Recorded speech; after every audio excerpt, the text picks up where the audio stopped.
105? We have 105 members. We have a quorum. I'll begin just by noting that the exits are in the front of the room, the rear of the room, and the sides.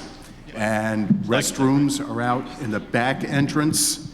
And you'll take a right-hand turn at the end of the hallway there. We're going to begin the substantive part of the meeting with opening remarks from Mr. Copans, Dr. Copans. Thank you. Microphone over there, thanks.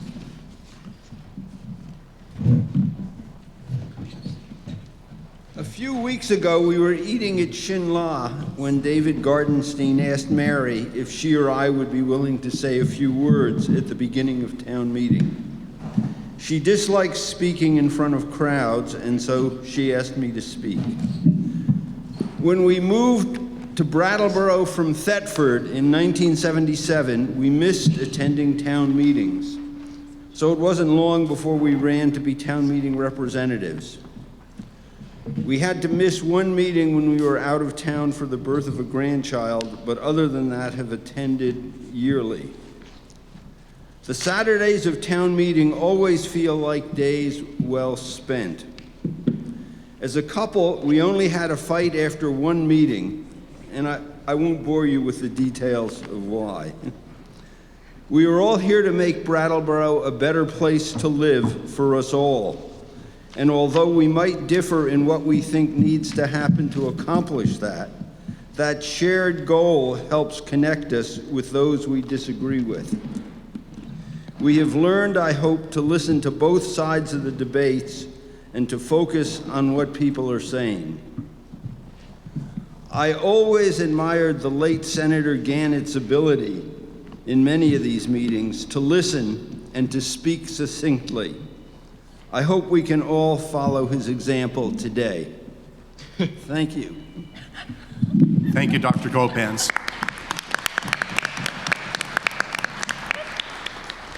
I'd now like to invite the Troop 62299 Girl Scout Troop to lead us in the Pledge of Allegiance. Troop leaders Mariah Carney, Essie Farquhar, and Michelle Reffy.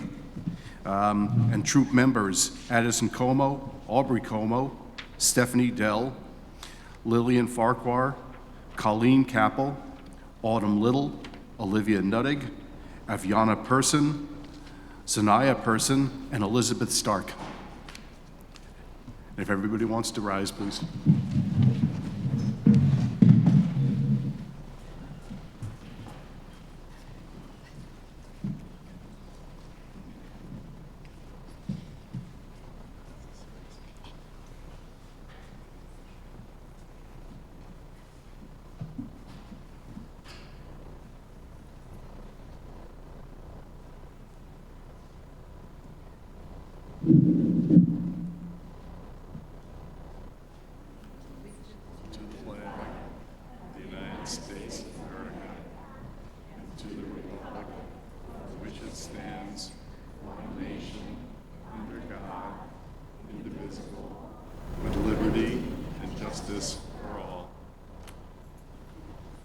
Thank you.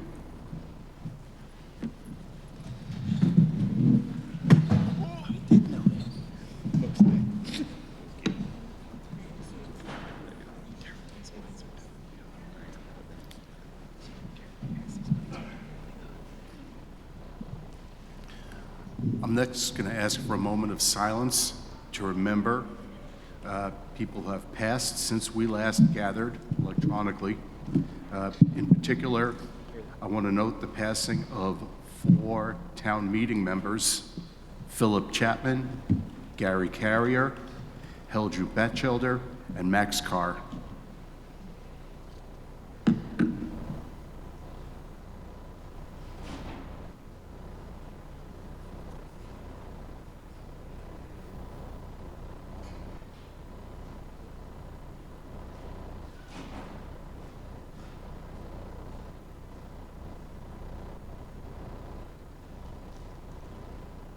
Town Clerk Hillary Francis will now read the opening and closing paragraphs of the warning. Oh, yeah, I'm sorry.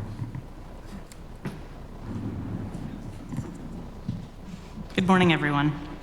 The legal voters qualified to vote in representative town meeting are hereby notified and warned to meet in the gymnasium of the Brattleboro Union High School on Saturday, March 25th, 2023 at 8:30 a.m. to act on the articles listed below. Articles that have not been acted upon by 5 o'clock p.m.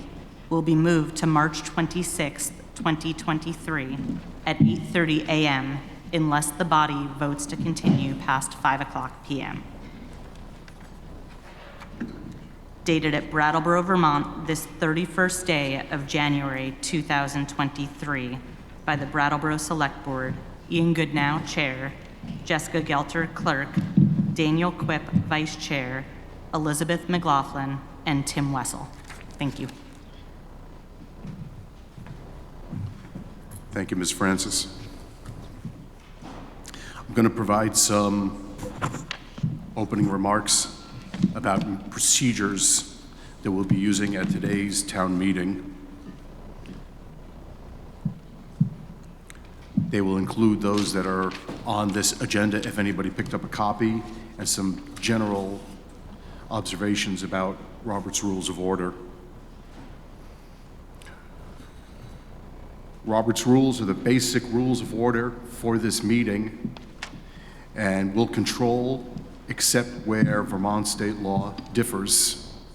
Articles need to be moved and seconded. Once an article has been moved and seconded, it'll be restated and then put to the body for debate. Articles are subject to one amendment at a time, and amendments are subject to being amended once. After you've spoken once on an article, you'll only be recognized one more time during a discussion, absent agreement by the body, after anybody else who wants to speak has had the opportunity. Voting is by standing by provision of the town charter. A request for a division where we count or by paper ballot can be made. That's by request of 7 voters.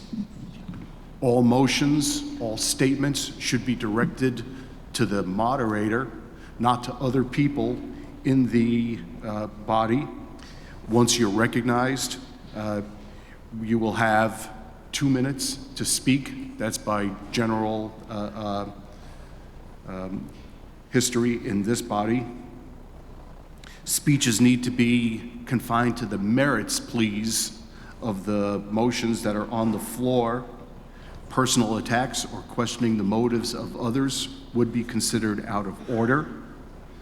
We're only going to be dealing during the main portion of the meeting with warned articles. Articles that are not warned are such that people in the community have not had notice, and so we may deal with unwarned articles during other business, but that is not binding. Articles can only be reconsidered before another article has been put on the floor.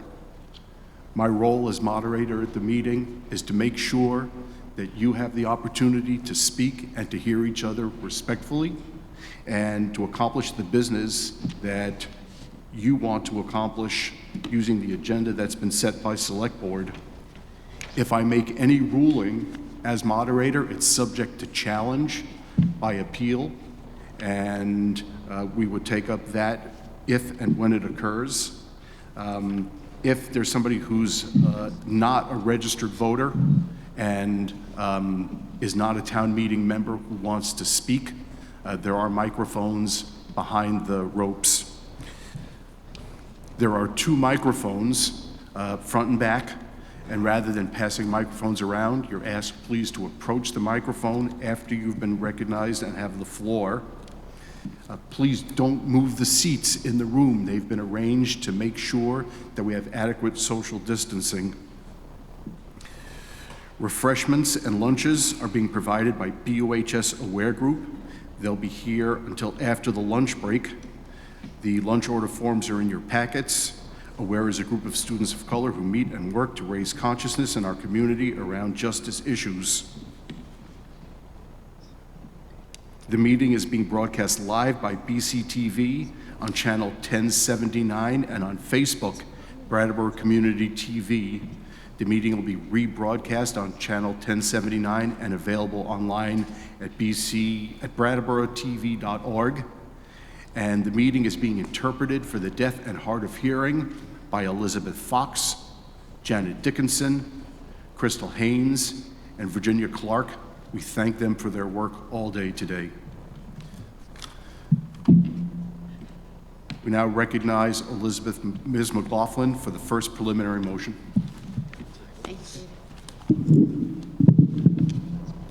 I move that the following persons be authorized to remain in the meeting with the Select Board and Town Meeting members. Town Manager John Potter, Town Attorney Robert Fisher, Assistant Town Manager Patrick Moreland. It's been moved and seconded that the following persons be authorized to remain in the meeting with the Select Board and Town Meeting members. Town Manager John Potter, Town Attorney Robert Fisher, Assistant Town Manager Patrick Moreland. Is there a second? It's a second. Is there any discussion? Hearing none. All those in favor, please rise. Thank you. Anybody opposed? Please stand. The ayes appear to have it. The ayes do have it. And you've adopted preliminary article motion number 1. Preliminary motion number 2. Moderator recognizes Mr. Wessel. I move that the electronic media and the ASL interpreters be permitted to remain in the reserved section. Is there a second? The motion's been seconded. It's been moved that the electronic media and ASL interpreters be permitted to remain in the reserved section. Is there any discussion? Hearing none. All those in favor, please say aye. It's rise, I'm sorry. That's by charter. All those, you can sit. All those opposed, please rise if any. The ayes appear to have it. The ayes do have it. And you've adopted preliminary motion number 2. The moderator recognizes Mr. Goodnow for article number 1. Good morning, RTM. I move that the appointment of Hillary Francis as Town Clerk for a term of 1 year until the 2024 Representative Town Meeting be ratified, approved, and confirmed. Is there a second? Mr. Stroud seconds. It's been moved that the appointment of Hillary Francis as Town Clerk for a term of 1 year until the 2024 Representative Town Meeting be ratified, approved, and confirmed. Is there any discussion? Seeing none, all those in favor, please rise. Be seated, thank you. Anybody opposed?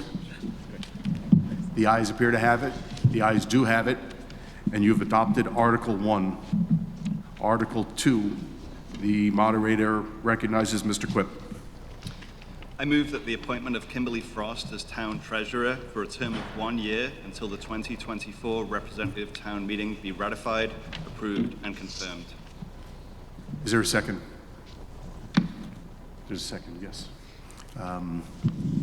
It's been moved and seconded that the appointment of Kimberly Frost as Town Treasurer for a term of 1 year until the 2024 Representative Town Meeting be ratified, approved, and confirmed. Is there any discussion? Seeing none, all those in favor, please rise. Thank you. You can be seated. Anybody opposed? The ayes appear to have it. The ayes do have it. And you've adopted Article 2. Article 3 is called. The moderator recognizes Mrs. Gelter. I move that the appointment of the firm Fisher & Fisher Law Offices, P.C. as Town Attorney for a term of 1 year until the 2024 Representative Town Meeting be ratified, approved, and confirmed. Is there a second? Ms. Turns seconds. It's been moved and seconded that the appointment of the firm of Fisher & Fisher Law Offices, P.C. as Town Attorney for a term of 1 year until the 2024 Representative Town Meeting be ratified, approved, and confirmed. Is there any discussion? Seeing none, all those in favor, please rise. Thank you. Be seated. Anybody opposed? The ayes appear to have it. The ayes do have it, and you've adopted Article 3. On Article 4, the moderator recognizes Ms. McLaughlin. I move that the town auditor's reports be accepted as printed in the annual town report and posted on the town website. Is there a second? A second. It's been moved and seconded that the town's auditor's reports be accepted as printed in the annual town report and posted on the town's website. Is there any discussion?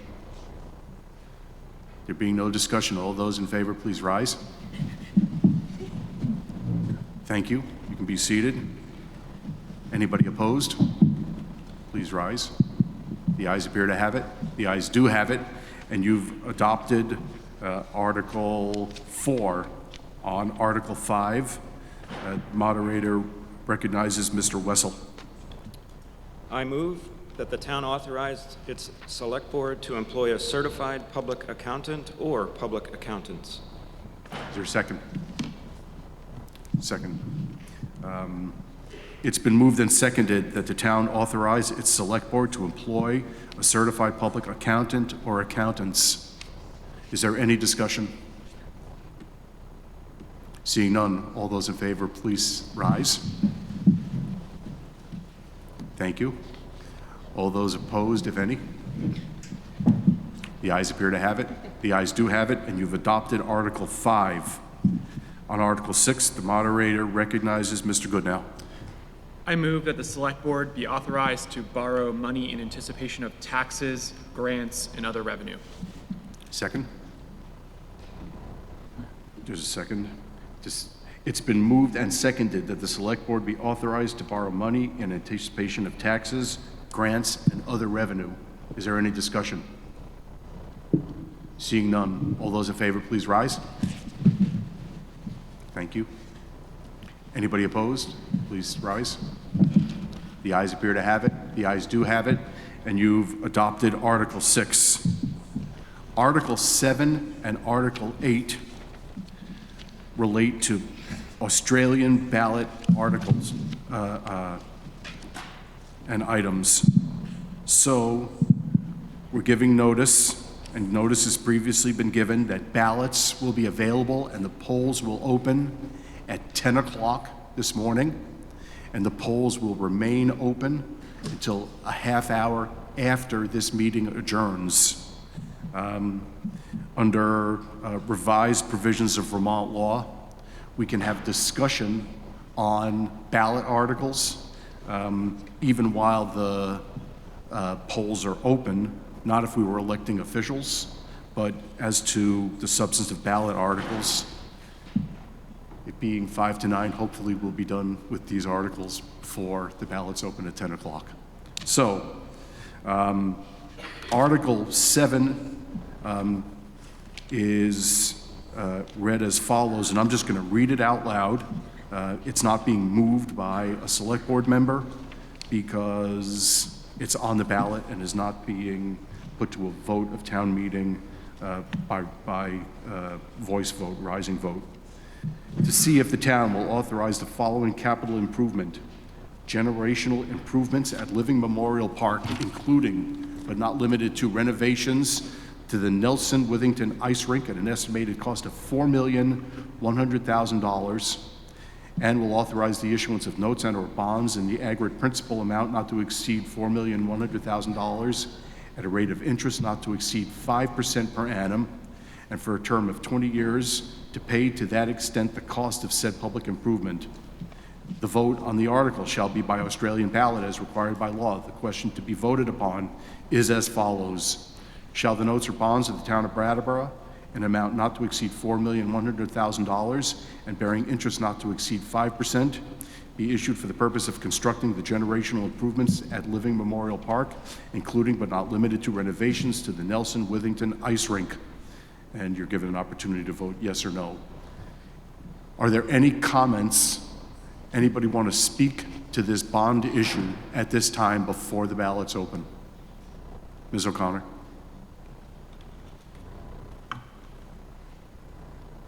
Hi, Kate O'Connor, District 3.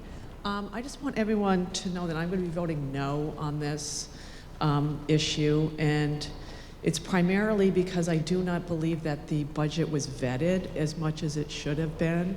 I went to all of the budget meetings for the Brattleboro Select Board, and my major concern is that it's too much for us. And there is a $724,000 maintenance building that's included in this project. This is not the first time that the Select Board is going to hear me say this. I asked if it could be done for half as much. I was not given an answer at the Select Board meeting. And, you know, $724,000 for a building that doesn't house people. It houses rakes and a truck. And sometimes I think we have to draw a line in the sand on how much we can spend. And I think this is a little bit too much. And I think the Select Board needs to revisit it. So I'm going to be voting no, and it's not because I don't like skating, it's not because I don't like Living Memorial Park. I just think as taxpayers, we need to be really careful with our money, remember who's paying the bill. Is there any further debate? Mr. Delino?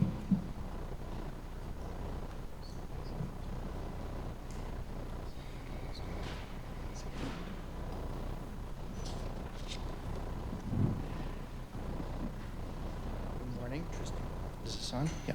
Good morning, Tristan Tolino from District 3. I have a statement from Representative Molly Burke, who unfortunately came down sick. I'd like to read. Is that okay? Robert's Rules speaks about not reading from paper, but absent objection, the statement will be read. No objection, go ahead. Thank you, Mr. Moderator. I would like to speak in favor of this article for generational improvements to Living Memorial Park. I believe that people have heard about the scope of the work and the rationale for it. Because of the foresight of an earlier generation, we have this wonderful facility, Living Memorial Park, that hosts all manner of sports and activities. It is an important touchstone for the life of our town. We must maintain it for current and future generations. I can talk most specifically about the skating rink, where I spent many hours, days, weeks, and years teaching skating lessons. Like the rest of the park, the rink is a place for people of all ages and all varieties of social and economic standing. The rink was built in 1975. It is time for an upgrade. An added benefit of this work is that it involves replacement of the toxic refrigerant with a natural one. Those of us who have been around for some years know how Carol Halott has managed not only her department, but our recreational facilities with prudence and foresight, with attention to maintenance as well as the impact on our taxes. I trust her judgment that these improvements are long overdue. Though the cost is high, the benefits will extend for years. Any further comments? Mr. Davis?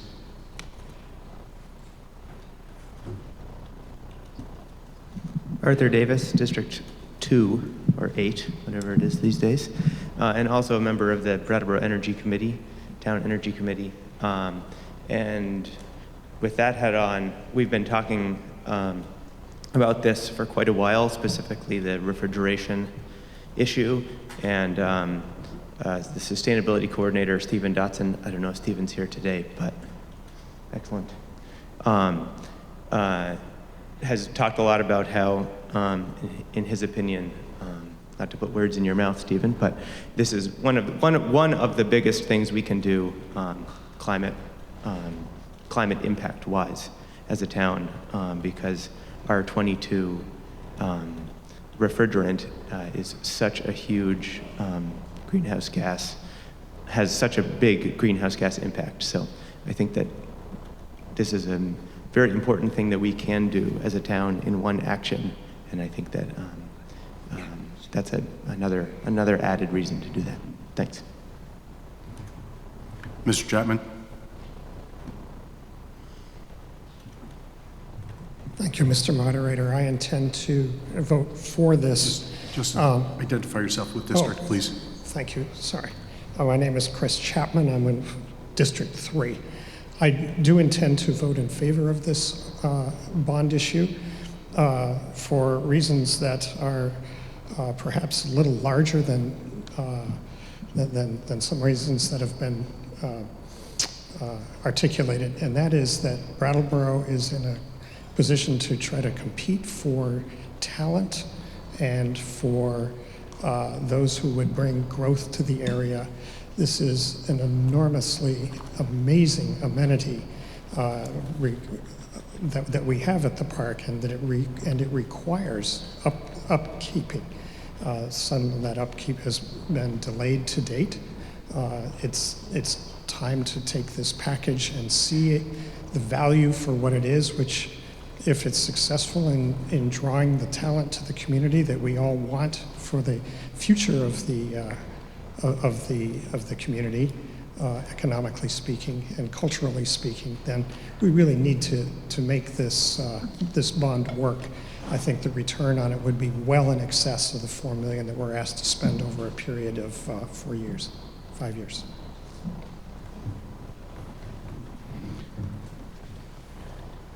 In the back, please. I'm sorry, I don't. Yes, please.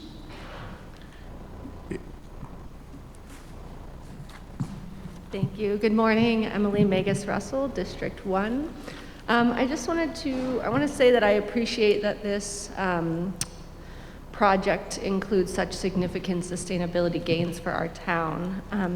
But I actually wanted to speak to my disappointment that the project doesn't include any upgrade to the public pool and those facilities. Those facilities are in extreme disrepair, in my opinion, as a family who uses the pool, and are absolutely in need of upgrade, and not just cosmetically, but they also render the pool effectively not accessible for many people with disabilities, and also for LGBTQ folks, because there's no non-gendered option for locker rooms and bathrooms. And the pool is one of, absolutely one of the most diverse, economically and racially diverse places in our community. And it's very meaningful to me that the pool was not prioritized in this bond and in this plan. I do see that there's a $50,000 study planned for the pool, and I also think I see, if I'm reading it correctly in the capital project plan budget, that then there's no spending planned for the pool for fiscal year 25 or 26, and that there's some spending expected for improvements in 27, 28, although I will say that the amount of money is marginal compared to what's being spent on the ice skating rink. And I just don't want the implications of that from a diversity perspective and where we're prioritizing our spending to be lost on all of us in our town. So thank you. Any further debate? In the back, please. Yes.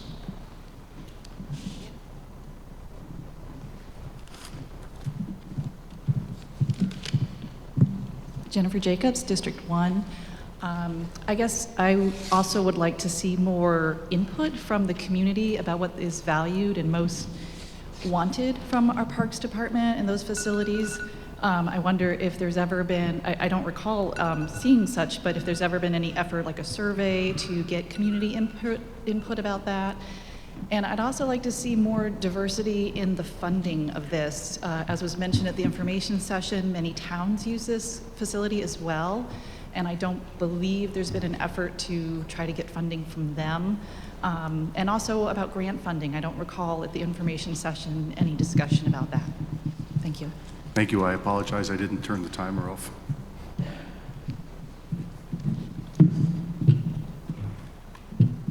Ms. McLaughlin.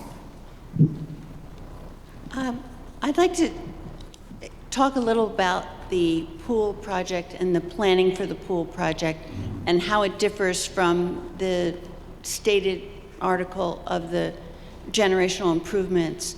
The Recreation Department identified the planning element as the opportunity to hear from the public and to provide the diversity that has just been mentioned, while the generational improvements are just straightforward items that need maintenance or upgrade that are really not a planning endeavor. They're just straightforward, let's make these improvements like the roof and the refrigerant because they're necessary. So I feel that the planning of the pool is the opportunity for public input and to provide the input of all the community.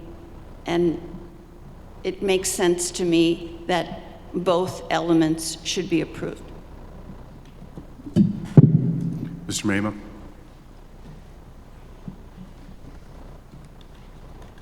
Good morning, Mr. Moderator. Ralph Mima, District 3. I have a question. I guess this would be to interrogate the Select Board. What would the cost be? What would the downside be if this decision were put off a year, and in the meantime, a more careful plan, a deeper analysis, more public engagement was involved in putting together something that addressed some of these concerns, like the total cost, the issue of the pool, the issue of accessibility, and so forth. Because what this reminds me of a little bit is how proposals for replacing or moving the police station took place 4, 5, 6 years ago, and it sort of had to go back to the drawing board a number of times before the solution was acceptable to a large enough number of people. So I'm putting that question to the Select Board. What would be lost or potentially jeopardized if this article did not pass today? Member of the Select Board is interrogated if they wish to be. Mr. Goodnow? Yeah, absolutely. So I think first I'll just address, I think there was a lot of careful consideration in this proposed project before the board brought it to RTM. But to pull the curtain back a bit on the discussion, if you weren't at any of the Select Board meetings where this was on the agenda, there was a lot of debate about the pool and why it was or wasn't included in this generational improvement. The idea of putting it off was talked about at length, and the one single largest argument to not putting it off was the raising costs and interest rates that, and in equipment and material that will occur. And that we know all of these elements of the project, or at least we believe that all the elements of this project need to happen no matter what. And so by delaying it, the costs only go up. But I do really want to represent to RTM that, yeah, we talked about it a lot, about maybe we should put this off, maybe we should wait until the pool is incorporated. And it was a split vote. So I hope that that at least gives some answer to your question. Mr. Sprite?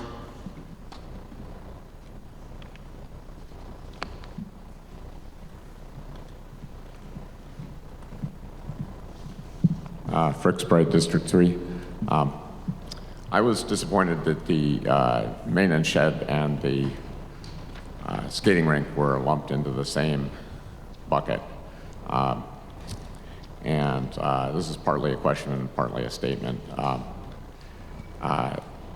Some others and I have looked at the design for the maintenance shed and wondered how it could possibly cost as much as it's proposed, and noticed things that would make it cost more than necessary and cause future maintenance problems based on its design of its roof, for instance. The observation that to get the high school right and to get the fire station and police station right, we did end up going through a few rounds, and I think the end result was an improvement over what was originally proposed. So that is one possibility for those who are have similar concerns. My question for the Select Board is, and for Carol, I suppose, is it possible, and are you guys open to trying to elicit input after this vote to try and reduce the cost and perhaps tweak the design in ways that would make for a better outcome without having to revote this thing. Member of the Select Board is interrogated if they wish to be Mr. Goodnow. Yes.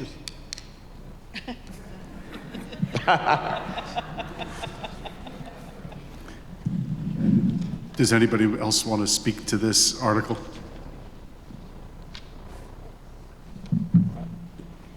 You had a Yes, I see. Ms. Gelter. So I just want to speak in favor of this article.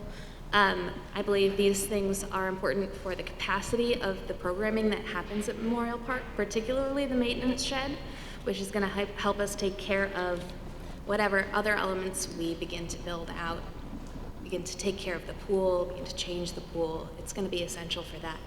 Beyond that, the ice skating rink. When I first moved back to town, I was a single mom making less than $20,000 a year, and dollar days at the ice rink were the best thing ever. I could take my kid there. There were tons of community members there. We went regularly because it was affordable, got our skates from the dump swap. It was pretty great. Recently, I brought my teenager there, and they and all their friends were able to afford their own tickets in, their own skates. And it was delightful to see that there was also a big group of our new neighbors, the Afghan refugees, skating around the rink. So it's a really lovely community asset.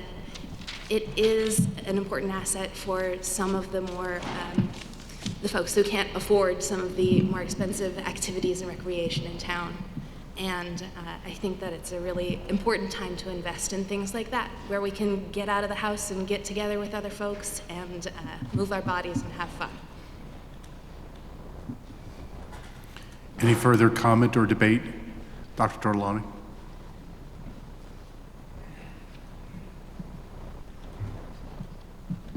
Yeah, thank you, Mr. Moderator. Bob Tortolani, District 2. I'm strongly in favor of this. I'm not going to talk about the cost of the maintenance shed. I really just don't know how those come together, but I do know the value of the rec department and the facilities that we're talking about in terms of the health of our community. I think we just have to do these things. This is generational. I have trust in those people who've been talking about this and making this decision, and I have a great deal of trust in Carol a lot. We've had her as our rec director for 38 years. I've been at countless meetings with her over the years in terms of various things, and she tends to be very frugal, very well organized, very committed, and I can tell you there's nothing more important than the health of our community, our kids, our adults, and I'm strongly in favor of this. Thank you. Any further comments? Ms. Bosworth?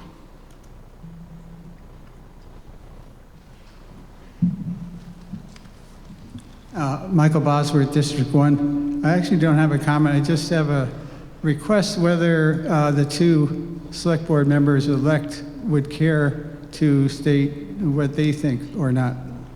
Obviously, totally voluntary. Thanks. I think we've already heard from two of the members of the Select Board. Any other Select Board members are interrogated if they want to speak? Oh, members elect? Yes.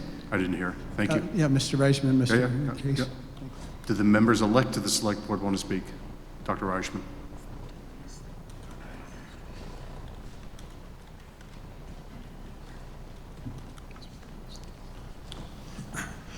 Franz Reichman, District 2. I'll take this as my very first opportunity to be put on the spot, and I'll respond by saying I'm a little bit conflicted. I hear arguments on both sides. I'm encouraged, though, by Mr. Goodnow's single-word answer as to whether any aspects of the project could be reconsidered later if evidence warrants such. So I'm not sure. Thank you. Mr. Case.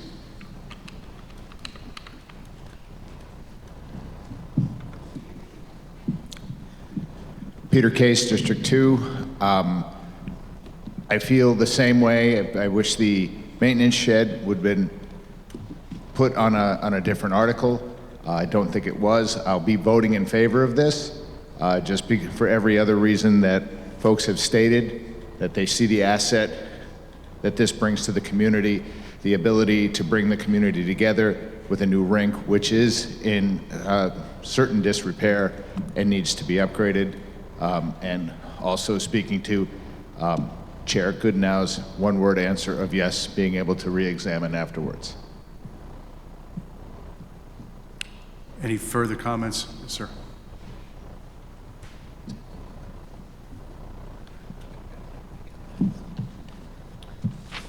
Kevin O'Brien, District 3. I'm also in favor of this, but wonder if this would be a good time to interrogate the building of the maintenance shed and its costs and opportunities thereof. A member of the Select Board or a member of Parks and Recs is interrogated about the maintenance shed. Yeah, Mr. Moderator, I understand that Mr. Horton is available, the designer, to speak. Absent objection, Mr. Horton. Do I see you in the back? There he is. Steve Horton, I think project manager. Good morning. Interrogated. Can you hear me okay? Yes. My name is Steve Horton, and just for some history, I worked with the town on the Brattleboro Police and Fire Station starting some 7 or 8 years ago. I'm very proud to have helped the community with those projects. If some of you were in the know back then, we were able to save a significant amount of money during the process of those projects after the bond vote. So I want to assure everyone that has asked the question about whether or not we can search for savings post-bond vote. I will assure you that it'll be a personal mission on my part to do so, along with the well-represented team members from the town administration. As far as how the budget was developed for the maintenance building, we took quite a long time to assess the different types of building structures. We looked at wood frame and metal building. I might say that my history is 35 some odd years in the construction industry, both as a builder and the last 16 years as a consultant for municipalities, including Cheshire County, the town of Brattleboro, the town of Walpole, and many other communities locally. We looked at a lot of different types of buildings. We came up with a wood frame shell concept, and it's about $205 a square foot. Now, to provide you with some base to compare to, we recently finished, the Cheshire County recently finished a wood frame shell building for their new EMS facility, and the cost of that was $197, and that was competitively bid. It's a very similar structure as what we're proposing here. What you might need to know is that these buildings aren't slated to be done until 2024. And at the rate of present inflation, and particularly in construction, 10% on average has been occurring annually. We saw in 2022, between January and March of that year, a 30% increase in HVAC and mechanical equipment in 3 months. These are all post-pandemic supply chain issues. And so the point in summary being that we are eyes wide open about the cost of the maintenance building. We would not want to present to the town a lower budgeted amount of money to find out that we couldn't provide the level of quality and outcome that the town would deserve in that building. To answer the question finally and specifically, the $205 per square foot is based on a very recent completed project in 2022. Thank you. I want to apologize for the phone going off. Mr. Cook did ask that I remind everybody to make sure their phones are off. We don't have a mechanism specifically in place for counting out your 2 minutes, but when you hear that go off, you know that your 2 minutes has gone past. Is there anybody else who wants to speak? Mr. Wessel. Thanks, Mr. Moderator. Tim Wessel, soon to be only District 3. I was the board member that spoke most vociferously against this in our process, in our public board meetings. That was for two reasons. Mainly, it was a process reason, number one. I believe the way the discussion on priorities didn't really happen effectively,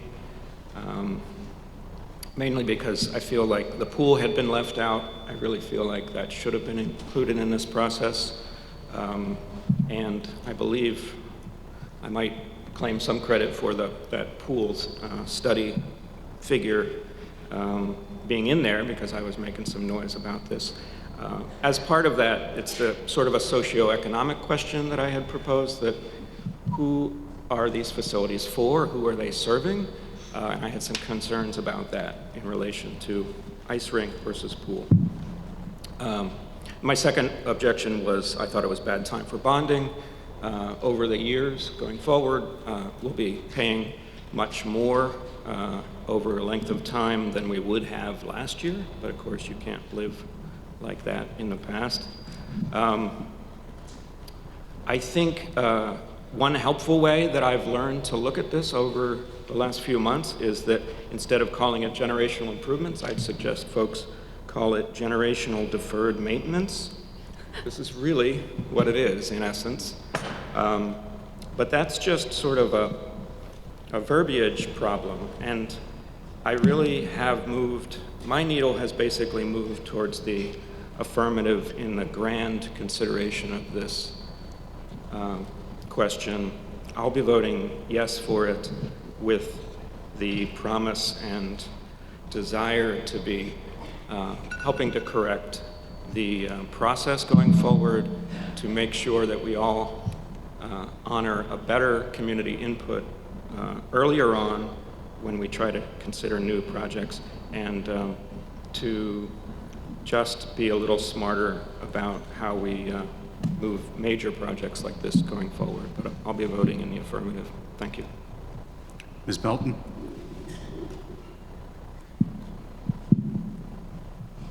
Paula Melton, District 1. I actually just have a point of order, which is that a couple of the mics at the select board table are causing an echo over here.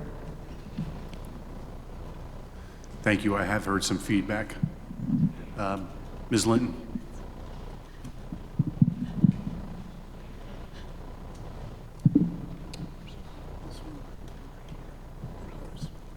Thank you, Mr. Moderator. Sheila Linton, District 3. I spoke about this at the informational meeting, and one of the things I wanted to do was actually interrogate the board to ask what the split vote was. I've heard some comments, but I'm wondering where actually people landed on whether to include the pool or not, and whether they're in favor of this or not. So that's one of my questions, to interrogate the board individually for the members who voted either for or against putting this up to a bond and not including the pool. I have concerns with this, mostly because it is a slate. I agree that the maintenance building, I feel, is very expensive when there are people who don't even have homes that are that expensive, and I'm just kind of curious about really why it's that much. I heard, you know, maintenance and wood and all those things go up, but I do think that's pretty expensive to be storing equipment.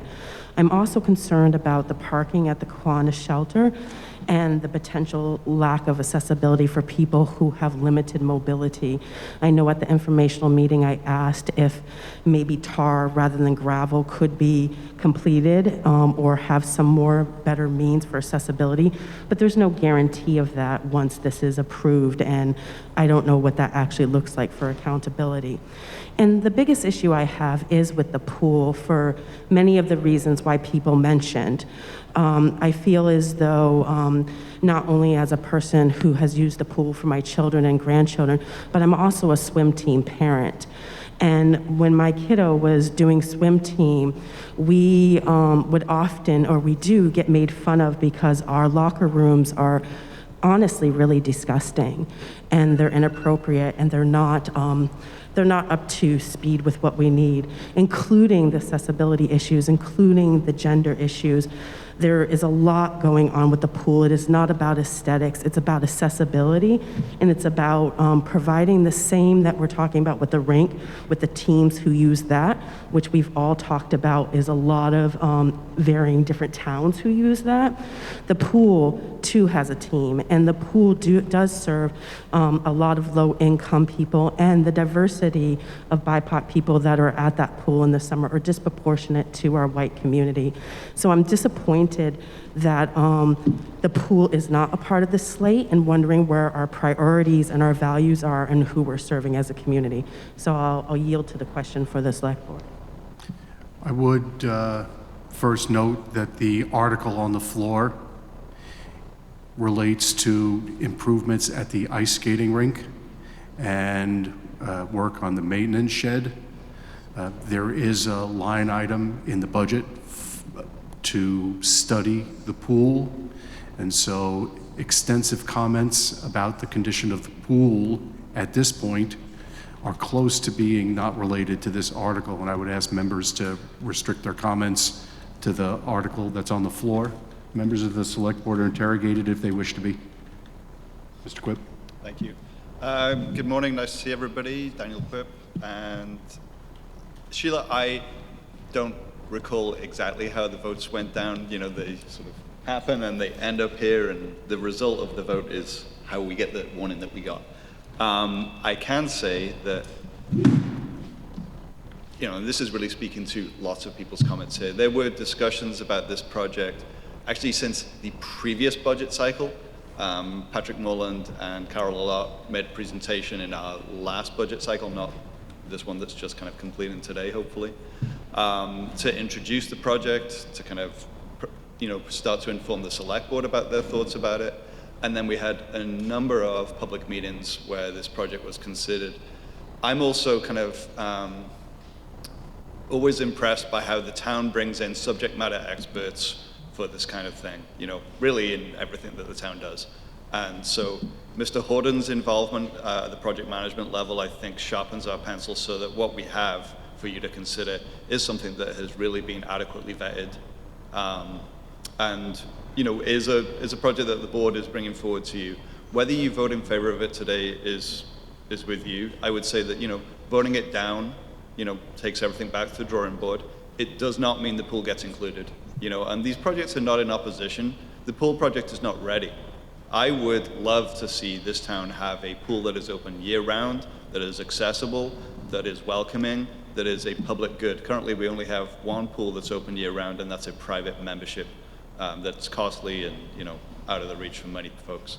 So I would love to see that project. I've been told kind of, you know, back of the envelope calculations, whoa, you can't afford that project.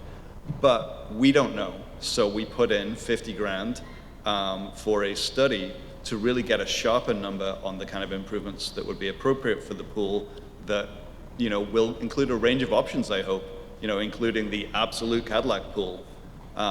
Just like how we had a range of options for the maintenance building, and I hear that little bell. I'll just finish my thought.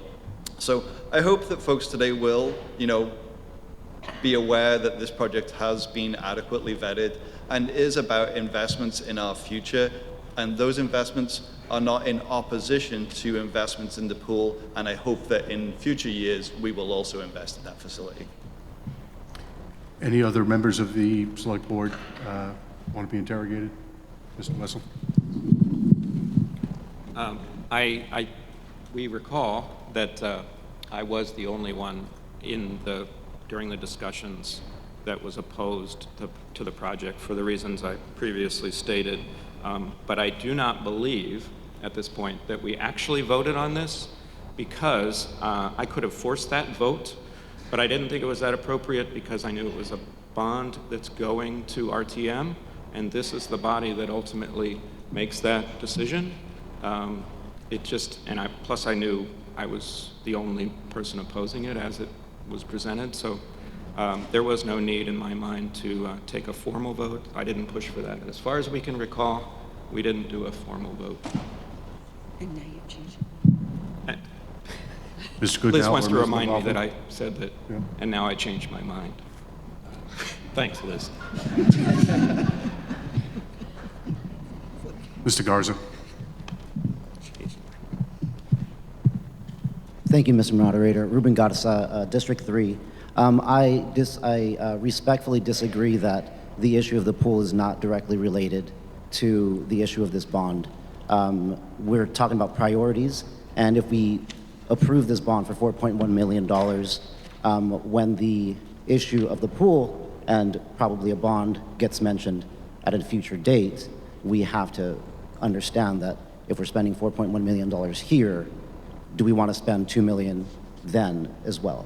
So that is my comment to you, Mr. Moderator.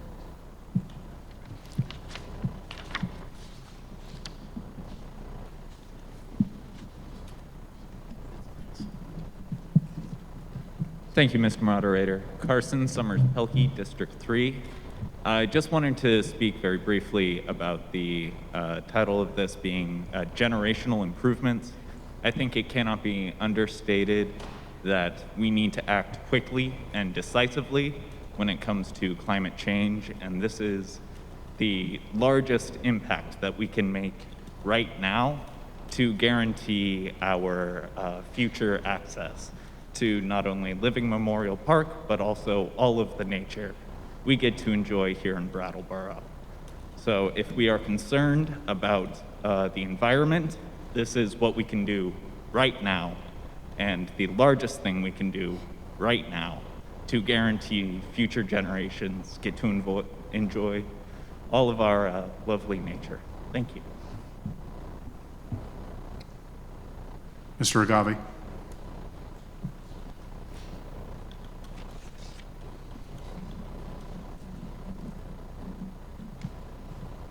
Spoon Agave, District 8. There's a few other ways of looking at this. I think the numbers show that about 1/5 of the population of the town uses the rink. And that you just have to assess by knowing how much other people use other things. We don't usually look at things in that way, but it's a very interesting and in its own way a very accurate determination of who we mean by community, as well as other things, racial things, ethnic things. Also, as far as cost goes, I think what this comes down to is something like about $40 per taxpayer per year forever, and which is another way of looking at expenses. Now, I don't have all the exact numbers. I'm just sort of looking at the size of the payments and maintenance. It's like an automobile. You might spend $30,000 to have the car on the road, but then you've got to spend money every year to keep it running. Otherwise, it's all lost. And of course, after this generation is over, then we have to rebuild it again. So those expenses are perpetual.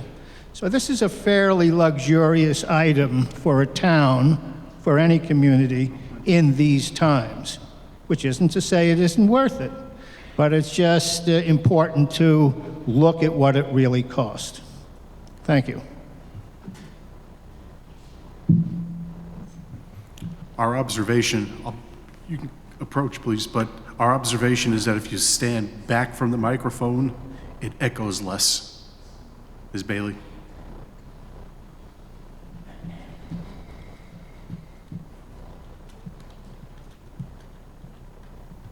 Linda Bailey, District 3.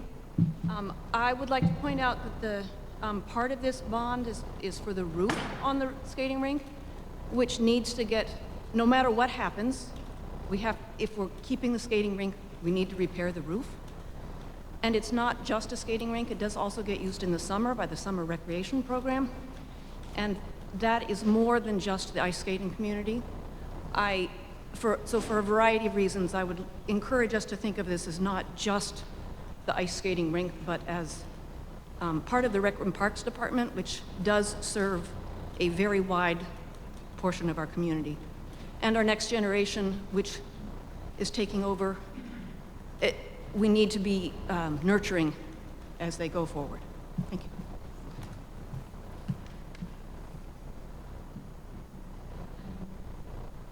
I don't see any other hands. If there's no further discussion, the Australian balloting will open on this article at 10 o'clock, just over 20 minutes. And seeing no further discussion on Article 7, the next article up for discussion is Article 8. Once again, Select Board will not be moving that article because it's a bond issue. I will read it in full.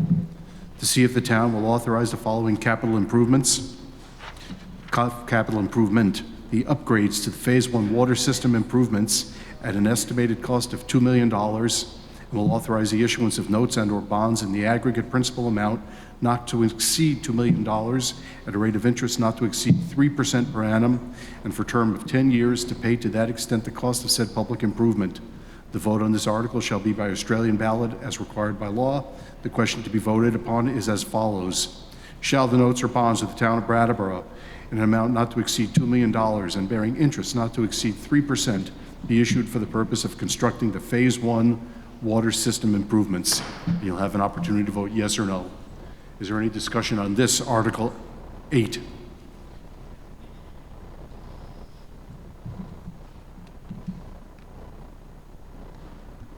Sir. George Carville, District 1. Am I correct that this bond will be repaid by the water utility users alone or by the taxpayers in general? Member of the Select Board is interrogated.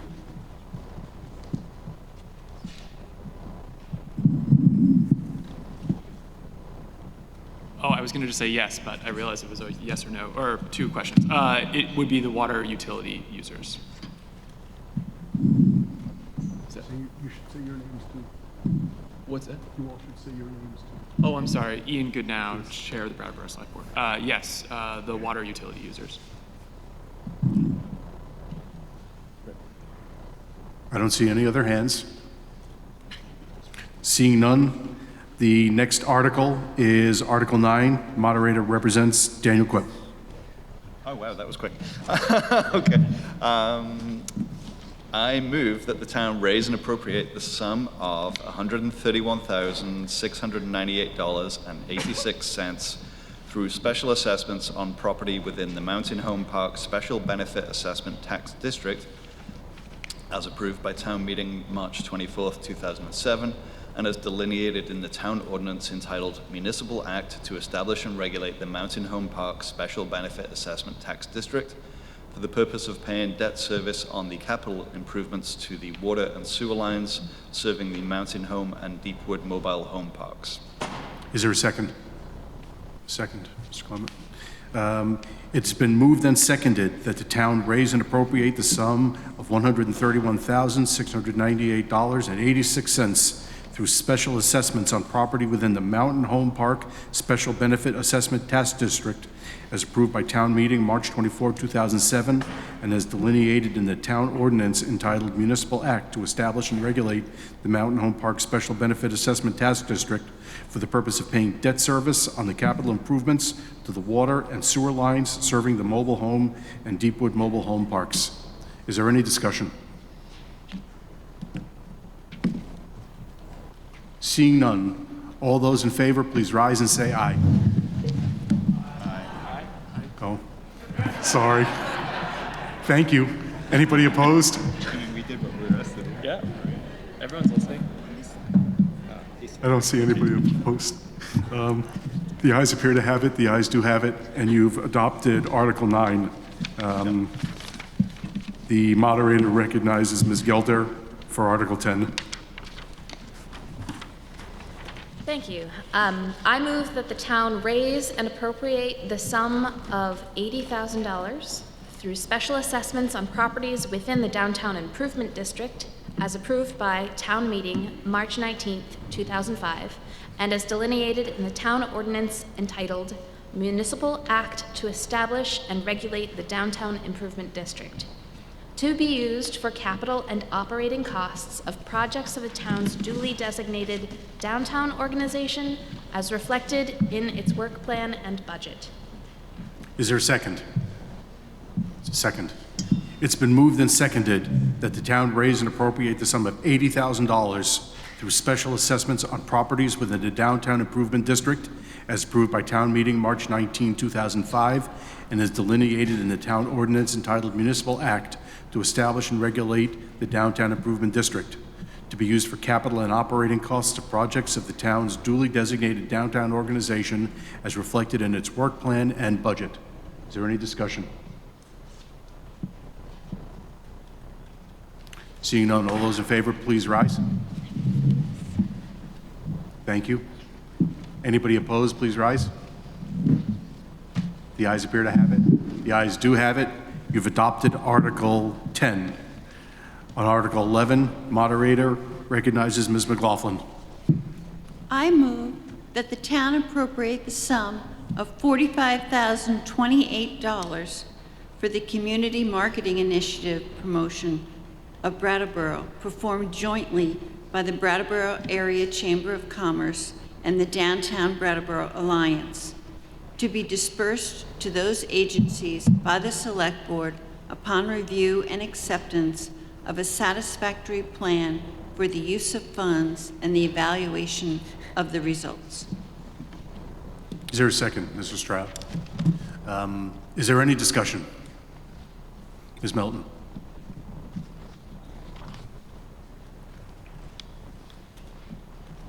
Paula Melton, District 1. I wish to propose an amendment to add the following sentence at the end of the article. We request that the Select Board includes this item in the general fund in future budgets instead of warning it as a separate item. Thank you, Ms. Melton. There's an amendment that's been proposed. Is there a second? Second. It's been moved and seconded that Article 11 be amended to add the following sentence. We request that the Select Board include this item in the general fund in future budgets instead of warning it as a separate item. Does Ms. Melton want to speak to the proposed amendment? Sure. So I'm a member of the Finance Committee, and those who read the finance report probably already saw the justification for this. So in the past, this has been a very contentious thing that has taken a lot of time. It's a relatively small amount of money. Because of that, we just feel that if it's going to be just accepted every year, it should just be in the general fund budget.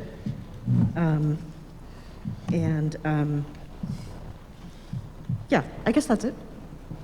Thank you. Is there any further discussion on the Melton Amendment to Article 11? Ms. Davis.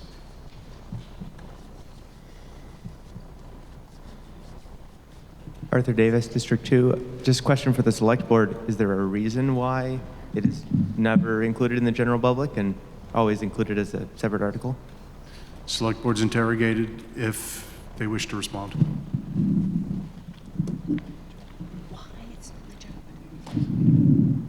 Yeah. If I may. Yes, please. Elizabeth McLaughlin. This was brought to the Select Board as an article for RTM to vote upon, 4 years ago? And as Paula identified, it was quite controversial at the beginning, but the Select Board felt, as did the body of RTM, that there should be checks and balances for this money, and that's why that amendment was included. And I don't think there's any reason now why it can't be included in the budget unless Ian thinks differently. Mr. Moderator, may I be recognized? Yes, please. Yeah, Ian Goodnow, I've consulted with Town Attorney Bob Fisher, and there's no reason why we couldn't just incorporate it into the general fund budget. There you go. Ms. Wessel. Thank you, Tim Wessel. I just wanted to point out to the body, I'm in favor of this article, and I'm not necessarily opposed to making this amendment. I do want to just point out that to me, it feels like it takes away some control from this body because it becomes part of the general budget. If you're in general support of the article, I could see you could vote either way on this amendment. But it is something that, because it gets incorporated into the budget, it's much harder to take it back out if in future years.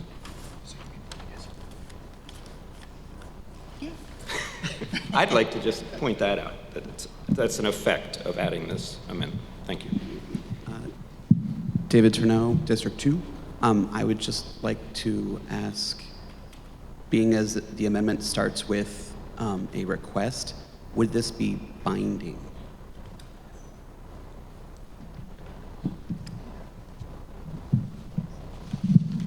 Would this be, like, if the amendment were to pass, would it be binding that this would then have to become part of the budget? Or would it still pass the entire article? Well, that's really an initial question for the moderator to determine whether this is a germane amendment. And preliminarily, I haven't ruled it out of order. So I would think that the select board would defer to the will of the town meeting. But the language as stated is just that town meeting requests that the select board include it. Mr. Franks? Tom Franks, District 2, Wyndham 8. I'm opposed to the amendment. There are a couple reasons why, and I would have wished to interrogate a member of the Finance Committee as to why their first option in their report is to reject the amendment, but I'll let that go. This would, in some way, could be seen to, if the board accepts it, even though it's suggested, it takes this particular investment out of the hands of anybody, just sort of slides in. It could be seen to slide into the budget. And I am certainly not in favor of that in light of the fact that it's very hard to evaluate the impact. Clicks don't equal money in Brattleboro in my mind. I've yet to see anything that's conclusive to that extent. And a lot of what this type of effort uses for metrics are clicks or visitor. It's very hard to evaluate these things, and I do evaluation. So I would recommend voting against the amendment. Thank you. Thank you, Mr. Franks.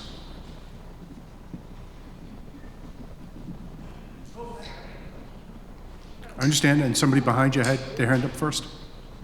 Hello, Alex Fisher, District 2 and Finance Committee member. I'm going to say that I will be voting in favor of the amendment and not in favor of the entire article. This has come up year after year, and there is no way to evaluate this marketing strategy as been named by the folks running it, which is, to me, unacceptable, and therefore I'll be voting no overall. However, I'm also over discussing this for such a long amount of time for a small amount of money every year at this meeting. It delays the ability to get into discussions on larger amounts, delays our meetings to the point where people leave. So if we are going to simply rubber stamp something that cannot be measured for success every year, I'd rather not talk about it.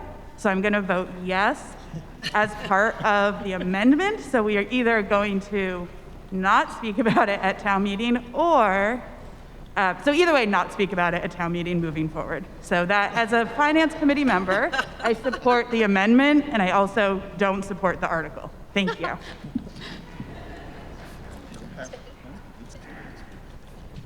Is there any further discussion? Oh, Mr. Agave.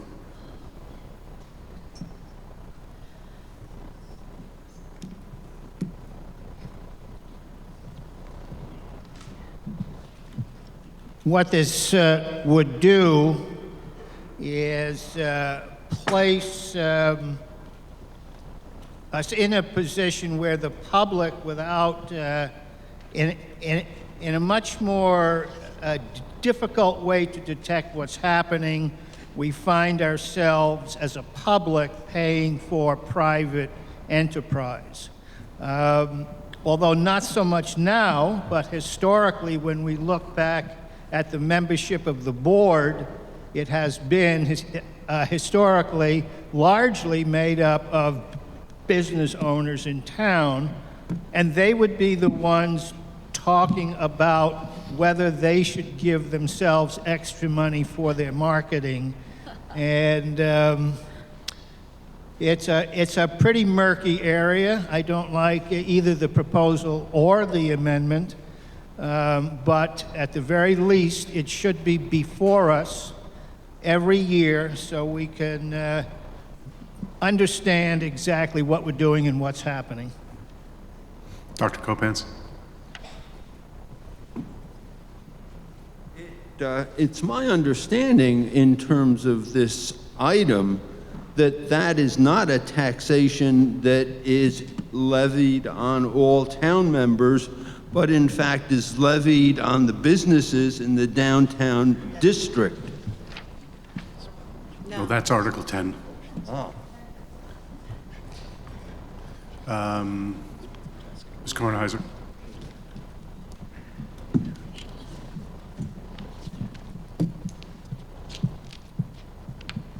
Emily Kornheiser, District 1.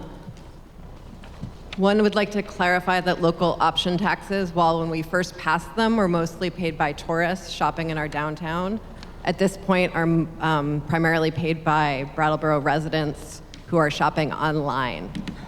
But I would like to interrogate the Select Board and wondering if you're willing to make a commitment to, if this does become part of the regular budget, that you fully promote a Select Board discussion when you are ready to take up that line item at your regular Select Board meeting, so that we could have full participation in the conversation about whether or not we should be spending this money on something we can't necessarily determine the effectiveness of. But not here. Maybe at that meeting. Yeah. Select Board's interrogated if they wish to be. Yeah, Ian Goodnow.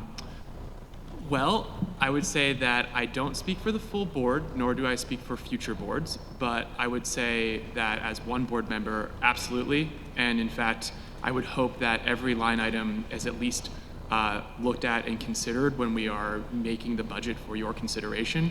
And considering the fact that this would, if this amendment were to pass and this article were to be approved, that this item would then move into a general fund discussion, that we would have a healthy discussion and invite the people who are responsible for this item to the board meeting for discussion, as we do with many other elements of the budget.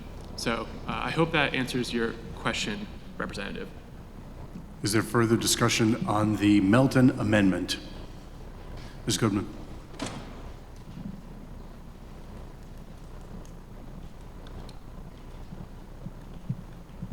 Virginia Goodman, District 2. If we approve the amendment and shoot down the article, what happens? Member Select Board of Town Attorney is interrogated.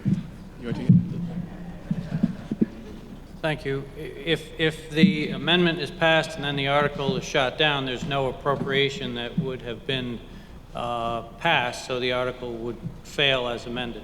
And so it would be up to the Select Board as to how to deal with that particular issue next year when certain budget requests come before the Select Board. Thank you.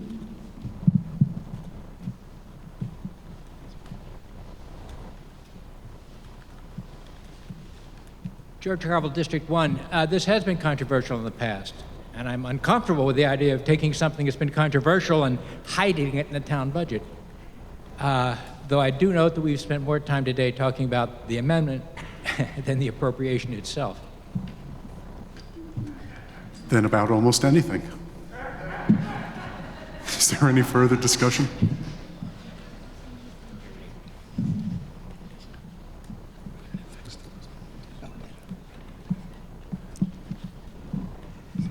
Emily Magus Russell, District 1. Thank you, Mr. Moderator. I think I have a question for somebody about the article itself. And I think part of, aside from the difficulty in... As a technical matter, that would be out of order because we're Okay, I supposed to have be a talking about question. the amendment. But I'm go very ahead. confident. Oh, we're supposed to ahead. be out of talking about the amendment. Okay, well, this will help me better understand my feelings about the amendment too, so thank you.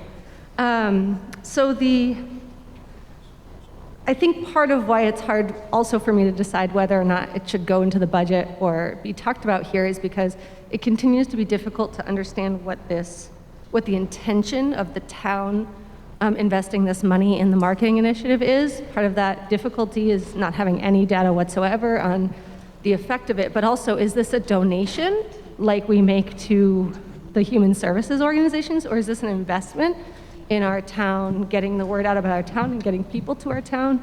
And to that end, I just want to inquire about the communications coordinator position, which says it would be doing social media to get the word out about our town. Is that something, this may be out of order, this may not be relevant, I'm not sure, but my point and my inquiry is about, like, is the communications coordinator position going to be doing marketing or getting the word out about our town? And is that... Well, the inquiry about the communications coordinator, the new position, also would be close to being out of order. Yeah. Because it informs your vote on the question on the amendment and on the main question. The select board will be interrogated if somebody's prepared to respond. Briefly, I hope. Yeah, Ian, thank you. Ian, now, I guess I'm also struck by it being not relevant to the amendment. Okay. Can we wait and speak on it? If the communications coordinator position has no bearing on this one, then we're not going to have an answer on that. So can Okay, anybody the from the inquiry- select board, right, can somebody from the select board, if they're willing to speak to the issue, comment on what is this money intended to achieve? Thank you. That was the question. Yeah, is the intention to give money to the debate or the group doing the marketing, the Brattleboro Chamber of Commerce and DBA, or is the intention of the investment for marketing the town?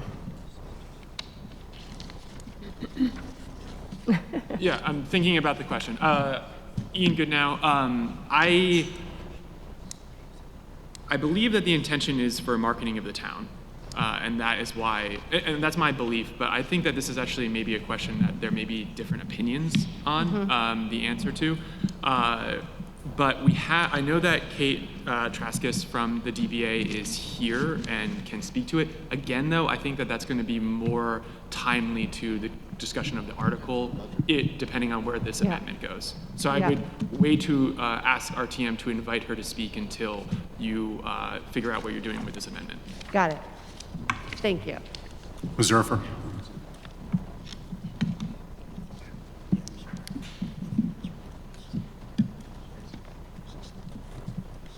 Kathy Erfer, District 3.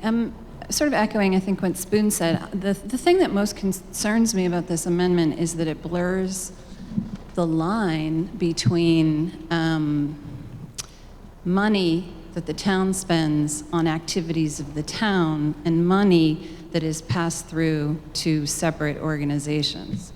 And so, in my mind, if this were integrated into the town budget, then there would be the possibility of the planning department or the town to procure services for someone to do marketing on behalf of the town. And in all cases, I would think that may change from year to year. There would be a procurement process, and the implication of moving this into the town budget with the assumption that it is going to these two separate, I think 501c3 or some other legal entity organizations, even though I support them, creates an ethical concern. And I work for a nonprofit, right? So, which in my mind, I would never want that funding to be hidden in a budget that would come to the organization. Similar to how we have a whole committee to consider the funding that is going to the many nonprofits that we support through the Human Services Committee. I think we want to have a transparent process for seeing how that funding goes to these two organizations. Thanks. Are you ready for that amendment? In the back? Mr. Quip. Yeah, see?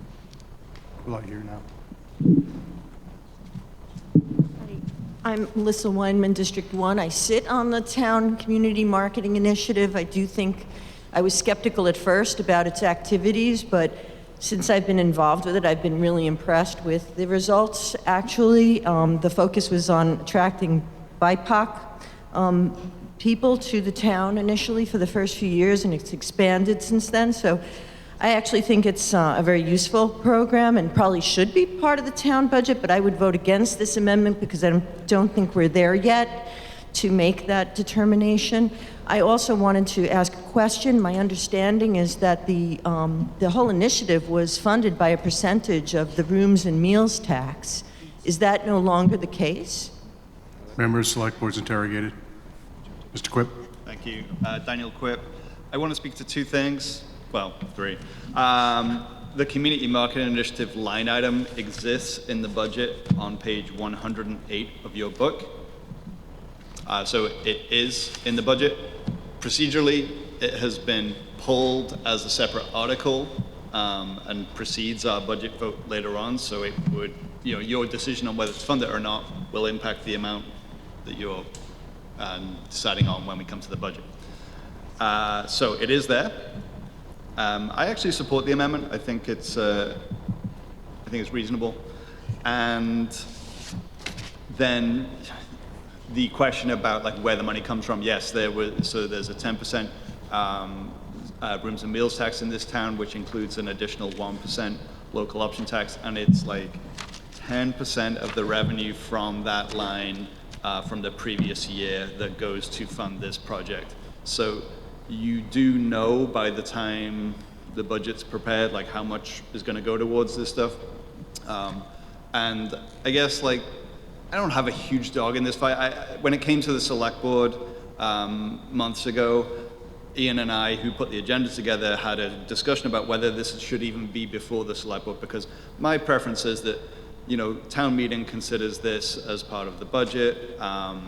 I don't like micromanaging work that has been going on now for several years, and we already have so many other things on our plate that we do need to take responsibility for.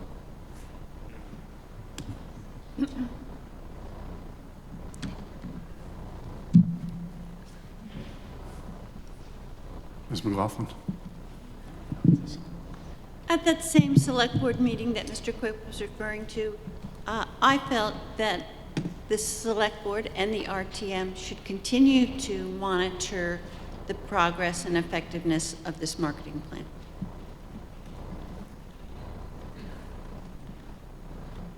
Ms. Melton.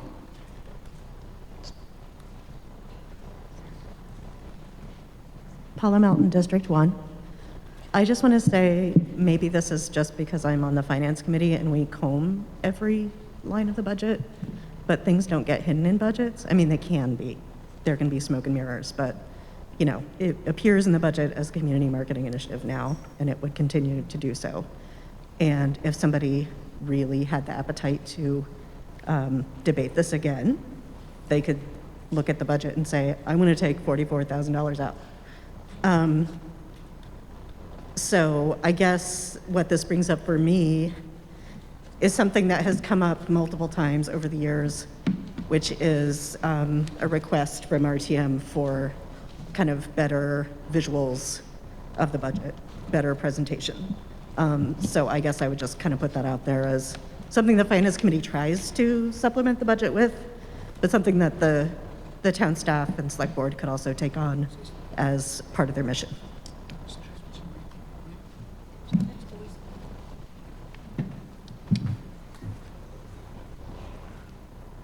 I see no further hands on the Melton amendment. So, the question before town meeting is whether Article 11 should be amended to add the following sentence. We request that the Select Board include this item in the general fund in future budgets instead of warning it as a separate item. Are you ready for that question? If so, all those rise. All those in favor, please rise. All those opposed, please rise. The nays appear to have it. The nays do have it, and the Melton amendment is defeated. The continuing question, yeah, absolutely. The continuing question before town meeting is on Article 11 to appropriate the sum of $45,000 and change for the community marketing initiative promotion of Brattleboro by Brattleboro Area Chamber of Commerce and DBA. If there's no other discussion, I'll get to you in a second. I'm supposed to announce that the polls are open for Articles 7 and 8. I saw a hand. Christopher Kane, District 3. I'd like to call to question. Is there a second? All right, there's a second. It's been moved in second to cease debate. Since that ceases debate, 2/3 vote is required. It's not debatable. All those in favor, please rise. That's in favor of ceasing debate. All those, please, thank you. All those opposed, please rise. The chair is in doubt. We're going to ask for a division. You can see it, please. Would all those in favor of ceasing debate on Article 11 please rise and stay standing until counted?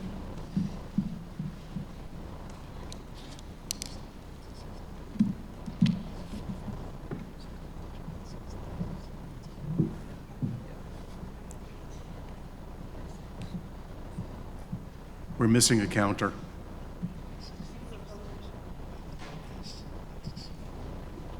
Shall I count? I can help. But there's Sue.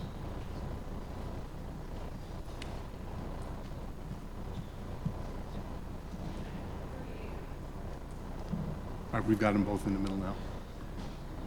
Thanks, Jess.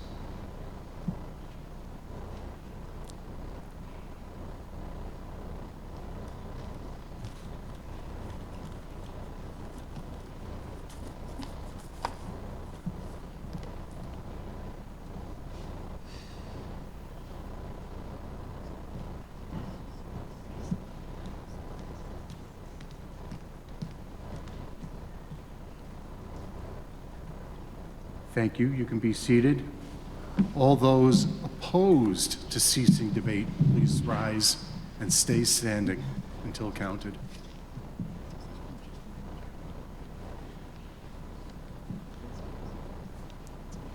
Moderator's not in doubt anymore.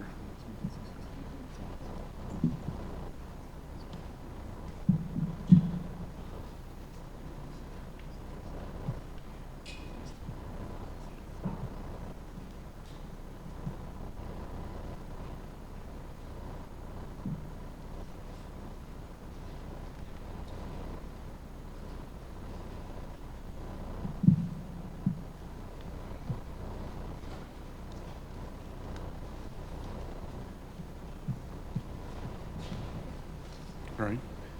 Moderator wasn't in doubt the second time. Those in favor of ceasing debate are 55. Please be seated. Those opposed are 50. The motion to cease debate fails. Anybody else wants to speak to this article? Alex.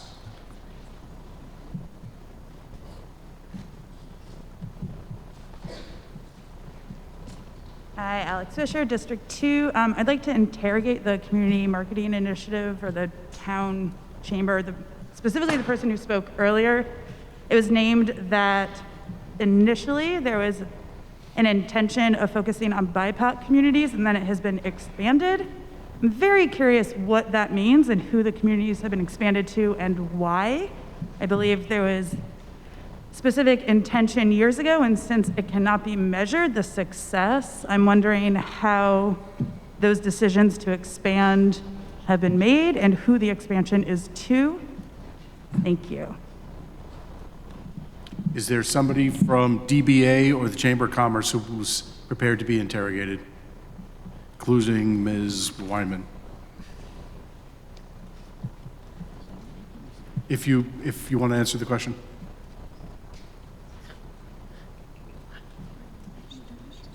I mean, to clarify, I don't think Ms. Weinman is here representing DBA or the Chamber of Commerce, but if you want to speak to the article. Yeah, please I go am ahead. not here to represent DBA or the Chamber of Commerce. I am a member of the Community Marketing Initiative. I requested to be a part of it, and my understanding is that people that are interested in becoming part of it can be. It's very inclusive. There's a lot of different people that sit on the Community Marketing Initiative. It's really my opinion that it's expanded beyond BIPOC. The first 3 years, or actually till this year, I think it was exclusively focused on BIPOC visitors. And many of us, including myself, thought that the work that was going on should be expanded, not to abandon the BIPOC, which has already been really successful, in my opinion, based on articles I've seen, and not just clicks, but real news stories that have appeared nationally in Forbes magazine and many other places about the town that would not have been there had it not been for the work of the Community Marketing Initiative. So I think the work is valuable. I think most towns here in Vermont of our size do have some form of community marketing initiative. The actual mandate has not been changed. It's just that the work of the people that are doing the work has been so good and so professional that I think that they're also expanding into just other markets where there's interest in the town in general, like, you know, the around the literary festival, for instance, or some of the literary history of the town that I've been involved with. I know that's been raised in new audiences to bring more people out to the town and learn about its history. So I don't, you know, there hasn't been any real like formal change of direction. That's my opinion that it's been expanding. I'm sort of chagrined to see that the DBA nor the Chamber's here. So I didn't really expect to have to speak, but I do say that there are results that are measurable, and that is the rooms and meals tax has been steadily rising over the years. And I personally would attribute that to the work of this community marketing initiative. And I'm happy to answer any other specific questions if there are some. Thank you, Ms. Weinman.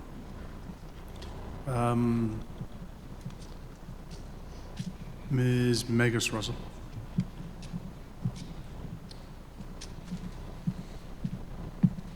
Thank you very much, Mr. Moderator. Emily Megas Russell, District 1. My question is now clear. Thank you. In order to decide whether we want to invest in this as a town, if it is a marketing initiative and we're investing for marketing the town, I'd like to interrogate the town manager or another member of the town staff to inquire about whether or not the new position of the town communication coordinator will be able to join the community initiative, marketing initiative, or is going to devote any of their time to marketing the town, or if that is intended only for internal, like, you know, getting the word out about select board meetings, or to,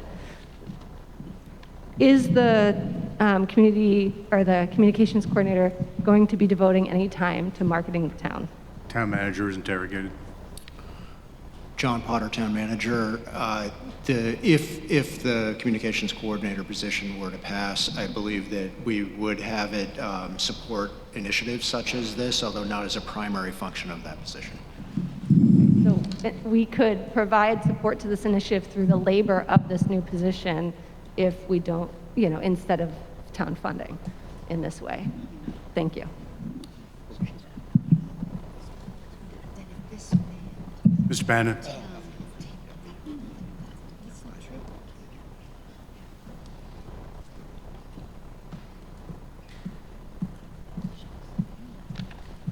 Brian Bannon, District 2.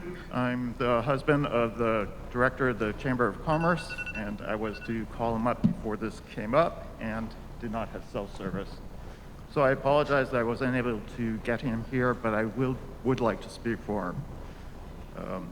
Marketing initiative is a pass-through the Chamber of Commerce and DBA. They do not receive any funding from this or do any management fees. They use the funds to hire a company that markets nationally. People have said that there's no metrics on this. There are metrics, and they're considered effective, although as somebody who's not in advertising, they make no real sense to me. I do know that they have been able to attract national notice and articles, and those would not happen otherwise. I think it's a modest amount of money. I think it gets attention for small businesses and organizations on a national level that wouldn't happen otherwise, and I hope people support it. Thank you. Just waiting because you've spoken twice on the article. Any other comments? Mr. Wessel. Thank you, Tim Wessel, Select Board. I just wanted to fill in a little historical information because it hasn't come out yet, and that's for newer members, and also just a reminder for older members that this was passed initially during the same 4 to 5 years ago, can't quite remember, when we passed the 1% local option tax, which I should plug, just saves the taxpayers over $1 million a year now. It goes into the general fund. So the idea behind this is that we take 10% of rooms and meals, which is collected largely from out-of-town visitors, and we reinvest that back into encouragement of bringing more visitors in, which then lifts the amount that the town is reaping from the meals and rooms taxes, or in this case, it's 1/3, or slightly under 1/3 of what is reaped by the state, and it comes back to the town. So the idea is to encourage that spending, and that money comes back to the town. I believe I'm going to vote in favor of the article because I believe there's enough evidence that this is in fact the case. Thank you. Mr. Case.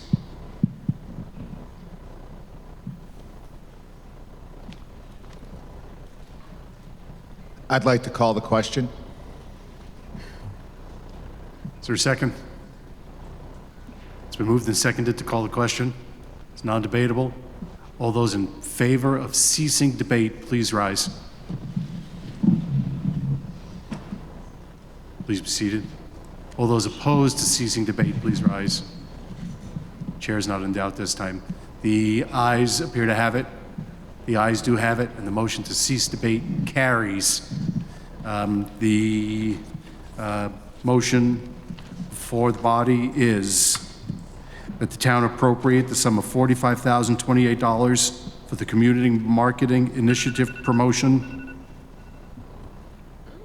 I'm not very good with a cell phone. The motion before the body is that the town appropriate the sum of $45,028 for the community marketing initiative promotion of Brattleboro, performed jointly by the Brattleboro Area Chamber of Commerce and the Downtown Brattleboro Alliance, to be dispersed to those agencies by the Select Board upon review and acceptance of a satisfactory plan for the use of the funds and the evaluation of the results. Are you ready for that question? All those in favor of that appropriation, please rise. Thank you. All those opposed, please rise.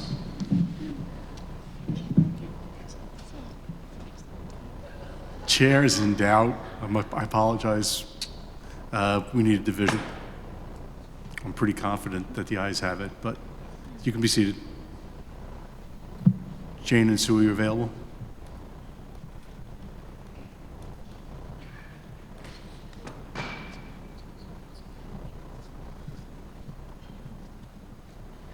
Would those in favor please rise?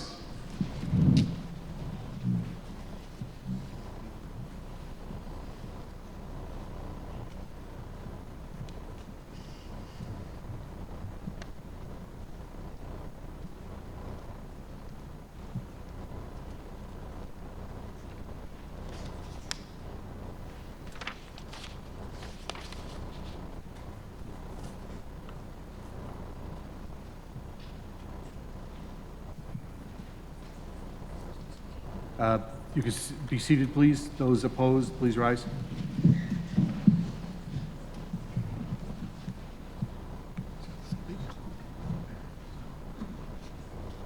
I know the answer now,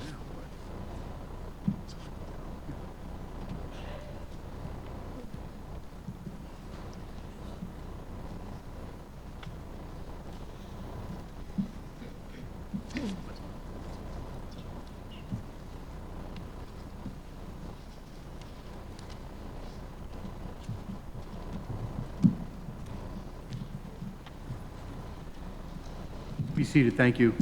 Those in favor of Article 11 are 66. Those opposed are 45.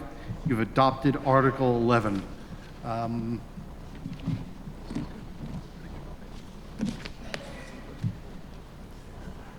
It would be time for a mid-morning break of 5 minutes, if that's what the body wants. If people are comfortable walking out individually during discussion, we'll just push through. Well, we'll just push through. Article 12 is called. The moderator recognizes Mr. Wessel. You want a break? Yeah. All right. We're in recess for 5 minutes.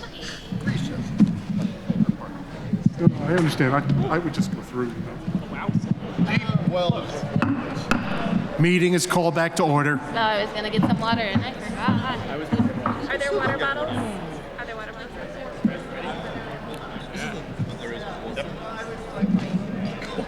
Right. On Article 12, the moderator recognizes Mr. Wessel.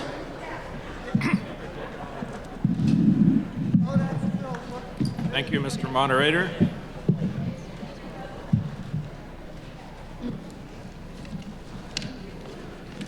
I move that the town raise and appropriate the sum of $280,891 to support human service programs and facilities for the residents of Brattleboro, to be allocated among service providers in the following manner. AIDS Project of Southern Vermont, $1,900. America Red Cross, $3,750. Big Brother Big Sisters, $6,750. Boys and Girls Club, thank you, $17,000. Brattleboro Area Hospice, $5,400. Brattleboro Center for Children, $5,400. Brattleboro Senior Meals, $9,500. Building a Positive Community, $7,120. Family Garden, $2,250. Food Connects, $8,000. Gathering Place, $4,250. Green Mountain RSVP, $900. Groundworks Collaborative, $19,000. Healthcare and Rehabilitation Services, $9,500. Meeting Waters YMCA, $9,500. Out in the Open, $14,850. Putney Food Shelf, $1,514. Senior Solutions, $4,800. SEVCA, $13,300. Susu Community Farm, $12,955. The Root Social Justice Center, $12,975. Theater Adventure Inc., $1,710. Turning Point, $16,000. Vermont Adult Learning, $2,400. Vermont Association for the Blind, $630. Vermont Center for Independent Living, $1,360. Vermont Family Network, $1,875.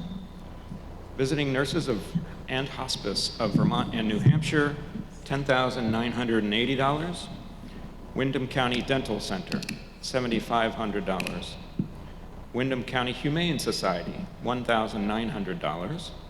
Windham County Safe Place Child Advocacy Center, $3,600.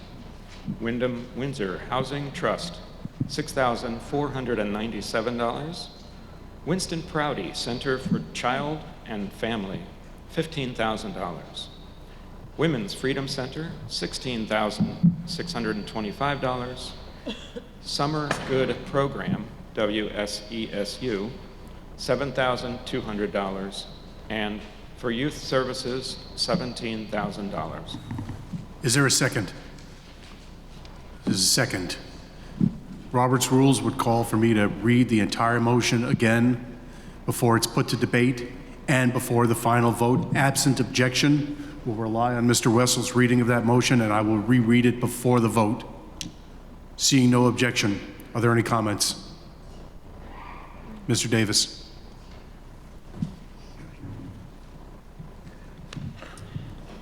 Good morning. Andrew Davis, District 3, also known as District 9. I want to acknowledge the work of the Human Services Committee. This process has been very transparent. It's well explained. There were questions on Wednesday night to improve our understanding of a couple of the individual things.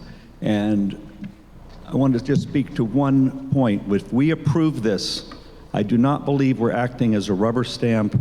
We're acting to acknowledge the work and the time, the diligence and the transparency that has gone into this article. I will be voting for it. Thank you.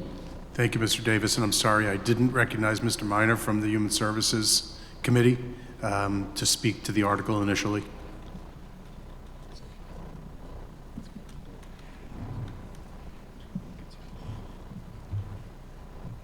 David Minor, District 1, and co-chair of the Human Services Funding Committee.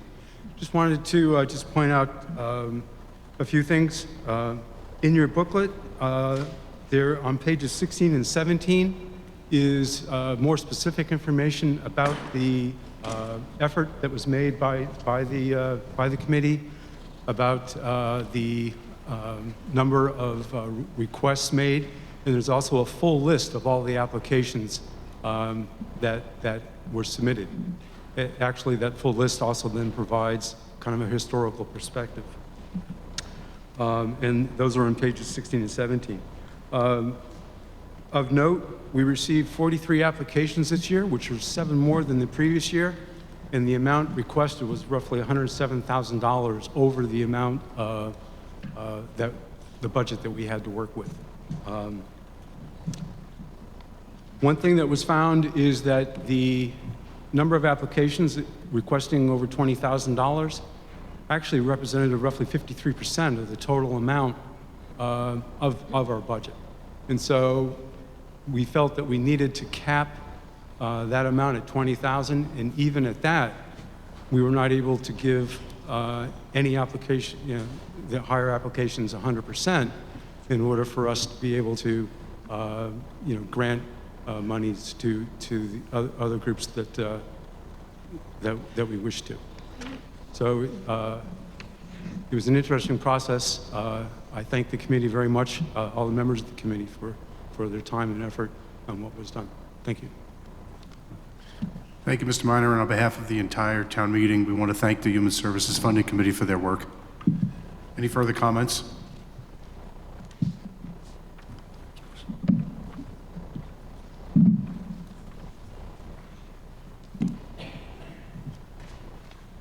Marta Gossage, District 3/9.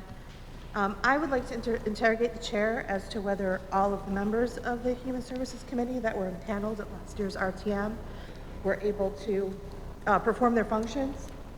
Due to the structure of the meetings, I understand that members who work during the day but were appointed by this body were excluded because the meetings are held at 1 p.m. on a work day and were not able to be changed. So I would like to interrogate if that is true. And if that is true, object. Because people who work during the day should be able to serve on committees in town. Member of the Human Services Funding Committee is interrogated should they wish to be.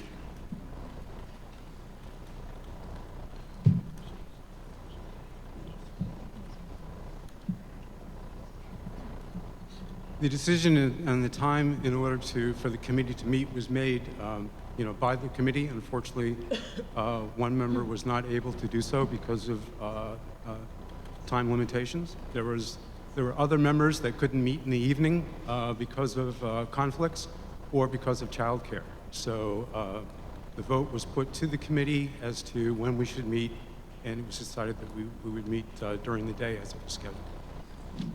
Thank you. Any further comments?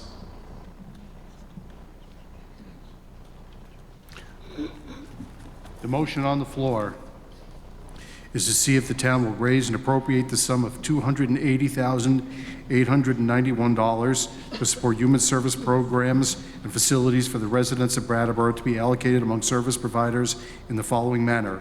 AIDS Project of Southern Vermont, $1,900. American Red Cross, $3,750. Big Brothers Big Sisters, $6,750. Boys and Girls Club, $17,000. Brattleboro Area Hospice, $5,400. Brattleboro Center for Children, $5,400. Brattleboro Senior Meals, $9,500. Building a Positive Community, $7,120. Family Garden, $2,250. Food Connects, $8,000. Gathering Place, $4,250. Green Mountain RSVP, $900. Groundworks Collaborative, $19,000. HCRS, $9,500. Meeting Waters YMCA, $9,500. Out in the Open, $14,850. Putney Food Shelf, $1,514. Senior Solutions, $4,800. SEVCA, $13,300. Susu Community Farm, $12,955. The Root Social Justice Center, $12,975. Theater Adventure Inc., $1,710. Turning Point, $16,000. Vermont Adult Learning, $2,400. Vermont Association for the Blind, $630. Vermont Center for Independent Living, $1,360. Vermont Family Network, $1,875. Visiting Nurses and Hospice of Vermont, New Hampshire, $10,980. Windham County Dental Center, $7,500. Windham County Humane Society, $1,900. Wyndham County Safe Place Child Advocacy Center, $3,600. Wyndham Windsor Housing Trust, $6,497. Winston Prouty Center for Child and Family, $15,000. Women Freedom Center, $16,625. Summer Good Program from Wyndham Southeast Supervisory Union, $7,200. And Youth Services, $17,000. Are you ready for that question? If so, all those in favor, please stand. Thank you. All those opposed, if any, please rise. The ayes appear to have it. The ayes do have it, and you've adopted Article 12. On Article 13, moderator recognizes Mr. Goodnow. I move that the compensation of the Select Board chairperson be set at $10,000 and the salaries of the other members of the Select Board be set at $8,000. I obviously pulled the short straw on that. Is there a second? There's a second. It's been moved and seconded that the compensation of the Select Board Chair be set at $10,000 and the salaries of the other members of Select Board be set at $8,000 each. Is there any discussion? Ms. Franks.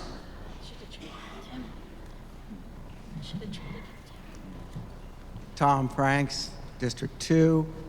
Just to remind the meeting here that we voted this initially to see if we could increase participation across by a variety of demographics. I think we failed. And I think we might want to consider why we're doing this. I've been on a select board, not here. I know that you get paid about $1 an hour if you're lucky. But I firmly believe that this is an honorarium and not a payment, and that it is a community service, and that in and of itself has tremendous value.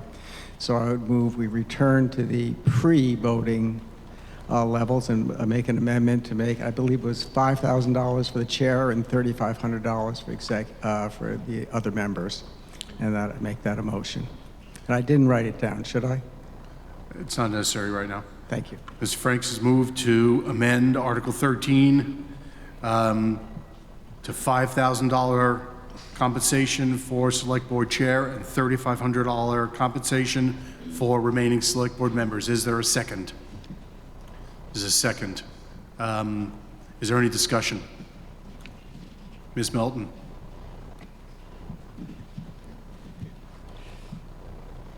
Paula Melton, District 3.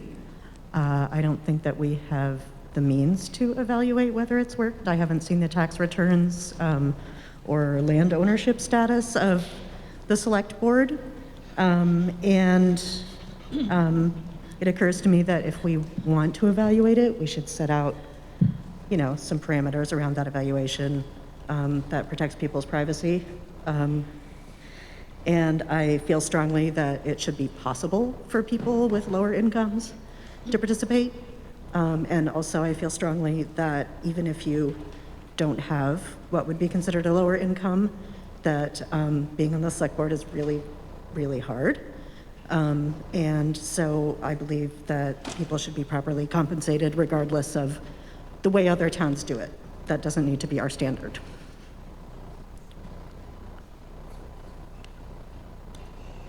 Yes, please. Second row. Next to you. That's right.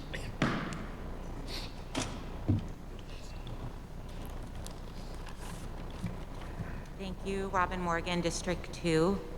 I just want to point out that this is only, the money part is only one barrier that could keep people from participating on the Select Board. And if we are still committed to trying to make this accessible for more people, then we should be examining what are other barriers that we can lower instead of bringing this one back up again. I'm not a Select Board member, but I do serve on a board that is compensated similarly at the school board.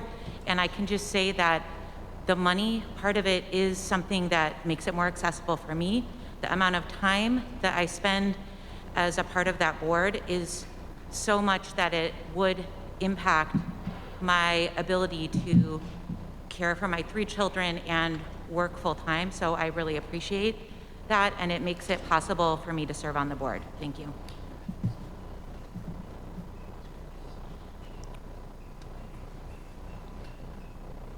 Yes, please. Mr. Herzog? Is that Mr. Herzog? George Carville, District 1. As the person who, it's hard to count years with COVID, but as the person who made the motion a number of years ago to raise the board salaries, I seem to recall there was a part of that that included childcare. I don't see it now, but I think something else has happened. Could someone educate me as to what's going on? Because I think that part of making it reasonable for folks to serve here is childcare. Remember, the Select Board is interrogated about whether there's a childcare stipend.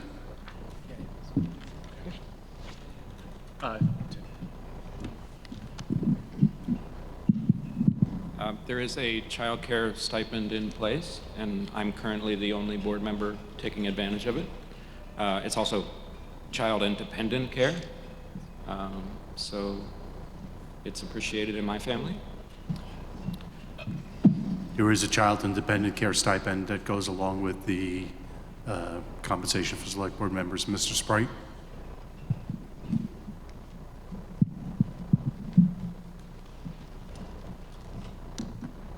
Frick Sprite, District 3.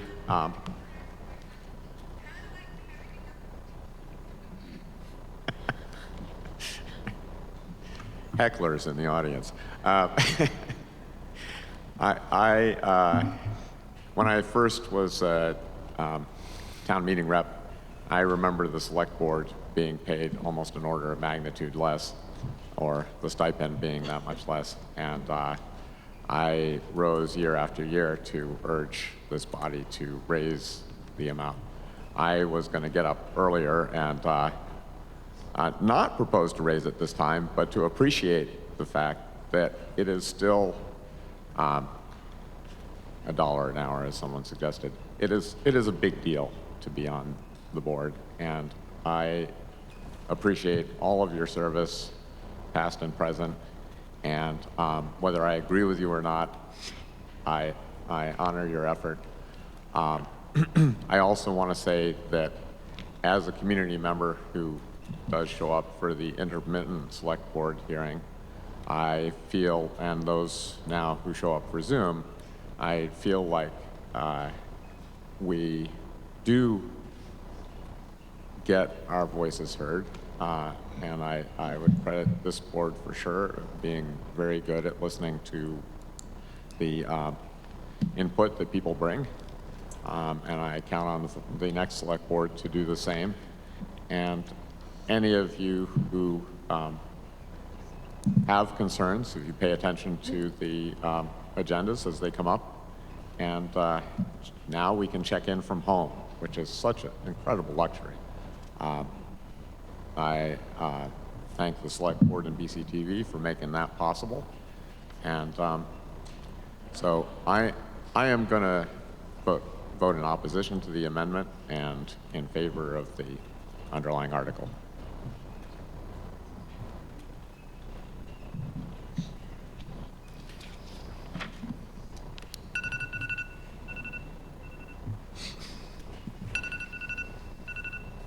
Rebecca Tatkovsky, District 3.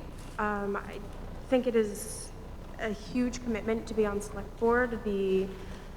It is the equivalent of having a part-time job, and I think it is deeply inappropriate of us as a board to take payment away from those who are serving us, and for the only parameter to serve the town of Brattleboro to be our supposed care for the community. We need to show care back to the people who are in service to the community. That includes us and our select board representatives. Thank you. Mrs. Stroud.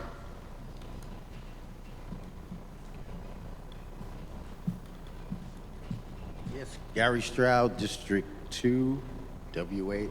I guess the last time when we met was on Zoom. We were in our caves back then and zooming in, and at the time I believe that this particular article, when it came up, was supposed to be something like a marketing tool for us to attract more people to be coming on Select Board. But I had mentioned back then to let people know that it's not a driving force to serving your community or rely on it just for any other reasons. But now that's changed my mind, seeing the changing times and the economy and the commitment and the dedication and the passion that a lot of true people are putting into this makes me reconfigure and rethink the way I see how this is being put forth.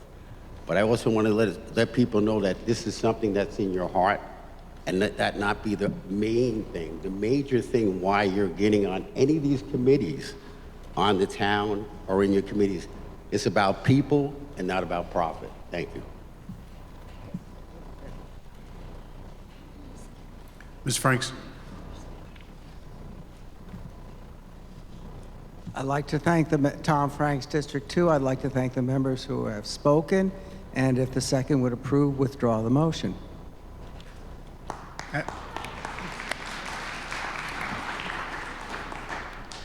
As an objection, the amendment is withdrawn.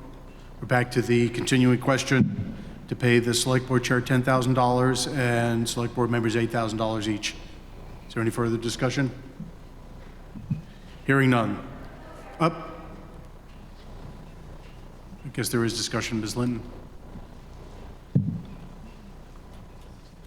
Sheila Linton, District 3. I just wanted to say that I'm really appreciative of having this article and for our select board members to be being paid.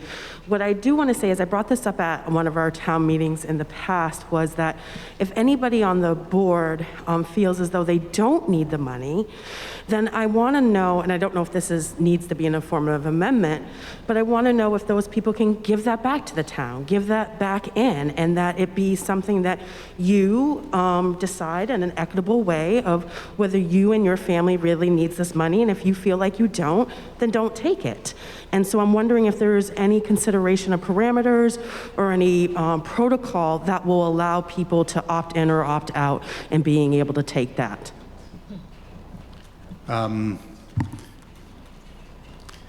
I'm not going to interrogate the select board on that inquiry. That's a personal question. I was on select board. There's plenty of other former select board members. Any other discussion?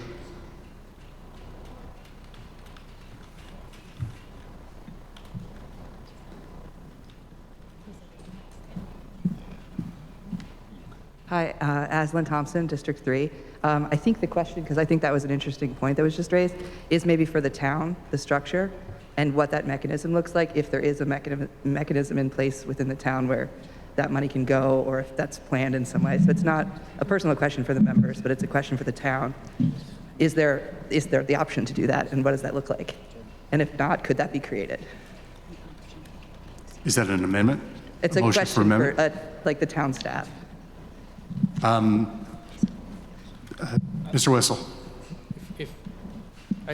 To answer, if I may, Mr. Moderator. Mr. Fisher. To answer that question, if a select board member were to not take that salary, it's just a portion of the general fund budget that then is unexpended, and if unexpended at the end of the year would go into the unassigned fund balance. So that's great. Thank you. Logistically what would happen with it. Good. Thanks. Yes.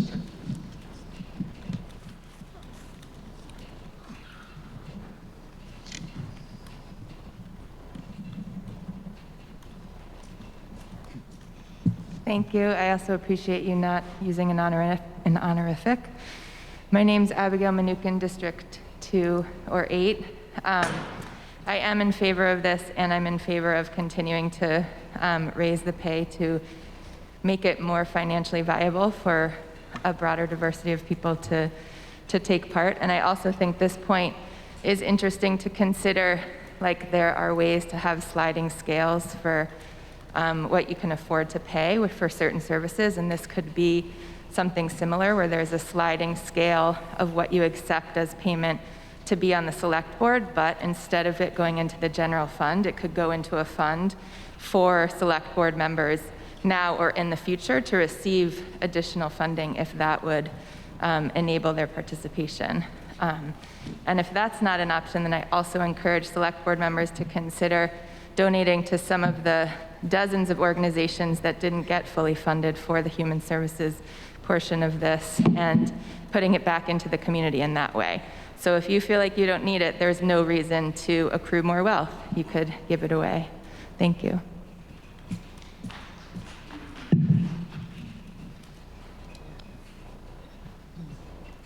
I don't see any other hands. Are you ready for that question? The article on the floor is whether the compensation of chairboard select person will be set at $10,000, salaries of other members of the select board be set at $8,000 each. Are you ready for that question? If so, all those in favor, please rise. Thank you. All those opposed, please rise.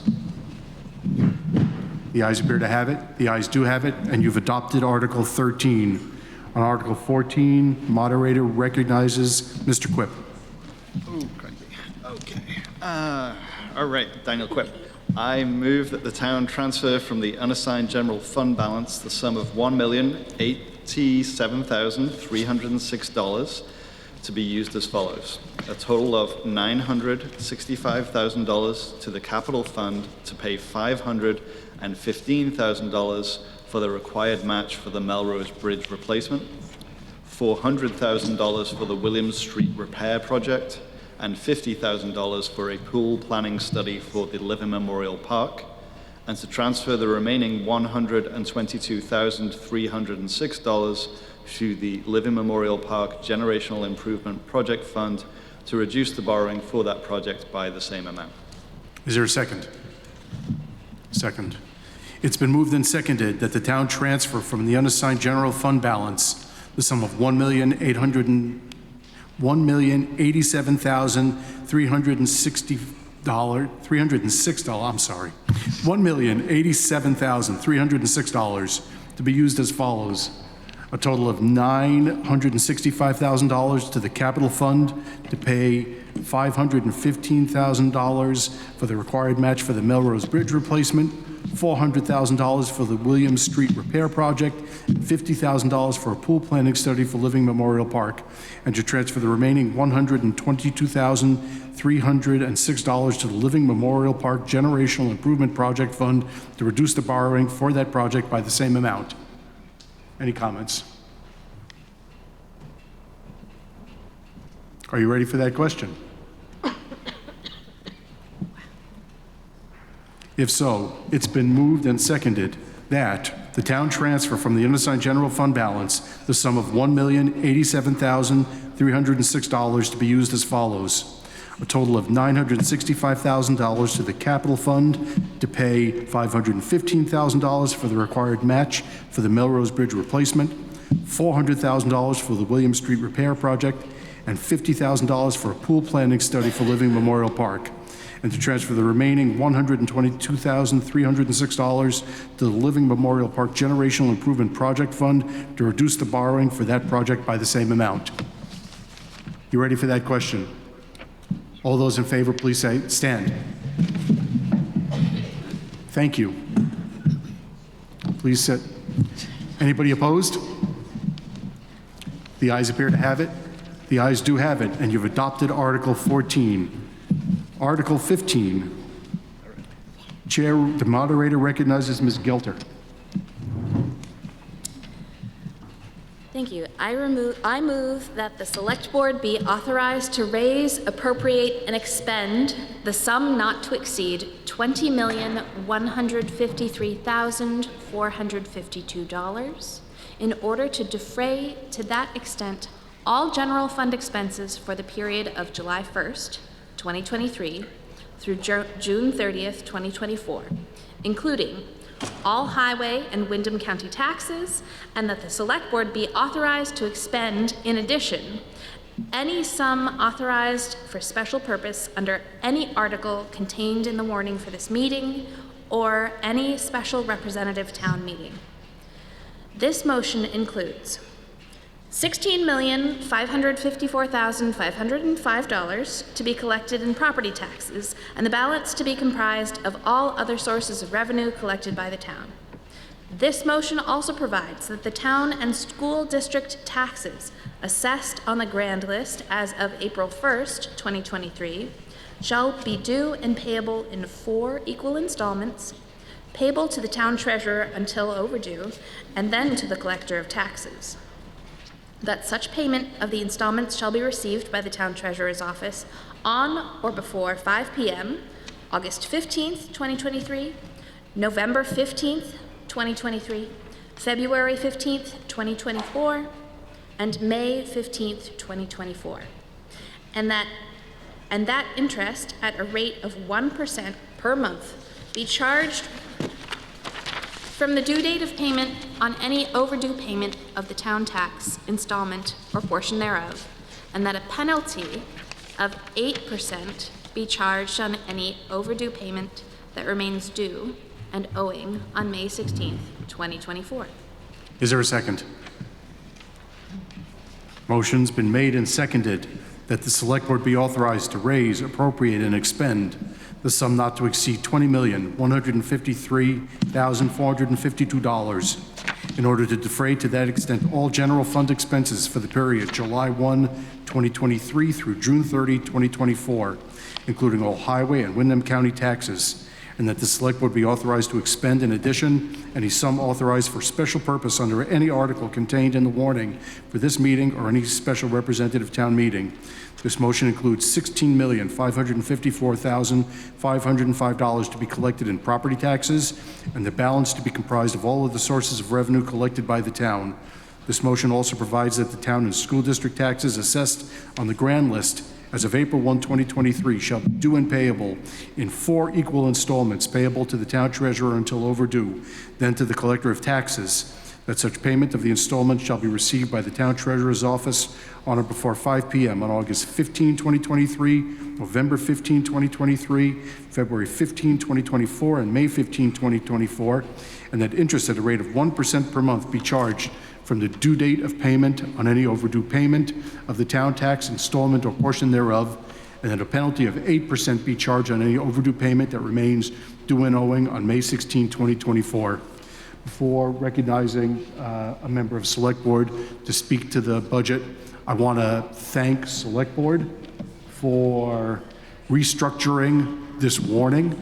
So we're dealing with this budget article early in the meeting, actually before lunch.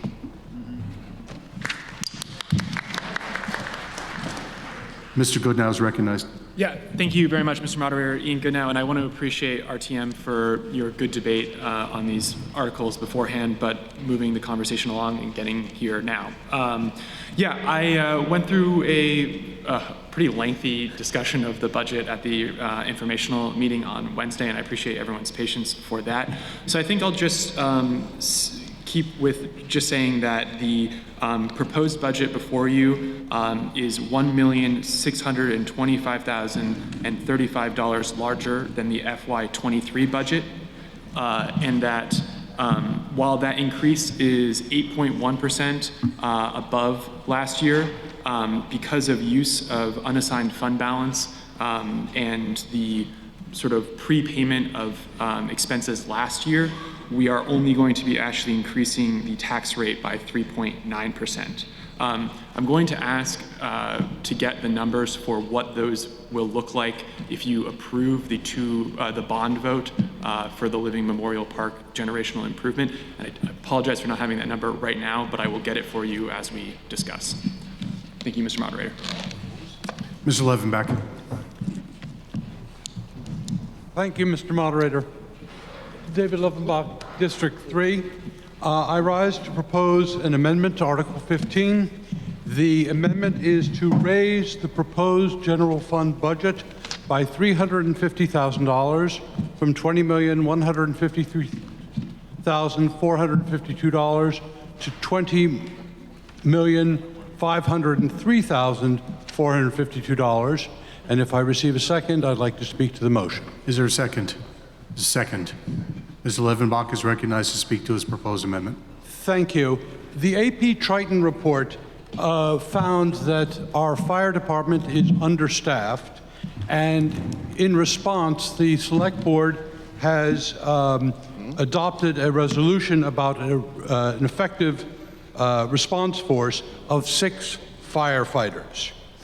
To that end, the Select Board wishes to hire 3 additional firefighters immediately and passed a motion at a recent Select Board meeting to fund those positions with ARPA money. My proposal to add $350,000 to the FY24 budget will make it unnecessary to tap the ARPA fund for essential operations. ARPA, the American Rescue Plan Act of 2021, was a response to the disruptions caused by COVID, and it provides, among other things, grants to state and local governments for a variety of purposes. There are a few prohibitions on the spending of that money, but as a general matter, a long list of or a variety of projects are eligible. Brattleboro received a little less than $3.4 million from ARPA funds. Initially, the Select Board chose to replenish the parking fund, which took a terrible hit during the pandemic, and I thought that was an entirely appropriate use of that fund. That leaves the town with about $2.7 million in ARPA money. I've repeatedly encouraged the Select Board to engage with residents of the town as how to spend the remaining $2.7 million. Such a community discussion has not yet happened. ARPA is a once-in-a-lifetime gift that should be used for long-term investments in making Brattleboro a better place for its citizens. It should not be used for a recurring expense of building up the fire department staff. I support the addition of 3 firefighters, but I oppose the use of ARPA money for that purpose.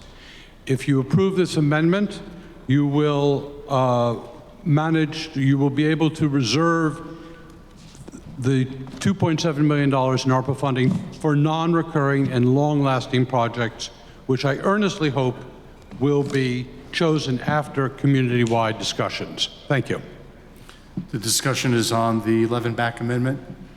Dr. Reichman.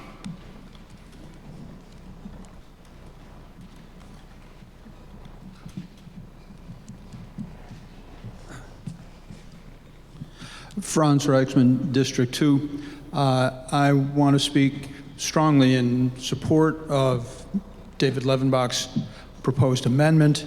As long as I was chair of the Finance Committee, which was a period of 5 years, and since then paying attention to ongoing town governmental matters, I think the principle of using non-recurring funds for non-recurring purposes is an important one. It's been honored time and time again at just about every meeting I've been to that discussed the budget.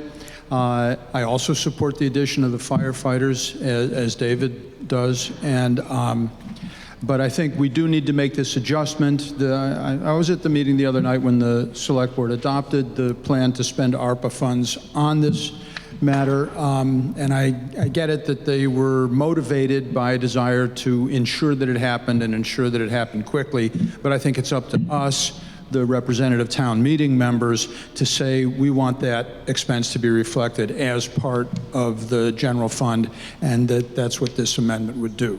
Thank you. Any further discussion? Mr. Carville.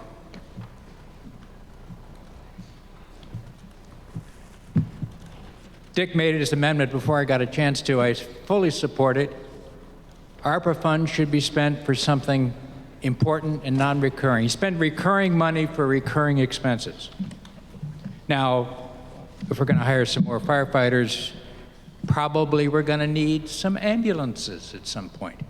That would be an appropriate use of that fund. But these sorts of recurring expenses should be part of the budget. I support the amendment. Mr. Quipp. Thank you. Daniel Quipp. I just wanted to kind of introduce into this conversation, I don't object to the amendment, but I want to introduce the fact that the general fund budget will take effect as of July 1. Today is March 20-something, 25th, and the vote that we took on Tuesday will allow us to hire people starting, we already put out an ad, correct? Yes, starting immediately. So if this is something that is a concern of yours that you would wish the town to fund, you will do it more expediently by just allowing the vote that the Select Board has already taken to stand. I'm not against the idea that the general fund should be paying for these types of expenses, but in this situation, I think that it's better to act now rather than wait until July 1. Mr. Davis.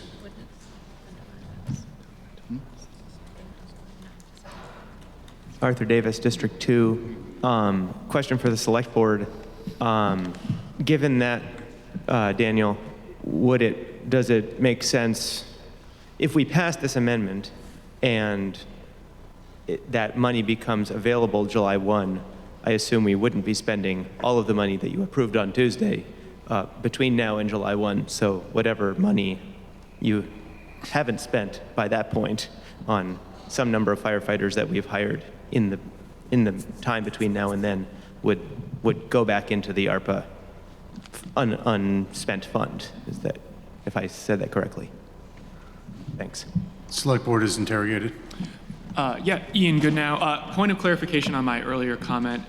As I'm often told by municipal staff, I was incorrect. The 3.9% tax increase includes the obligations for the FY24 budget if the bond vote were to pass. So the 3.9 wouldn't be impacted by your vote. I apologize for that miscommunication. As to, and I know that was out of order, but to answer your question very quickly, One of the reasons I was kind of uncomfortable with the vote on Tuesday is that there would be no obligation of the select board to do that, but I can tell you that I will be on the select board and I would do that, essentially only obligate the ARPA funds that were used in the 3-month interim before FY24 budget were to begin, should RTM approve this amendment to the FY24 budget. Ms. Hasegawa.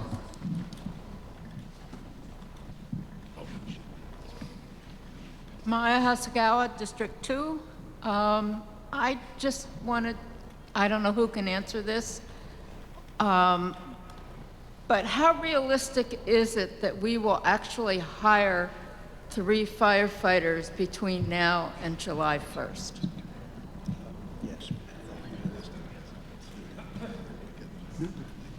The select board is interrogated. Upon information and belief by the end of April.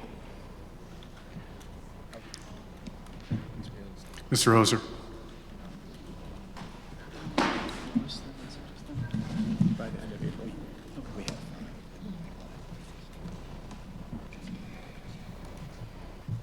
Mr. Moderator, Bob Ozer, District 3, and I speak in favor of the amendment.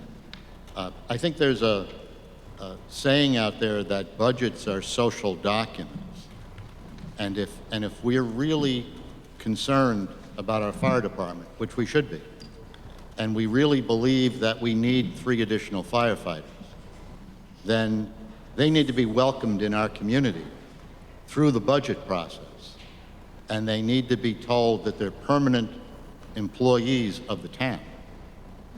And that's in a way symbolic, but in a way it's real, because it's our commitment to those new employees. And I know the moderator had cautioned someone before about reading during the time, but if I may just say one thing, that there is a Government Finance Officers Association, and that's a nationwide association, and they address the temporary nature of the American Rescue Plan Act monies, and said that since those funds are non-recurring, their use should be applied primarily to non-recurring expenditures, and care should be taken to avoid creating new programs or add-ons to existing programs that require an ongoing financial commitment.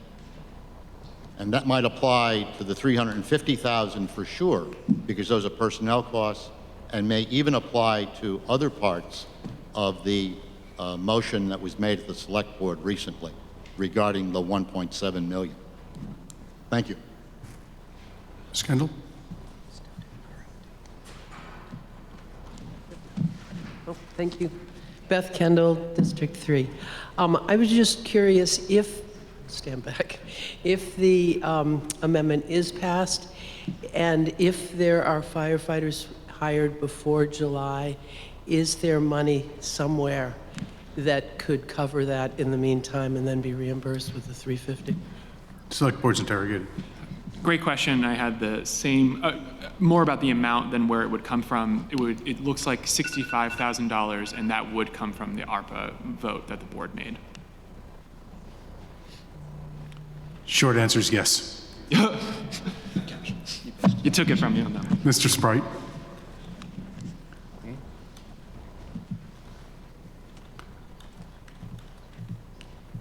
Frick Sprite, District 3.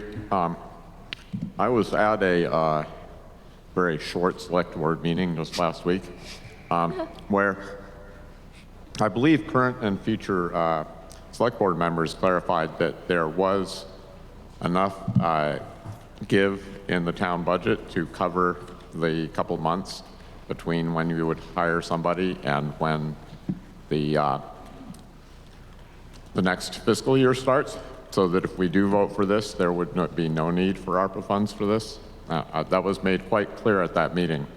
So I am surprised to hear something different today.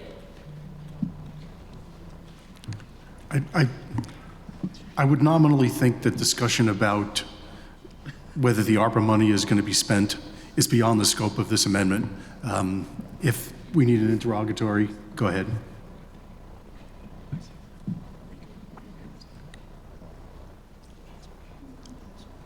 Okay. Obviously, I'm trying to get a full answer for you, Frick, and I appreciate the question. I think that I was answering a different question on the 65. That would be where the money would come from in the interim. It would be up to the new board whether to restore the full 350 that was allocated by the board from ARPA for the 3 firefighters come FY24 when this budget were to be implemented. If we pass. Correct. Yeah. Yeah. Does that answer the question? As best as a politician can sort of navigate his way around. And a lawyer. Yeah. Okay. I'm going to remind the body that you have the power to increase or decrease the budget, but not to specify the use for those funds, although there is some disagreement about that at VLCT. But this body has consistently taken that position. So you'll be increasing the budget by $350,000, and it'll be up to the select board to decide how to use it if you adopt the amendment. Ms. Franks, are you raising your hand? Okay, good. Mr. Levenbach for the second time on the amendment. Thank you. David Levenbach, District 3. I would just say in response to the moderator's remarks, which I do appreciate and which I believe has been our long-standing tradition and a good one, but I think there's also a long-standing tradition and an equally good one that the Select Board hears the will of RTM. Thank you. Is there any further discussion on the Levenbach amendment? Hearing none. The motion on the floor is to amend Article 15 by raising the proposed general fund budget by $350,000 from $20,153,452 to $20,503,452. Are you ready for that question? All those in favor, please rise. Thank you. You can be seated. All those opposed, if any, please rise. The Levenbach amendment carries 120 to 2. And you have amended Article 15 so that the total budget number is $20,503,452. Is there any discussion on the budget as amended?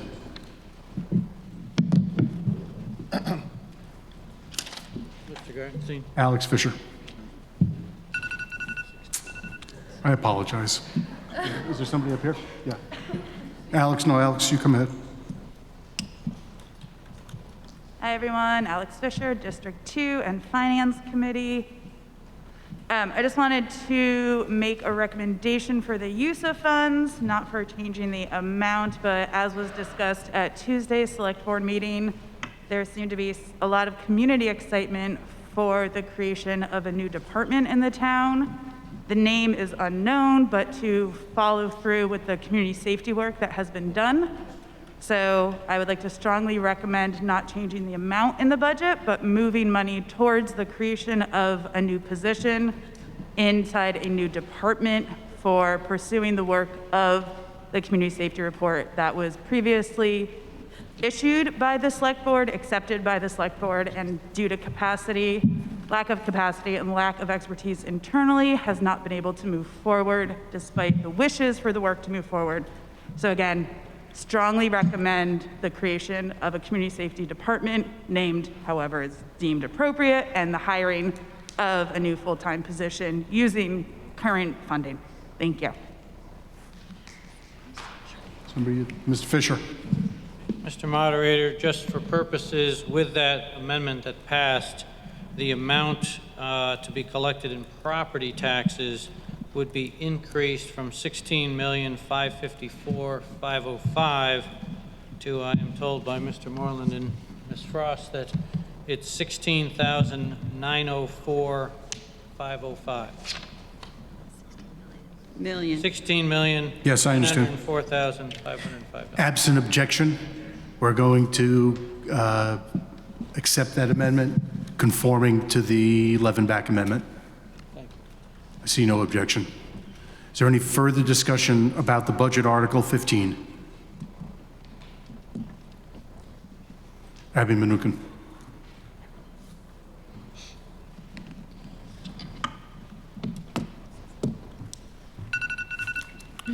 Jeez, I'm not going to use that anymore. That's great. Thanks for your time. Abby Manukin, District 2.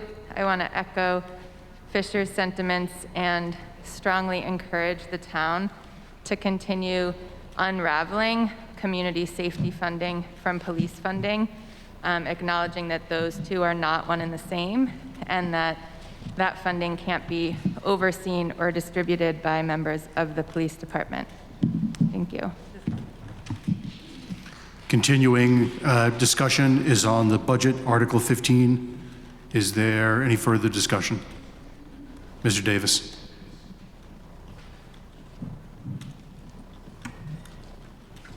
Andrew Davis, District 3. I'm just looking through the budget this week, and I'm going to bring up emergency medical services. And I noticed that the amount we approved last year is cut in half, basically. And I'm sure those funds have been distributed, because I don't believe we've cut the cost of this service in half. Could you just speak to how that money has been reallocated? I notice in the fire department there's a lot of activity, but it's hard for someone like myself to see the strategy there. And the second part of my question is, what is the flexibility of that? Because I know the question of EMS is still on the table. So could you speak to that whole issue of funding from the budgetary point of view purely? Not the actual delivery of services, but the budgetary aspect. Can you do, is that possible briefly?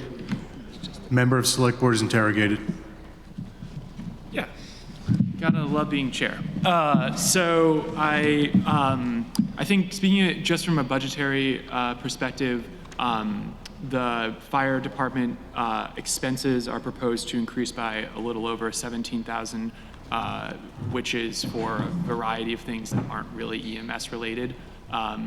The budget item in auxiliary services for EMS, the board talked about it quite extensively, whether to go for the original 285, that was the rescue contract, or the lesser amount, which I'm blanking on right now, for Golden Cross. And we decided, given that things were in fluctuation, that we go for the lower, more conservative number, that the contract that we have with Golden Cross, which has a 1-year extension, that we budget for that line item, because we expose the taxpayer to the least amount, hopefully. So I hope that starts to answer your question. As far as other elements for the budget discussion on further EMS, the board on Tuesday considered and discussed and then voted on a fairly extensive plan for the next 6 months on discussing and determining what the future for EMS looks like for the town of Brattleboro.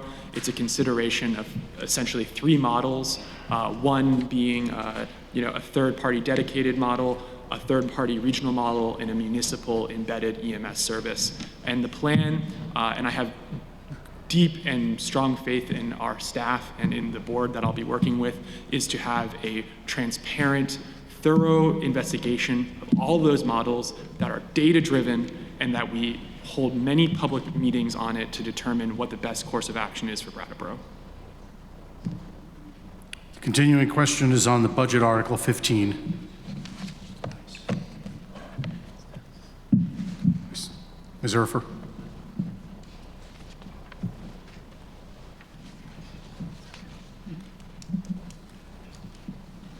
Kathy for District 3. I'd like to ask the Select Board or the Treasurer why ARPA funds were not applied to the expenditures that would be covered under the bond vote for Article 8.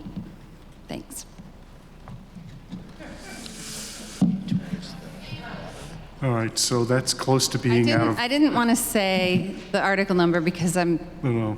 I think it is germane because we're voting on the entire budget. And if I remember correctly, the property tax will increase based on the inclusion of those bond votes. Is that correct? I won't rule it out of order. Select board's interrogated. It's just a simple question about why ARPA wasn't considered for those costs for the town. If a select board member is willing to speak to the reason for that decision, Mr. Quip? Sorry, we got multiple members that want to speak on it. Yeah, Daniel Quip. So when we considered the generational improvements at Live Memorial Park, there was a proposal from a community member to use some of the ARPA funding to reduce the borrowing for that. It was a policy decision by the select board not to do so. That's 8. That's the water. If another member of select board wants to speak to the issue. Sorry, my bad. Well, the interesting thing about Article 8 is that we heard on Wednesday night is that the bond amount is for $2 million, but the state of Vermont has offered to essentially give us a no-interest loan and a buyback of almost half of that amount, so that the reason to bond is in order to get the funding that the state wants to give us. So that's why, and it seems like a good idea.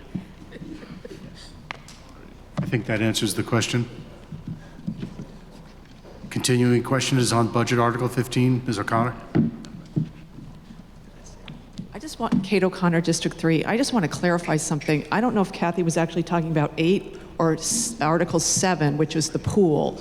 And I was the one, and there was one other member who actually asked about using the ARPA money. So I think she may have been talking about 7. I think she was talking about No, she's saying no, but I'll talk about 7. And Board, select board member is queried about ARPA money for Article 7. Again, close to the line, but go ahead. I think Daniel spoke to it. I think Daniel spoke to it.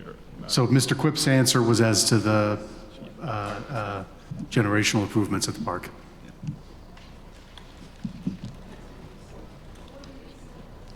What did he say? He said a policy decision was made by select board not to use ARPA funds. He didn't say more. That's correct. Fair enough. Mr. Ozer.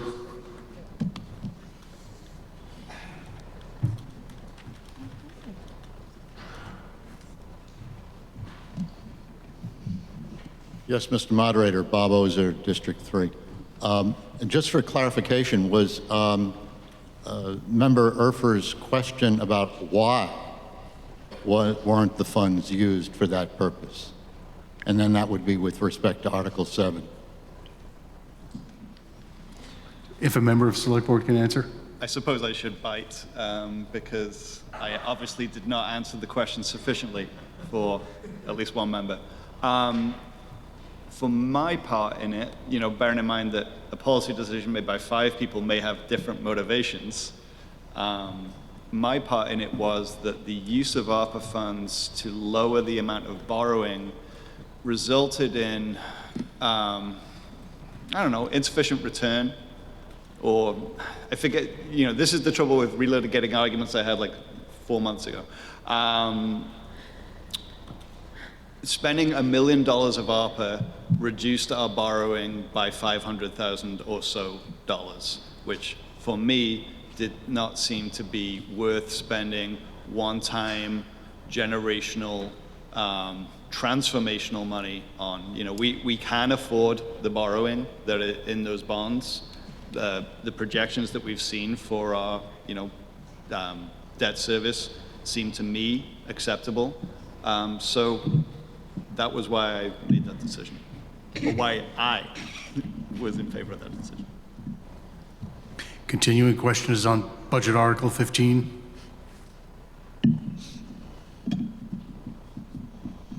Mr. Davis?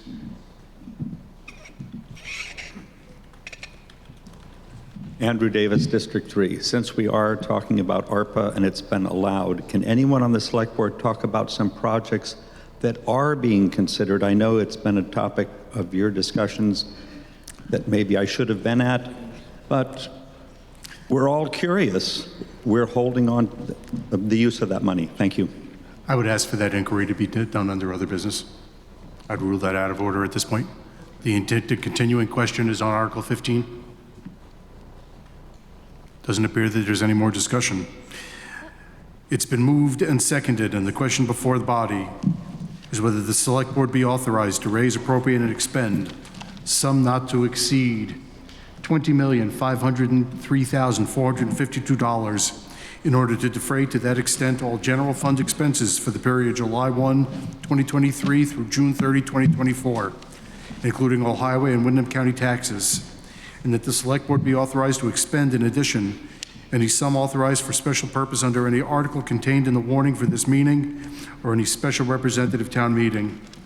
This motion includes $16,904,505 to be collected in property taxes, and the balance to be comprised of all other sources of revenue collected by the town.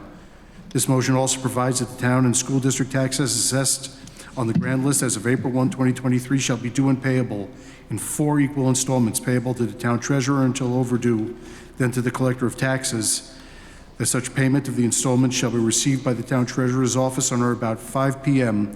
on August 15, 2023, November 15, 2023, February 15, 2024, and May 15, 2024, and that interest at a rate of 1% per month be charged from the due date of payment on any overdue payment of the town tax, installment or portion thereof, and that a penalty of 8% be charged on any overdue payment that remains due and owing May 16, 2024. Are you ready for that question? If so, all those in favor, please rise. Thank you. You can be seated. Is there anyone opposed?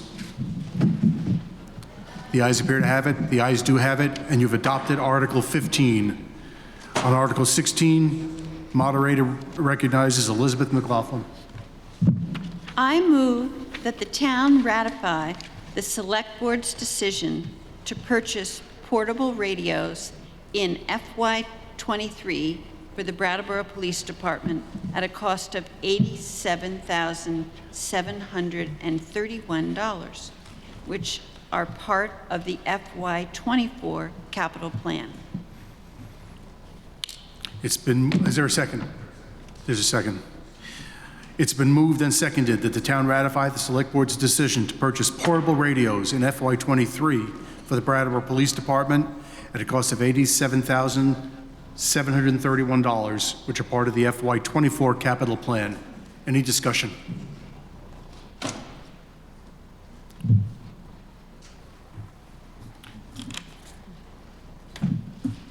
Is that Ms. Titkowski? No, I didn't like that. Hi, I just had a clarifying question about this. At the informational session on Wednesday, there wasn't a clear answer on what would happen if we did not ratify this, so I was curious if there is an answer. Town attorney is interrogated.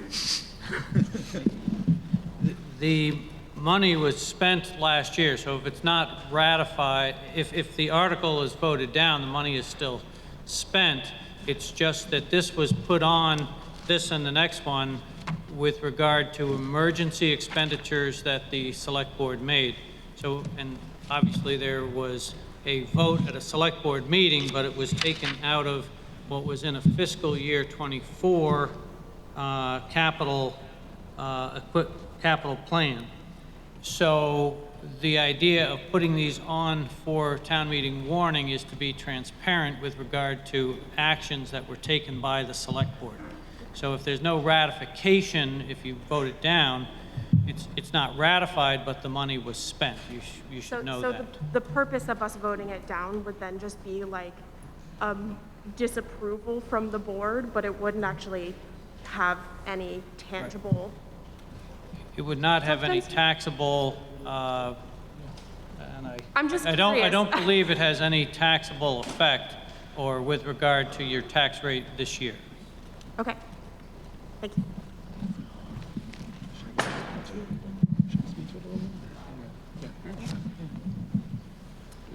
Yes.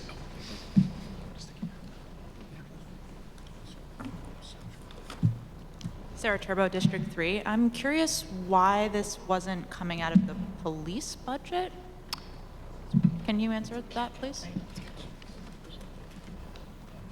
Mr. Goodnow. Yeah, Ian, good now. So it's a capital expense, so it comes out of the capital. I want to speak also to the other question for a moment. I think it's important at RTM that we take opportunities to sort of talk about functions of your municipal government and how we can improve those functions. So we have this capital project improvement plan. It goes out many, many years. And what happens is we bump stuff and we move things around as things come up that need to be funded sooner for various reasons. And my understanding, having spoken to town staff at length about this item, is that one of the reasons why we had to do this early was because we bumped this item in the capital project improvement plan multiple times further out. And if you go back to the historical data, we actually had these radios being replaced and projected and actually funded earlier than where we are now. And so the reason why was because that historical data was lost. We just were looking at the newer data, and we weren't realizing that these radios need to be replaced until they started failing. And that's when we said, okay, well, we can't have our police department with failing radios. We got to do it now. And so I think that the town and I think the board wants us to learn from that and to keep closer track of when we bump capital improvement projects, so that we're keeping closer attention to when things are going to need replaced, so we don't put the RTM in a position again where they need to ratify something because of an emergency replacement.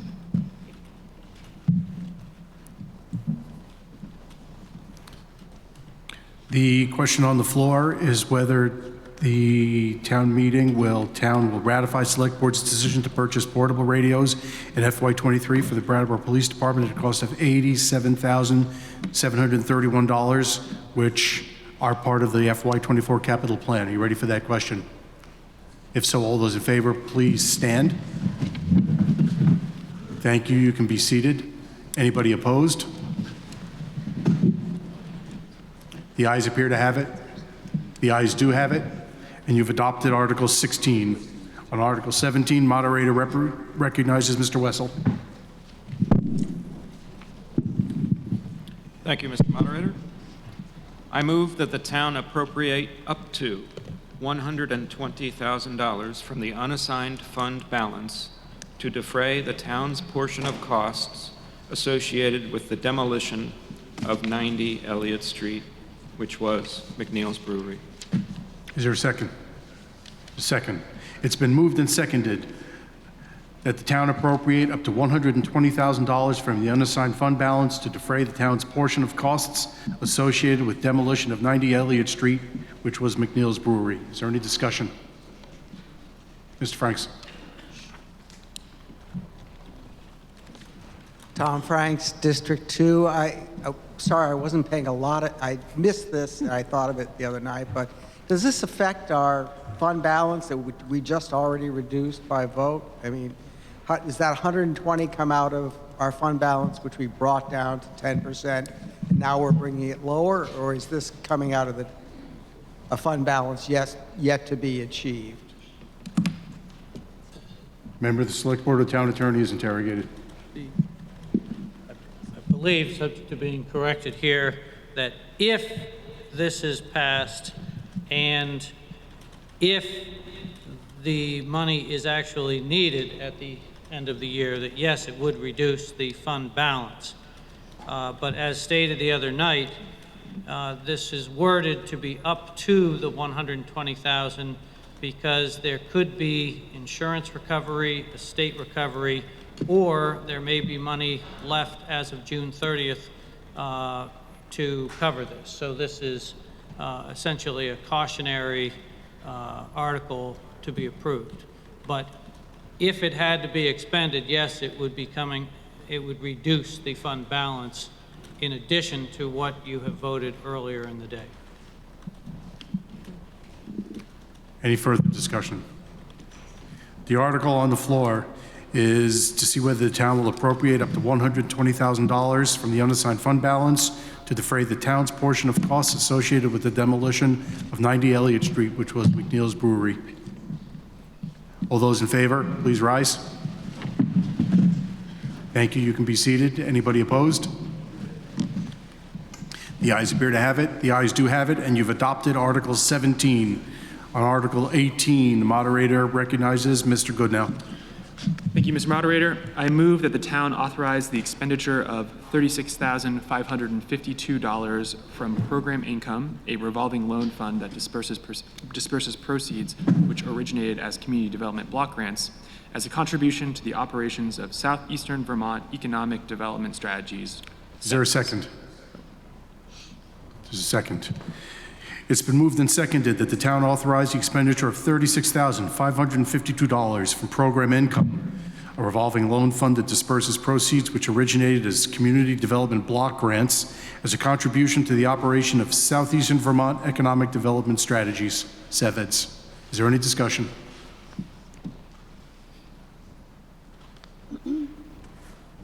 Ms. McLaughlin. Thank you, Mr. Moderator. At the informational meeting, there was a discussion about asking SeVEDS to prepare a report for the town of Brattleboro, as they have done in years past. And after consultation with our planning department, I would request of SeVEDS that they prepare a brief report with the latest data on Brattleboro, containing demographics and economic data, including the census, and so forth, and other mapping data and financial resources such as ArcGIS Business Analyst, which I would be pleased to convey this information to SeVEDS to have for us next year. Excellent idea. Any other comments? It's not an amendment. It's not an amendment, just a request? No. Just a statement. Just a statement. Alex Fisher.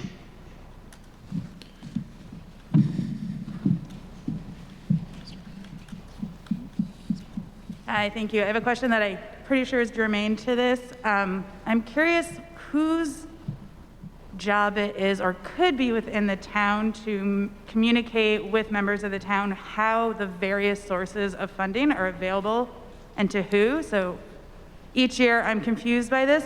This article and several other articles that are sort of, there's so many ways for organizations to be funded in this town by town funding, but I'm curious how people know that and how organizations know that. So I'm curious whose job that is or could be to clearly communicate with folks the various options for receiving funding for their work, including the block grants outlined in this article going to SeVEDS.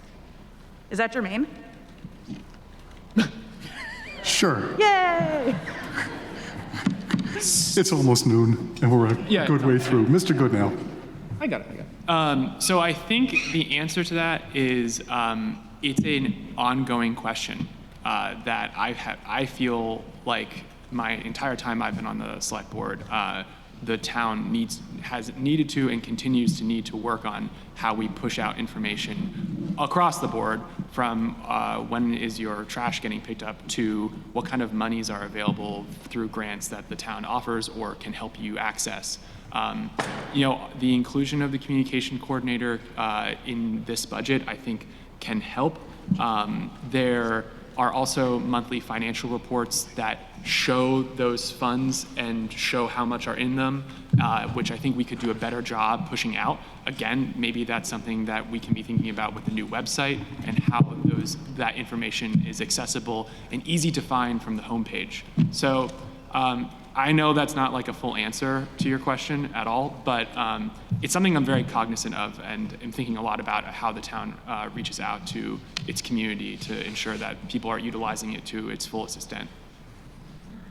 Thank you. Yeah, I think I just wanted to encourage that, because for me, each year when this article and several other articles are about ways that we're funding town projects that are by other organizations, as mentioned, like specifically during the community marketing initiative. It's often for me an ethical debate of access to information around accessing funds and not necessarily a personal decision around who's receiving them. So would love for that to be more available to many organizations in this town. So thank you so much. And for staff that are here, encouraging that to happen moving forward, and would support that communication being clear and open and findable by the town. So thank you, Ian, for answering that. Ms. Cooley. Thank you. Millicent Cooley, District 3. I think that Alex has asked an interesting question. I'm wondering if that's something that is appropriate for the Finance Committee to help with, any functions of, some of the information would, of course, come from the town, but could that be a special report with the Finance Committee working on helping with that? Just a question. It's pretty far afield of $36,000 for SeVEDS. If the answer can be given quickly, let's hear it. It's of interest to people. I'm sorry, Mr. Moderator, I missed your. Are you interrogating me? Yes, the Finance Committee can play a role. Oh. If it wants to. Yes. There's your answer. Yes. Yes. And Mr. Leffenbach was getting ready to say that, I would guess. David Levenbach, District 3, Chair of the Finance Committee. Having worked very hard for a number of months on the budget, I think we would decline such an offer. I think it's fair to say it's been noted that what funds are available for what is a topic of interest, and Select Board's looking at it. The question on the floor is whether to authorize $36,000 for SeVEDS. Is there any further discussion about that, Ms. Hasegawa?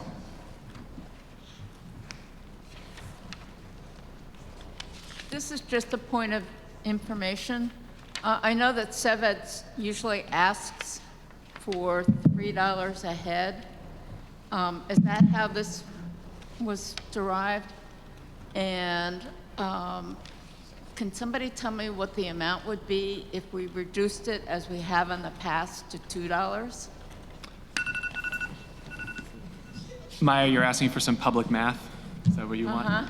It'd be just over $24,000. Yeah. I'm just trying to decide if I'm going to offer an amendment to reduce it. Yeah, I think I will offer an amendment to reduce the amount to $2 a head, which is the amount that we've given in the past. There's been a motion to amend Article 18 to,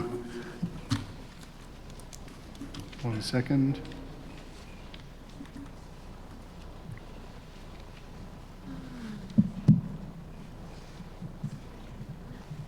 To $24,184. Is there a second? Ms. O'Connor. $24,184. Ms. Hasegawa, if you want to speak to the amendment.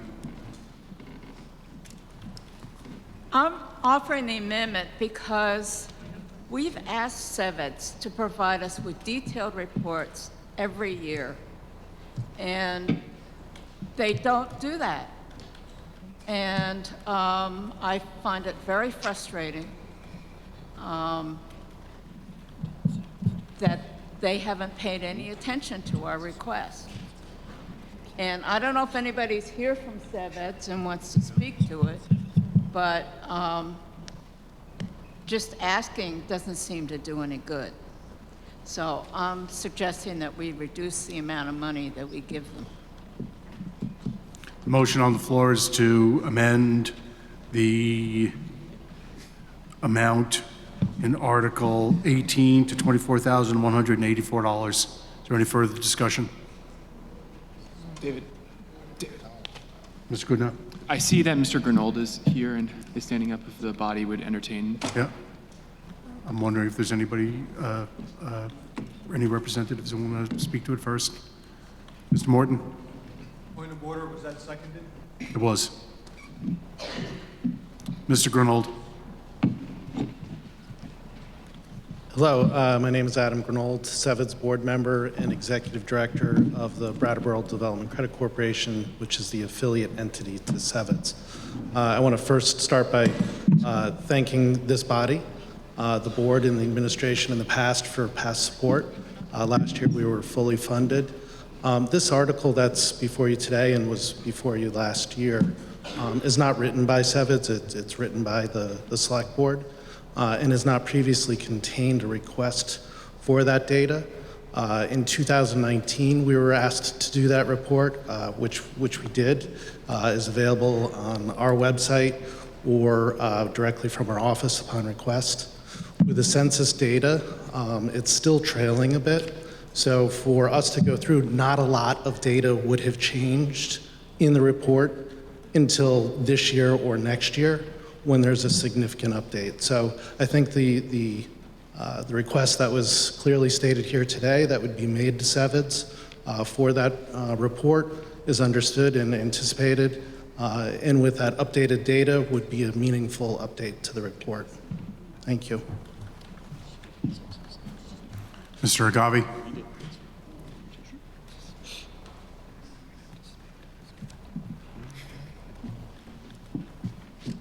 I would like to thank Ms. McLaughlin for following through on the request and taking some responsibility for seeing that this report is done for next year anyway.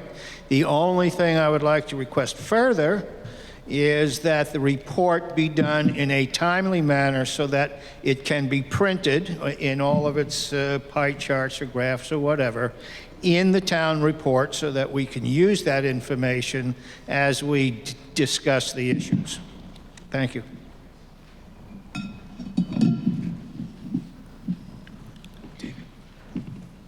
Mr. Quip. Daniel Quip. I'm curious what this report is supposed to be and what its purpose is. And I'm worried that I'm drifting into non-germane territory, but I think if we're asking an organization to do something, we should give them a little clearer guidance. And I should ask this body to think about how they would then use this report, because I don't think this report is necessarily an evaluation of the impact of SeVEDS. I think you're asking for something more broad. And so I'm just curious what we're actually asking for. Mr. Case, I mean, this is beyond the scope of this particular article, and we'll take a little bit more discussion. I'd like to call the question. There you go. This is on the amendment. Yeah. The question has been called on the Hasagawa amendment to Article 18. It's non-debatable. 2/3 vote is necessary. All those in favor of ceasing debate? Mr. Case, Ms. Case is right. Sorry. The motion on the floor is to cease debate on the Hasagawa amendment. Requires 2/3 vote. It's non-debatable. All those in favor of ceasing debate on the yes? Yep. A second, that's correct. There's no second. Somebody want a second? There's a second. Okay, now everybody in favor of ceasing debate on the Hasagawa amendment, please rise. You can be seated. Anybody opposed to ceasing debate on the Hasagawa amendment, please rise. The ayes appear to have it at 2/3. The ayes do have it.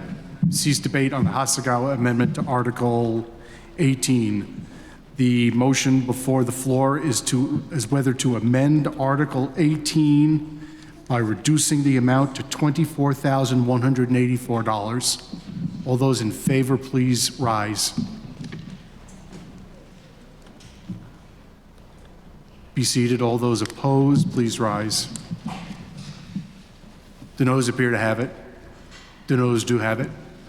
We're back to the continuing article, being whether to authorize expenditure of $36,000 from program income for SeVEDS. Is there any further discussion on that question? Abigail Manukin. Do I have that right? No, I don't. I'm sorry. The other curly redhead. Yeah. Emily Megas Russell, District. Ms. Megas Russell, I apologize. Yeah. Not the first today. So I just want to make a point.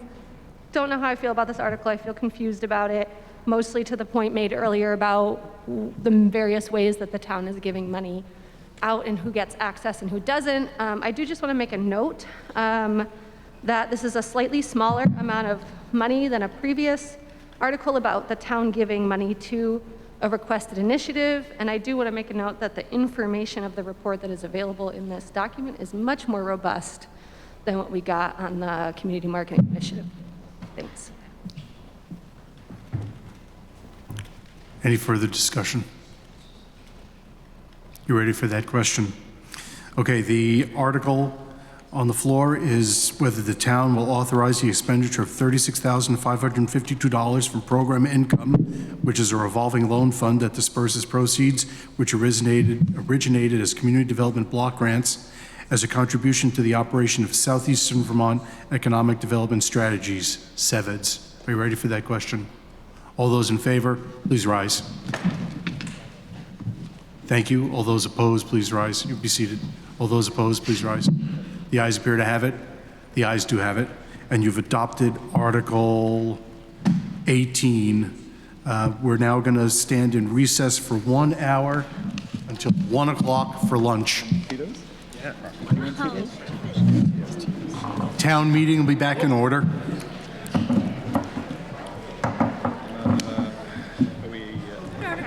If you haven't already, check back in. Yes. Please do so.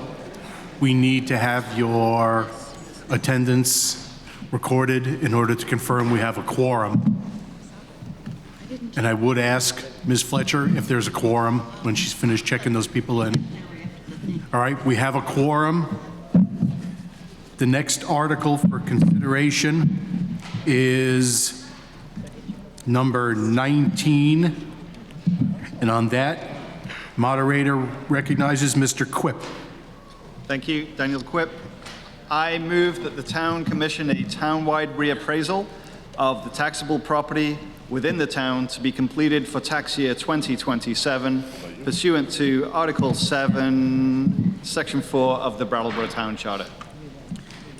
Article 19 has been moved. Is there a second? There's a second. It's been moved and seconded that the town commission a town-wide reappraisal of the taxable property within the town to be completed for tax year 2027 pursuant to Article 7, Section 4 of the Brattleboro Town Charter. Is there any discussion? Does anybody on the select board want to be recognized?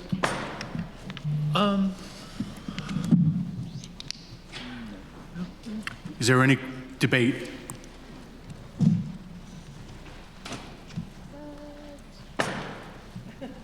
Are you ready for the question? The question on Article 19 is whether the town will commission a town-wide reappraisal of the taxable property within the town to be completed for tax year 2027 pursuant to Article 7, Section 4 of the Brattleboro Town Charter.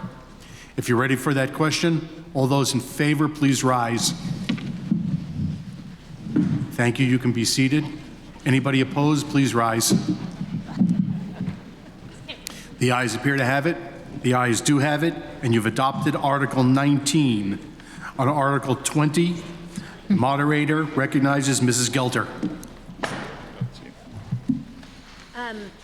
I move that the town exempt from real property taxes the lands and buildings of New England Center for Circus Arts, a registered 501c3 nonprofit organization, as being used primarily for education, performing arts, health, and recreational purposes. Is there a second? There's a second. It's been moved and seconded that the town exempt from real property taxes the lands and buildings of New England Center for Circus Arts, a registered 501c3 nonprofit organization, as being used primarily for education, performing arts, health, and recreational purposes. Moderator recognizes Mr. Hutchinson.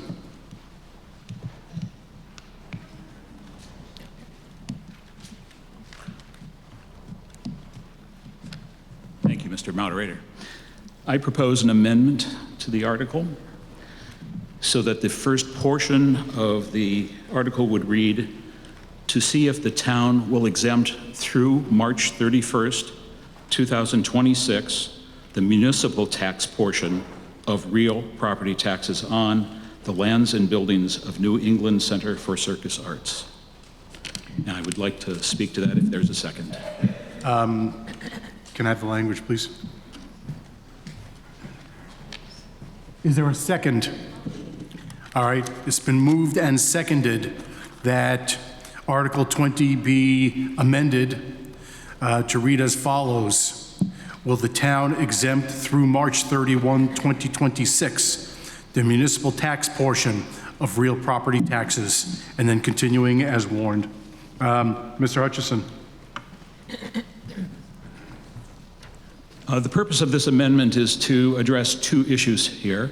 One, the date would put this exemption on the same schedule as the other 5 exemptions that have been voted by the RTM.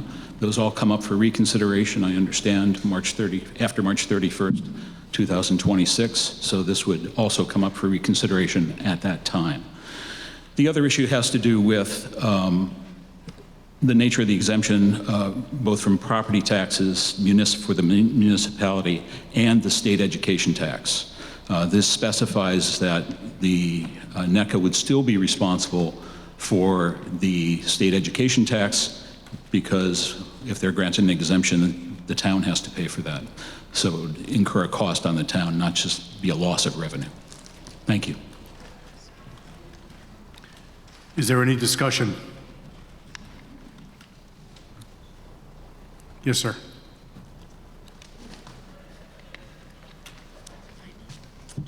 I'm Anthony Duncan, District 3.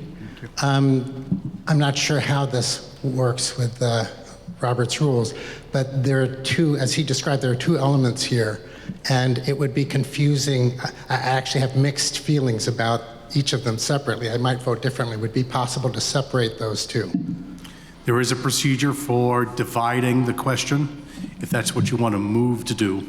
Yes. And that would be a secondary amendment on that amendment. Are you moving to divide that question? Yes. Is there a second? There's a second. It's been moved and seconded to divide the question, and we would separately be considering the time frame through March 31, 2026. And then whether to amend also by adding words, the municipal tax portion.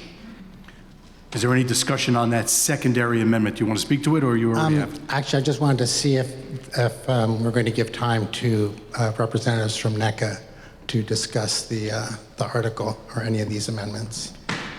If somebody's here and wants to speak to it, sure. Point of order. I think we need to vote on dividing the question. We do. A majority vote. Yeah. But I think that there's debate allowed on that. I can check. Is there any discussion on the secondary amendment to divide that proposed amendment? Seeing none, all those in favor of dividing the Hutchinson amendment so town meeting is voting separately on the time period of the exemption and the municipal tax portion, everybody rise. Who's in favor? Thank you. You can be seated. Anybody opposed? Please rise. The ayes appear to have it. The ayes do have it. And so the question has been divided, and we will be first discussing adding the language through March 31, 2026. Mr. Levenbach. David Levenbach, District 3. I would like to ask, and this may be most appropriate for the Town Attorney, Mr. Fisher, absent a date in the motion, how long would an exemption, if passed, last? Absent a date certain, it would last essentially forever or until circumstances changed for the organization that would make them taxable. Thank you. Or until town meeting acts? What? Or town meeting could act? Yeah, well, that's correct, yeah, or if town meeting, but it would take another act of town meeting to change that. Thank you, Dave. Any other discussion about the time period, March 31, 2026, being added to Article 20? Dr. Eichmann.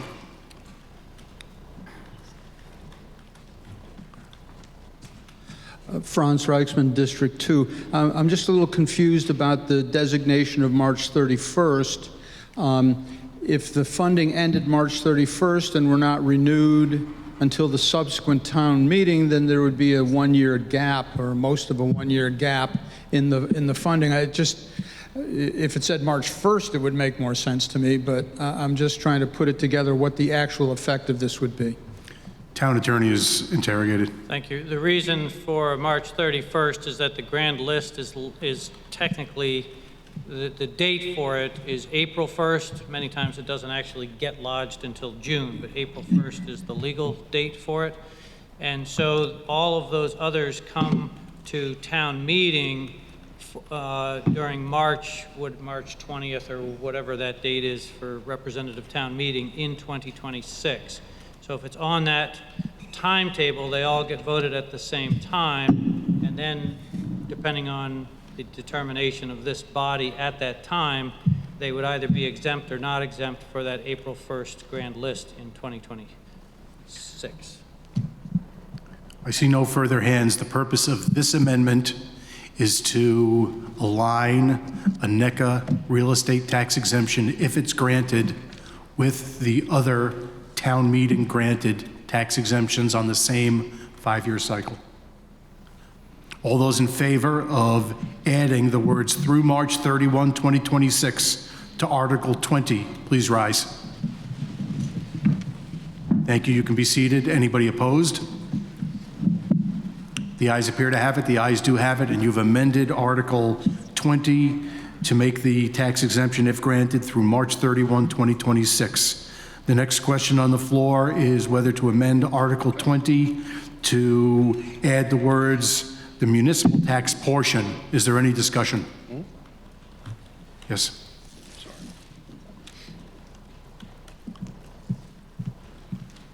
Jennifer Latham, District 2. I'm new to RTM and the records. I would like to interrogate what other organizations currently have the status that NECA is seeking. Town attorney or anybody on the select board is interrogated. You got it. Yeah, I believe so. I believe there's a handout at the back of the room that has a list of all of the exempt organizations and properties in town, and there are various different categories from farm stabilization exemptions, court settlement exemptions, exemptions for public pious charitable organizations. But I think what you may be asking are the others that are voted for by representative town meeting, and there are 5 of them. Currently, they are Camp Wabanog, Family Garden, Brattleboro Post 5, I believe that's the Little League field, the Holton Home, and the Holton Home, which also owns on Harris Avenue. So those are the 5 that are currently voted upon by representative town meeting. There are other exemptions that are on that list that are either by law, some are like the Brattleboro Housing Authority is a subset of the town of Brattleboro. So they're different exemptions based on different sections of the statute. Hope that answers your question. Mr. Davis.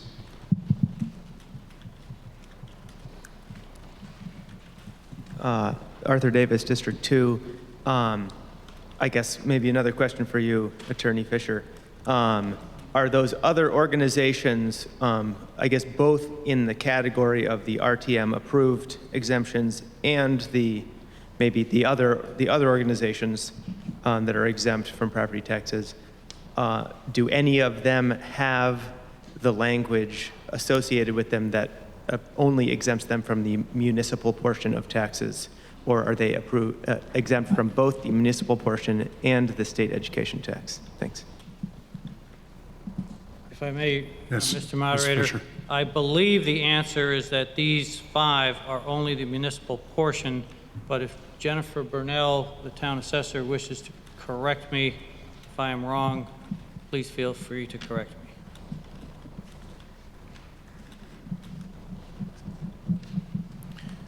Ms. Brunel is recognized.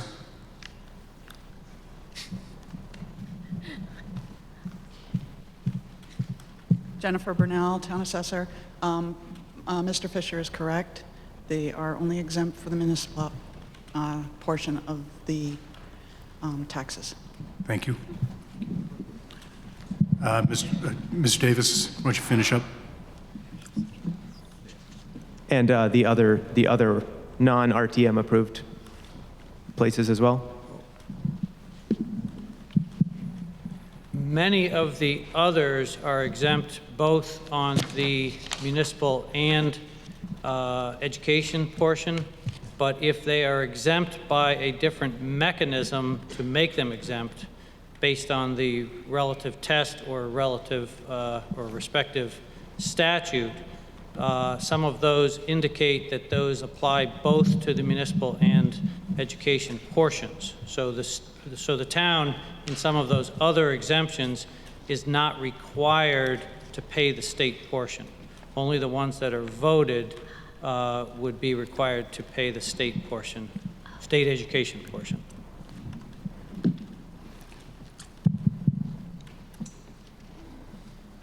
Ms. Duncan. Could we have somebody from the organization address this issue? If somebody from the organization Yes. wants to speak to it. Yeah. And if nobody else on the floor has a comment. If somebody from NECA wants to speak to why the town should pay their municipal taxes, their school taxes, please identify yourself. Hi, I'm Jennifer Struble. I'm the Executive Director for NECA. And although I am in favor of the amendment language to add March 31st, 2026, I'd like to appeal on the basis of fairness that there are some organizations that are exempt from the education portion of taxes in addition to the municipal portion. We are also an educational organization. We're a vocational school, and we teach classes just like any YT, Brattleboro Music Center, other places that are tax exempt for both portions. So we're just asking for fairness to be considered along with the amendment. Thank you.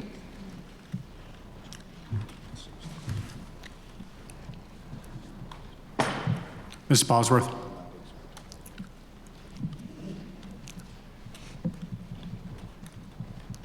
Michael Bosworth, District 1/7.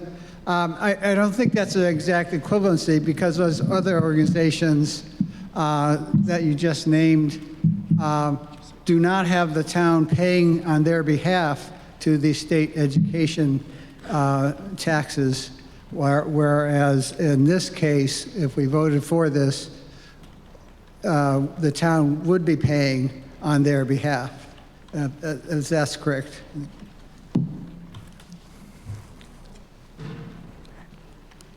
Ms. Davis.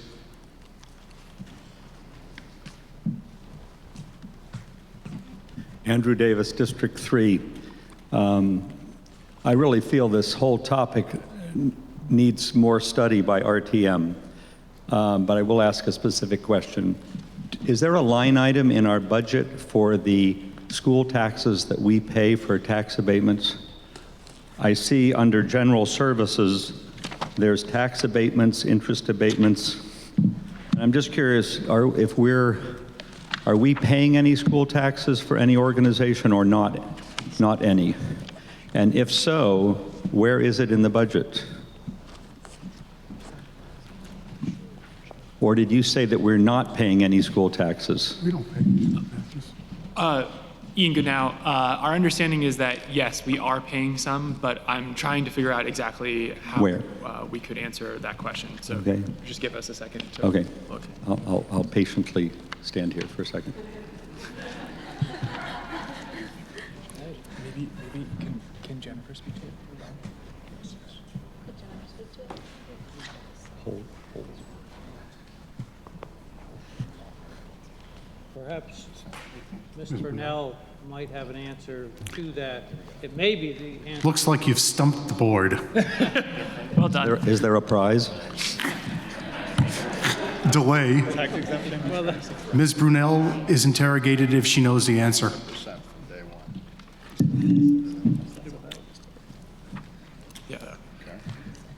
I'm sorry. Can you ask the question? The question that's been posed is whether the town pays state education taxes for any organizations or any property in town. Yes. State education taxes for any organization. For any real property in town, Does the town pay? right? No. Not that I'm aware of. Right? Okay. So So if we granted the full tax abatement, education and municipal, that would be a first for the town. And it would be, my understanding would be 26,000 for. Yes, it would be a first. State education. And a first. My understanding now from Ms. Brunel, yes. Okay, so if I have any other comments on the main motion, I'll hold them.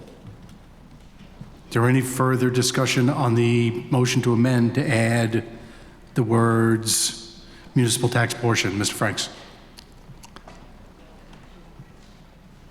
Thank you, Tom Franks, District 2, and also serving as a lister for the town of Brattleboro.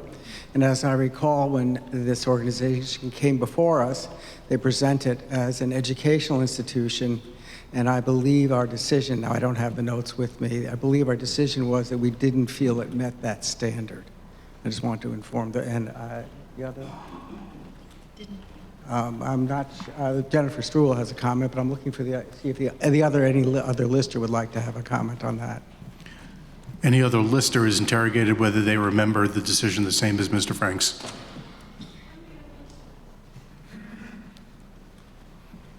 Ms. Dowd.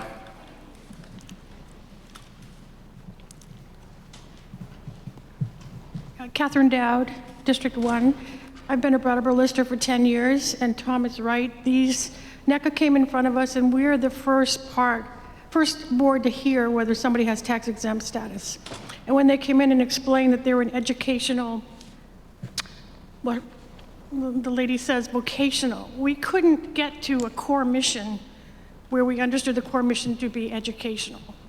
And our records and our minutes show that the motion we made not to grant tax exempt was because we felt they were recreational and health related and not educational.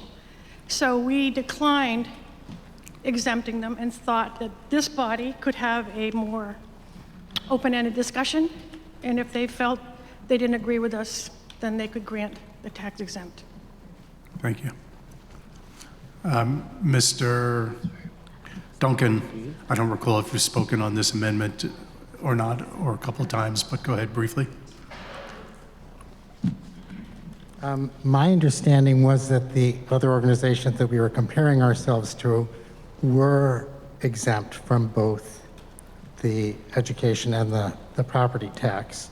And I'm kind of confused because it sounds like it was being said now that no other are, which is rather confusing to me. I'll reiterate what's been stated by various members. When the state grants the exemption, the organization would be exempt in whole from municipal and state education taxes. But otherwise, if this body is granting the tax exemption, historically it's only been municipal taxes, because otherwise the town needs to pay the organization's education taxes. So again, I have a question. Does that mean these other organizations like Brattleboro Music Center, NEYT, are not paying those taxes, but the town isn't paying them? I'm just confused about this. I think that... Selectboard is interrogated. Yeah, so some of those entities are exempt by statute, and so the town is not responsible for the state education portion of their taxes. But in this instance, what's before RTM is not by statute. You're doing it by vote, which would mean if you voted to exempt them from the state education tax, the town would be responsible, which, as the record's been corrected here, we initially thought maybe the town had done that. The town has not done that. We have not paid for a state education tax, as Ms. Burnell, who knows a lot more about this than I do, answered correctly. Can I say something separate, or should I go back and raise my hand again? Mr. Duncan, finish on up, please. The idea that NECA is not an educational institution kind of boggles my mind, actually. Maybe technically because it's a circus school, there's questions of accreditation, that's my understanding. But I'm actually the oldest member of NECA who isn't a twin. And I've been teaching there since 2004. The amount of effort that goes into education at that institution is incredible. I'm on the governance committee. I'm one of the coaches that teaches ProTrack. We teach other, there's other areas that we teach in. There is an aspect that's just fitness and health, but 95% of what goes on in that building and in the cotton mill really is about education. It's about helping people grow, develop. There's lots of young people who come. We deal with a lot of people who have specific emotional issues, whatever. There's all sorts of ways where I think that, similar to NEYT, NECA helps develop character of people in ways that is beneficial to themselves and the world, frankly. I'm just going to comment that statement was very close to being beyond the scope. That inquiry is one that's presented to the state in seeking state tax exemption. It's not what's before this body right now. Did I see a hand over here?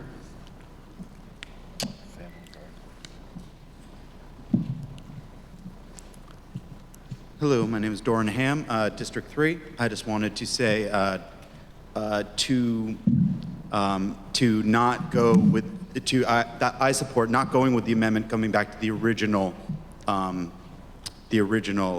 proposal, simply because it is definitely an educational organization, and just to make sure that I got a little confused myself, that I think the support should be for NECA as a whole, both educational and municipality exempt. Ms. Kornheiser?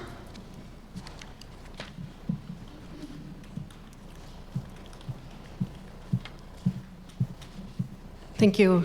Emily Kornheiser, District 1. I think of it as 7, sorry. I understand that after the Board of Listers rejects a request for tax-exempt status, that another path for tax-exempt status is a representative town meeting. I'm wondering if I could inquire with the town attorney if someone was interested in appealing the finding of the Board of Listers, if there is another path to seek.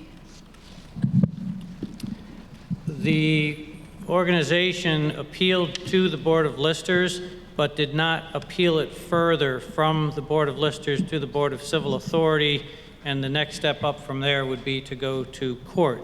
So that NECA did not take advantage of those appeal rights, and instead, because as Ms. Dowd pointed out, the discussion had been at the listers level that their organization was more related to health and recreation than it was education.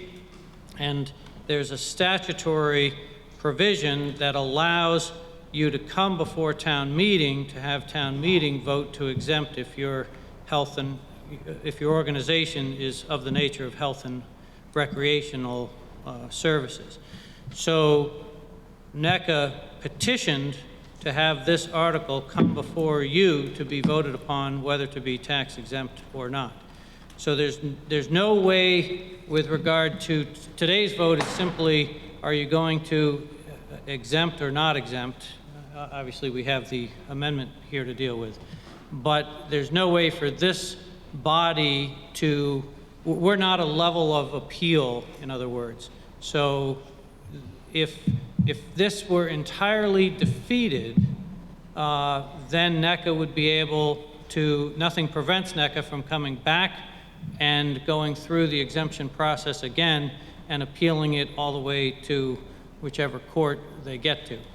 But that's an entirely separate process than what you're here for today. And so I just want to clarify or make sure I understand your response. If a organization was interested in being fully exempt from the education tax and not have the town pay its portion, it would need to go to the Board of Listers. If denied, then appeal to the Board of Civil Authority. And then if denied, there's a further path from there. That is correct. And that's what other organizations in town have done? Yes. Thank you.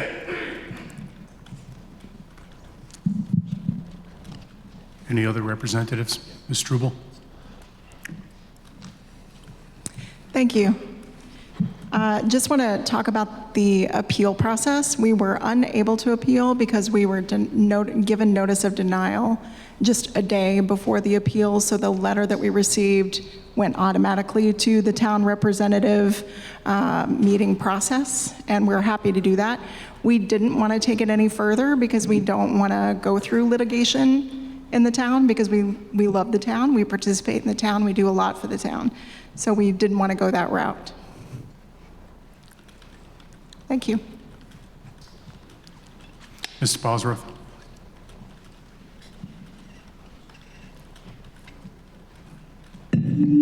Michael Bosworth, District 1. I just want to get it straight. A couple things. Thanks for whoever put this list together. It's very helpful. There's been some attempts to equate the NECA situation with other organizations like NEYT and Friends of Brattleboro Music Center. Maybe there's some logic to that. Those two examples got their exemption under public pious charitable rules. Do those organizations pay the education tax, or are they also exempt from the education tax? Ms. Fisher is interrogated. Those organizations are exempt from the education tax by law. Okay. All right, thank you. Mr. Case?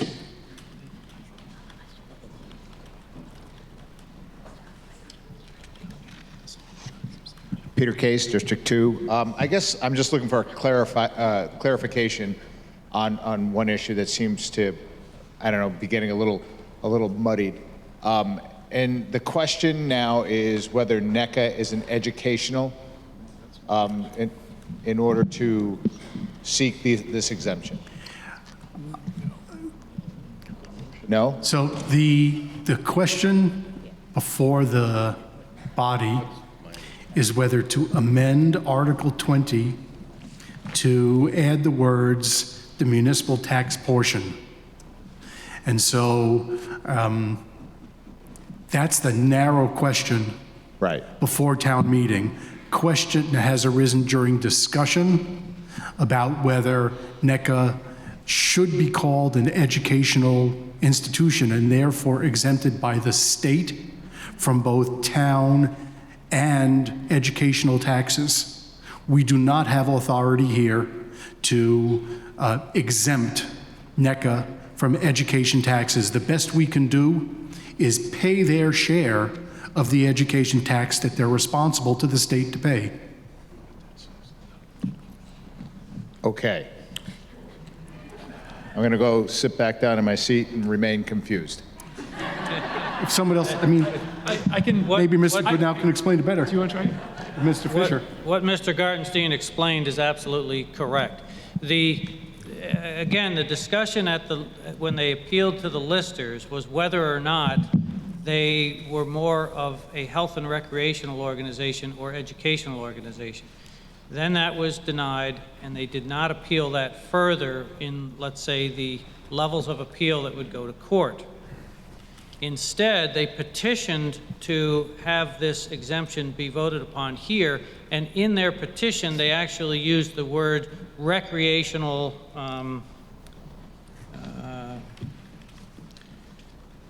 as being used primarily for education, performing arts, health, and recreational purposes. They lumped it all together, but because it came in as a petition, the Select Board is authorized to put it onto the warning with the language that's used in the petition, okay? So what is before this body is whether or not to exempt NECA from taxes. And of course, we have the amendment to just do the municipal portion of it. But this body does not decide whether they're an educational organization or more health and recreational. Ah, okay. All right. Thank you very much. That was very helpful. So I guess I would vote in favor of as proposed with the addition of the date. Dr. Kopans. I have first a question. If we grant them, if the amendment passes and we exempt them from the town part of the taxes, are they still able to appeal the classification that they are not an educational facility?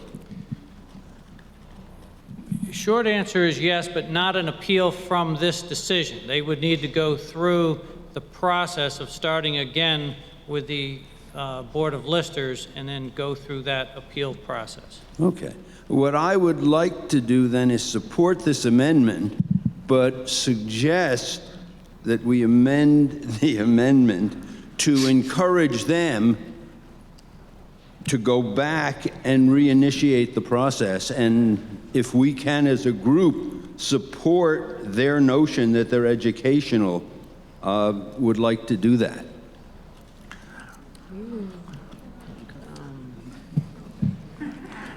I think that amendment is out of order given the current amendment that's before the body. And I would rule it out of order. Ms. Hasagawa. This is just a point of order. We divided the date from the issue of taxes. Is that correct?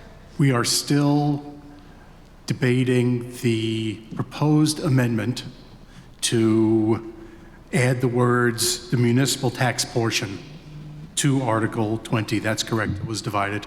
Okay, so we have to vote on the date. We've already voted on the date, We voted on the, did we vote? and we added it. Yeah. When, sorry. Ms. Melton.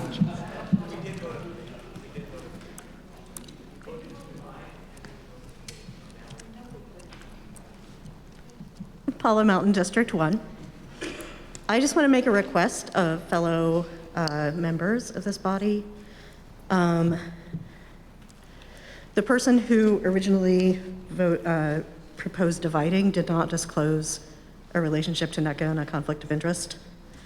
And I just feel like when we're putting things forward, we should disclose conflicts of interest before we do that. Thank you.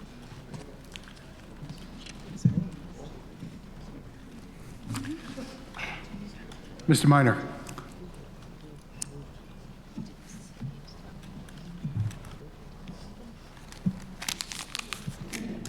David Minor, District 1. What I'm wondering is if the question is whether our NECA is an official kind of educational program, is that something that the state designates in order to then they would come down and be able to get all the exemptions that they're looking for?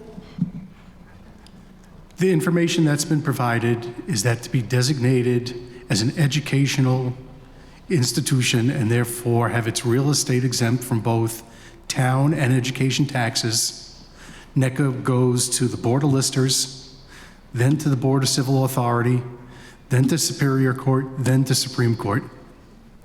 But it seems as though the state has not designated them as an educational organization. The listers determined that they were not an educational organization, and NECA did not follow up with the next step to the Board of Civil Authority.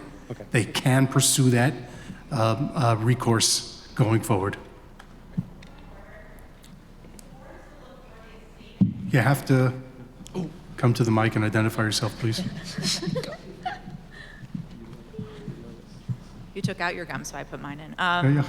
Sarah Turbo, District 3. Is the, what's the one above the listers? The listers and the Board of Civil Authority. Is a municipal, are those municipal bodies or state Yes. bodies? Thank you. Ms. Kornheiser.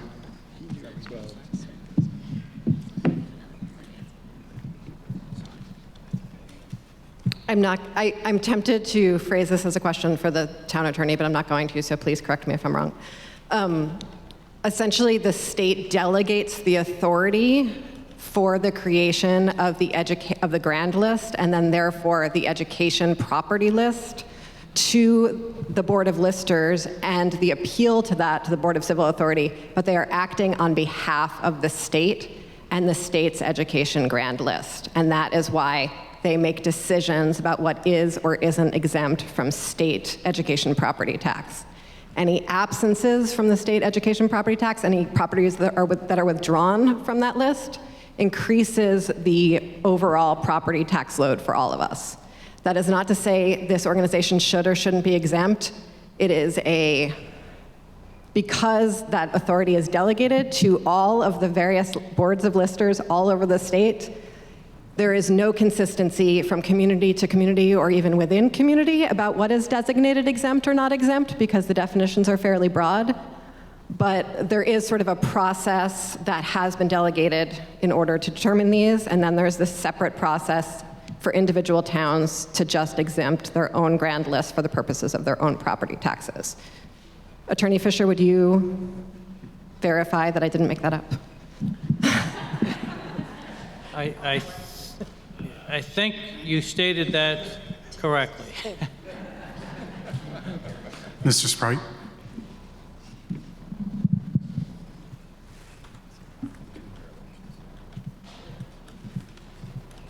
Frick Sprite, District 3. First of all, I think I speak for most of us that NECA is definitely an asset in the community. I think we're thrilled to host them. It seems like there are two tracks for tax exemption, and they are slightly different. And this is one of them that we're discussing here, and the other one involves all those appeals. I think there are very few here who would hold it against them if they followed through on all of their options. So I would encourage them to, with whatever bandwidth they have, to go ahead and do whatever they need to do to get the exemptions that they probably deserve. I am curious whether the other operations that are exempt are accredited, because that seemed like one of the possible issues. New England Youth Theater was another one that was very similar, that the Music Center.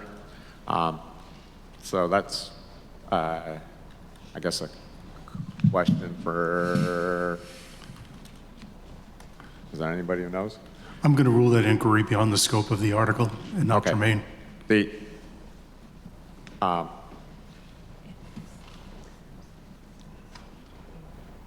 And another point. What was it? To us?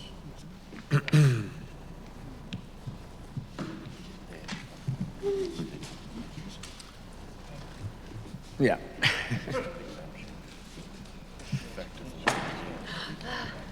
Dr. Tortolani.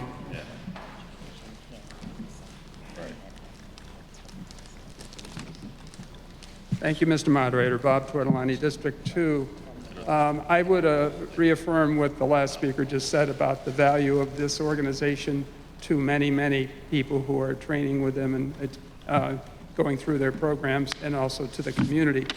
I'm going to speak in favor of supporting the amendment that's on the floor at this point, in part because I'm not sure how I would vote for the entire package if this amendment got defeated. I definitely are in favor of it. They can certainly do what they need to do forward, but all we can do right now is decide whether we give them the municipal portion abatement, if you will, and then see what happens if that's defeated.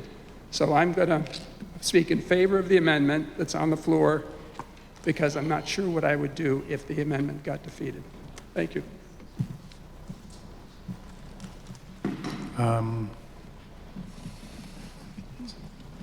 Yes, ma'am.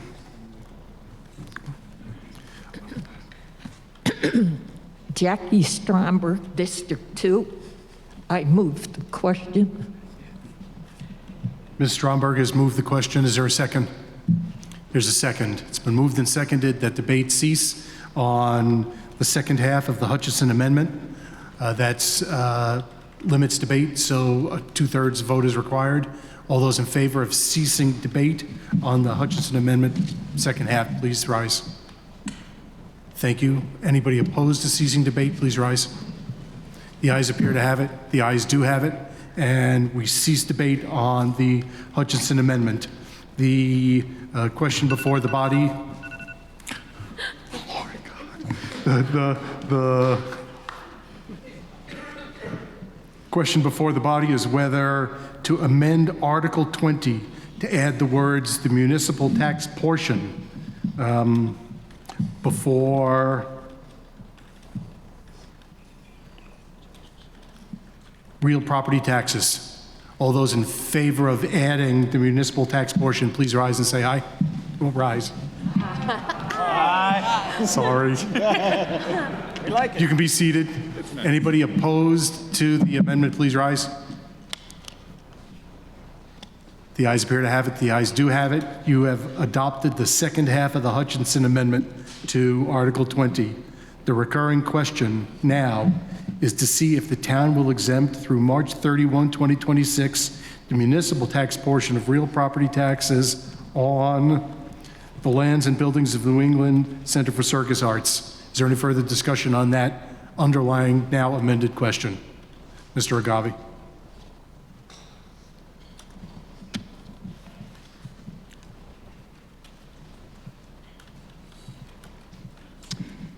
The problem I have, which I think many people are having, is that there doesn't seem to be specific criteria that the town has.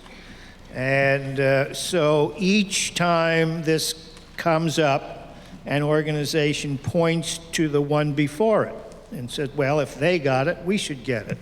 And you keep going back until you get to the very first one that got exempted. Nobody knows how long ago that was or what for. And so we keep on making exemptions, essentially based on how we personally feel. Do we have friends there? Is it really cool to have a circus school in town, et cetera, without having a way to specifically make a judgment against something. And this particularly comes up when I look at the list to whom they compare themselves. I see the Holton home. The Holton home was probably passed, who knows how many years ago, because we had a great deal of sympathy and concern for our elderly. Well, the Holton home is now housing for, I think, the nurses at the retreat. Yet there they are, still on the exemption list, if they are in fact still there, suggesting that we have this list of exemptions which is not being regularly, by which I suppose annually, reviewed to see who ought to be there or not.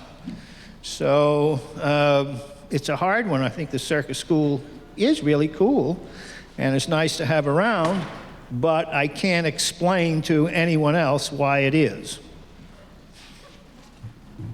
Mr. Chapman.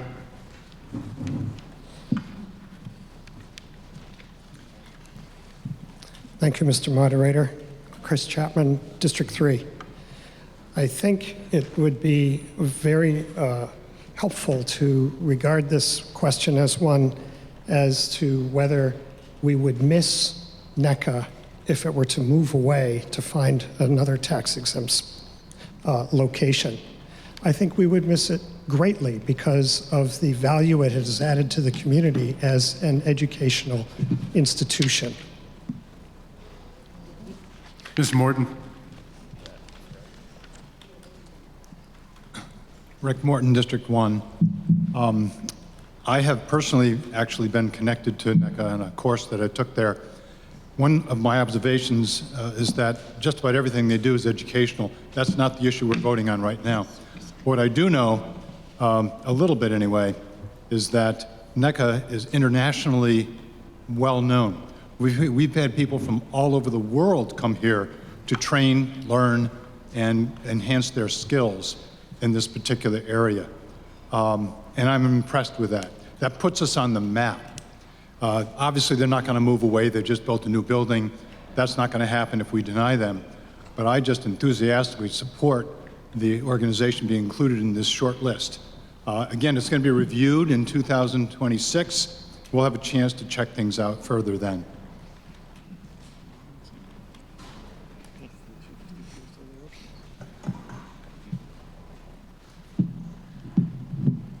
My name's Eric Stewart. I'm in District 2, and I just wanted to communicate my affirmation for this thing that we're voting on. I don't view this as a cost to the town.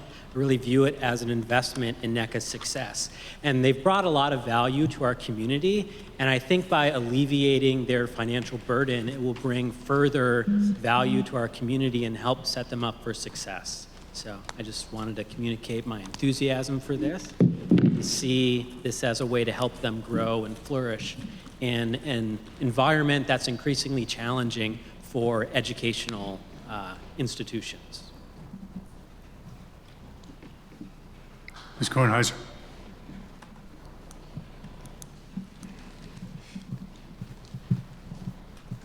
Hi, Emily Kornheiser, District 1. Just want to clarify one, because Tristan Tolino pointed out to me that I should probably explain why I gave that little tax policy soliloquy for everyone.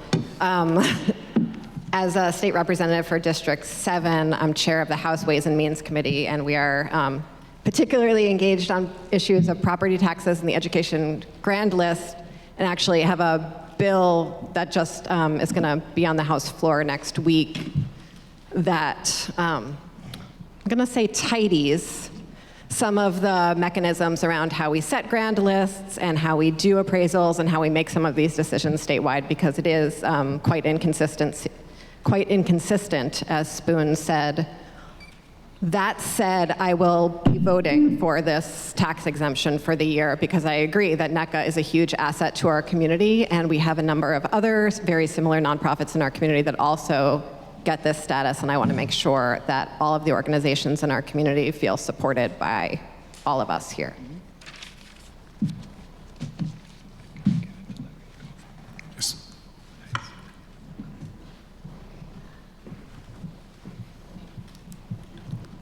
Hi, Aslyn Thompson, District 2. And I'm not connected to NECA, and I was actually going to maybe vote against this, but I really appreciate all the time we just put into making this workable, it feels like to me.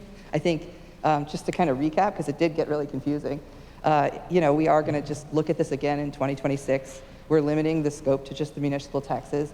And at this scope and in this short term, I feel really comfortable doing it. Maybe I do think NECA is cool, but I see the value that it brings, and I'm really happy to support it.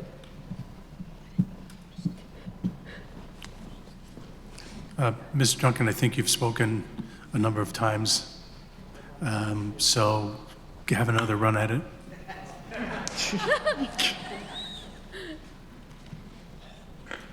I wanted to give an opportunity to Jenna from the school to address this, the general issue, since she just talked about the amendment previously. Okay. Ms. Struble. Thank you. Thanks. I'm just going to speak from the heart, like I had a big speech prepared, and then y'all threw that amendment at me, and that's okay. I want to just talk about how vital we are, but really how important this tax is and what we plan to do with it. Some of you know that we attract people from all over to come visit at NECA, but you may not know how difficult it is to recruit staff here. We have staff that come here from just this past year or so from New Orleans, San Diego, Philadelphia, New York City to work at NECA because of its reputation. It's the premier circus school in the country. And we're part of the World Circus Organization, and we're pretty important to circus in the world. But it's so hard to keep people. And the reason why it's hard to keep people is not just because they go off and perform, it's because they can't afford to live, because we can't pay them what other big cities pay them, because we can't. So we're trying to find all the little ways that we can to pay them the compensation that they deserve, to keep contributing to the economy here in Brattleboro. We have 9 full-time staff and 42 part-time staff. Many of them have children that go to school with your kids. We provide a staff tax benefit for them where they don't have to pay for our programs. We do childcare reimbursement. We give all the benefits that we can, but there's so many benefits that they need that we can't afford, and that's why we're applying for this today.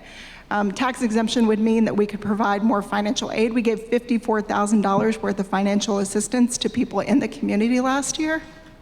And that's really important too. We want to keep doing that. And we want to keep giving free performances and more performances to the community because it's a benefit to the town. And it's just not cool. It's really vital to the staff that change their whole lives to move to tiny Brattleboro. And they love it. But it is really hard with the housing shortage and all the other things that they experience. We just want to be able to pay them and to give more financial aid for the town. So thank you so much for considering this. You all are doing amazing work, and thank you for all that you're doing. Mr. Davis.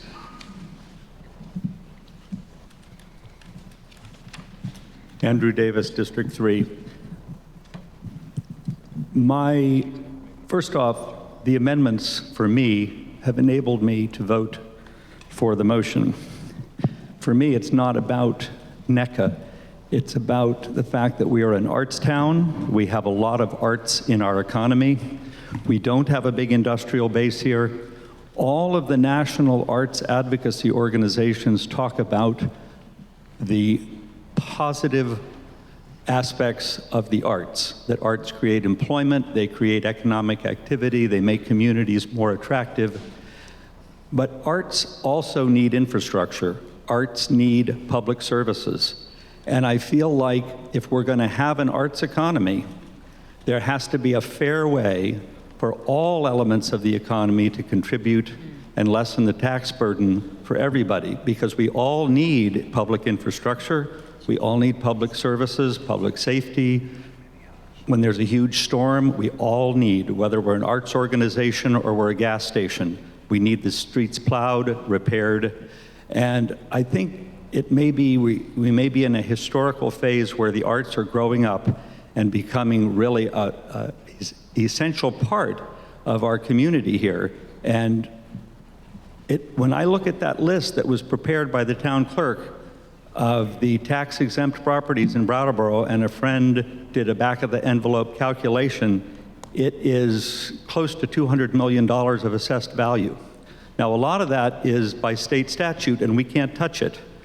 But we're an arts town, and I think I'm going to vote for this motion, but I think over the next couple of years, we need to evaluate and communicate what we can do all working together to sustain this town for everyone. Thank you.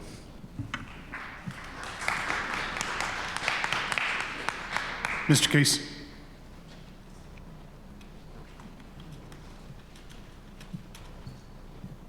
Peter Case, District 2. I call the question. Is there a second? It's been moved and seconded to call the questions. Non-debatable, 2/3 vote is necessary because it limits debate. All those in favor of ceasing debate on Article 20, please rise. Anybody, please be seated. Anybody opposed to ceasing debate, please rise. The ayes appear to have it. The ayes do have it. Cease debate on Article 20. Article 20, now before the body. Will the town exempt through March 31, 2026, the municipal tax portion of real property taxes, the lands and buildings of New England Center for Circus Arts, registered 501c3 nonprofit organization, as being used primarily for education, performing arts, health, and recreational purposes. All those in favor, please rise. Thank you. You can be seated. Anybody opposed? The ayes appear to have it. The ayes do have it. You've adopted Article 20. On Article 21, I'm going to recognize Ms. McLaughlin for the motion to elect representatives to the Capital Grants Review Board for a term of 1 year, but I'm inquiring now if there are nominations from the floor for those two positions on the Capital Grants Review Board. Mr. Stroud, you're volunteering? Excellent. Gary Stroud, is there anyone else who wants to be on the Capital Grants Review Board, who wants to nominate somebody to be on the Capital Grants Review Board? Ms. McLaughlin is recognized. Okay. I move that the following people, it's Gary Stroud, nobody else, be appointed to serve on the Capital Grants Review Board for a term of 1 year until the 2024 representative town meeting of the town.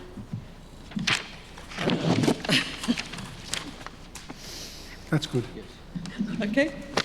Town meeting. Is there a second? It's been moved and seconded that Gary Stroud be appointed to serve on the Capital Grants Review Board for a term of 1 year until the 2024 representative town meeting. Maybe we want to have an amendment so that the moderator can appoint somebody else, if somebody volunteers. Yes. So moved. Without objection, we're going to amend that to also authorize the moderator to appoint another representative if somebody wants to step forward. Is there any objection? Is there any discussion? All right. The motion before the body is to appoint Gary Stroud to serve on the Capital Grants Review Board for a term of 1 year until the 2024 representative town meeting, and to authorize the moderator to appoint another representative if one is available. Is there any discussion? Hearing none, all those in favor, please say aye, or please stand. I'm sorry. All right. You can be seated. Anybody opposed? You've adopted Article 21 as amended. Same for Article 22. We're looking, please, for nominations for the Town Finance Committee. Mr. Levenbach. David Levenbach, District 3. The RTM Finance Committee met 7 times this year, and individual members spent many hours doing their own research and asking many questions of town staff, and we're very grateful for their responsiveness. We hope that you have found our report useful. One of our committee members, Mary White, chose not to seek re-election to RTM, and so will be leaving the committee. But before she does that, I want to recognize her for her service as vice chair and her valued work. Always.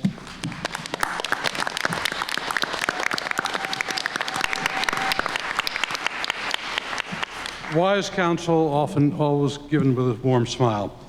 All of the other members of the committee have expressed a willingness to serve another term, and so I'm happy to nominate for re-election to the Finance Committee Eli Coughlin Galbraith, Alex Fisher, Oscar Heller, and Paula Melton. Mike Hutchison and Millicent Cooley have also volunteered to serve, and I'm pleased to nominate them. Thank you. He nominated himself as well, yes.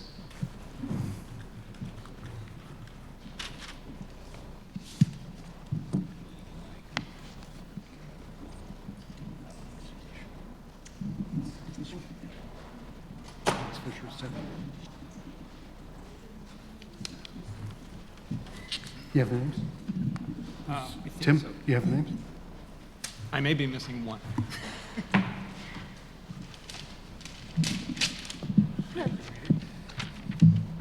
So the moderator recognizes Mr. Wessel.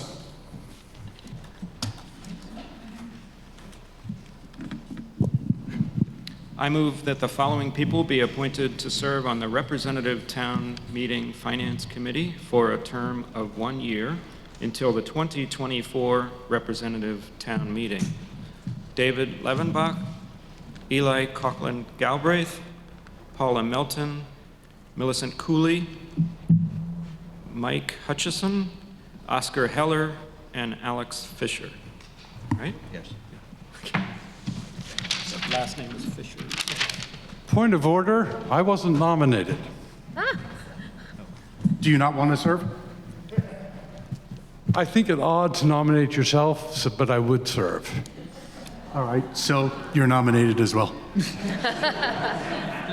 As part of the motion. Being efficient. Is there a second?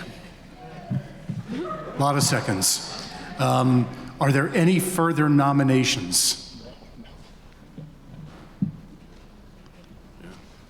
Okay, so the motion before the body is, yeah, Alex.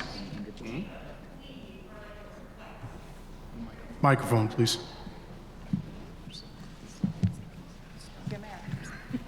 Hi, Alex Fisher, District 2, part of the Finance Committee.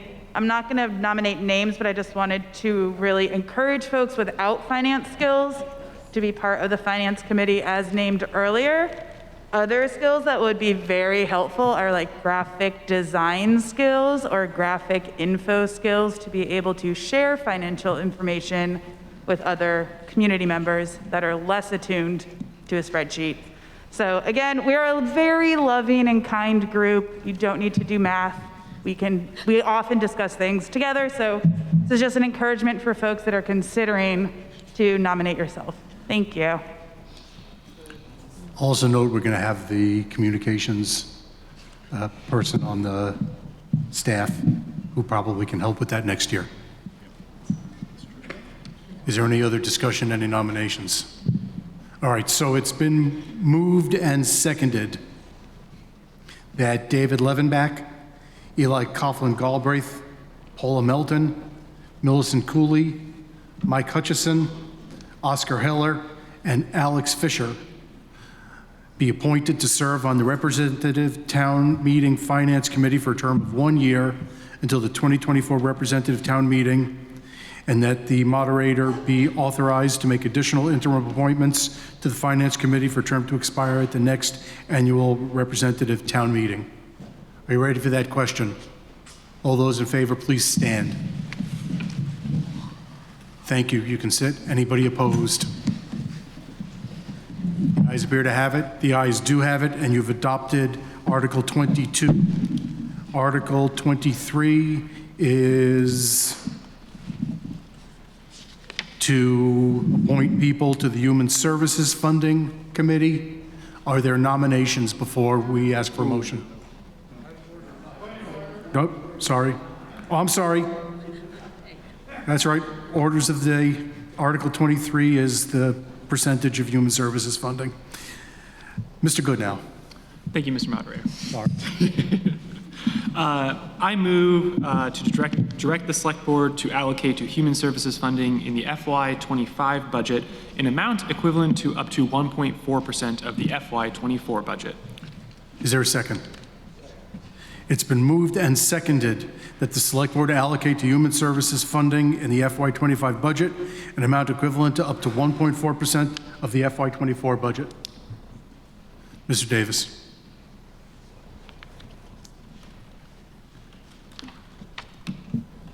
Arthur Davis, District 2. I'd like to make an amendment to this motion that we increase it to 1.6% of the FY25 budget. Been moved to amend the equivalency from the FY24 budget to 1.6%. Is there a second? There's a second. It's been moved and seconded to amend Article 23 to increase the percentage from 1.4 to 1.6%. Is there discussion? Dr. Tortolani first, I guess. Yeah, Bob Tortolani, District 2, thank you. I'm not sure how much approximately that would be, number one, in terms of money. Number two, I'd like to have from the Select Board a little review of the percentages over the last 5 years, whether we've changed it. I think we did change it a couple of years ago in terms of, thank you. Select Board's interrogated. Yes, Ian Goodnow. I am going to look and see what the historical data is. I know that we chose 1.4% because that's what it was last year, so at least the last 2 years. And I think just speaking to this amendment for a moment, I was on the board when we decided to start doing the human services percentage this way, putting it to RTM in a motion. And it's my understanding that this is the best way to do it, have the board sort of use the number from the year previous and then let you all make an amendment, change the percentage to what you think is right, vote on the amendment, then vote on the article. During this discussion, if it's in order, I would appreciate different direction from RTM if you'd prefer the Select Board to put this question to you in a different way. There was some discussion about it when we were thinking about the warning, and we landed on, we think this is still how RTM wants it. Let me figure out the answer to the previous 5 years. While that information is being gathered, does Mr. Ham want to speak?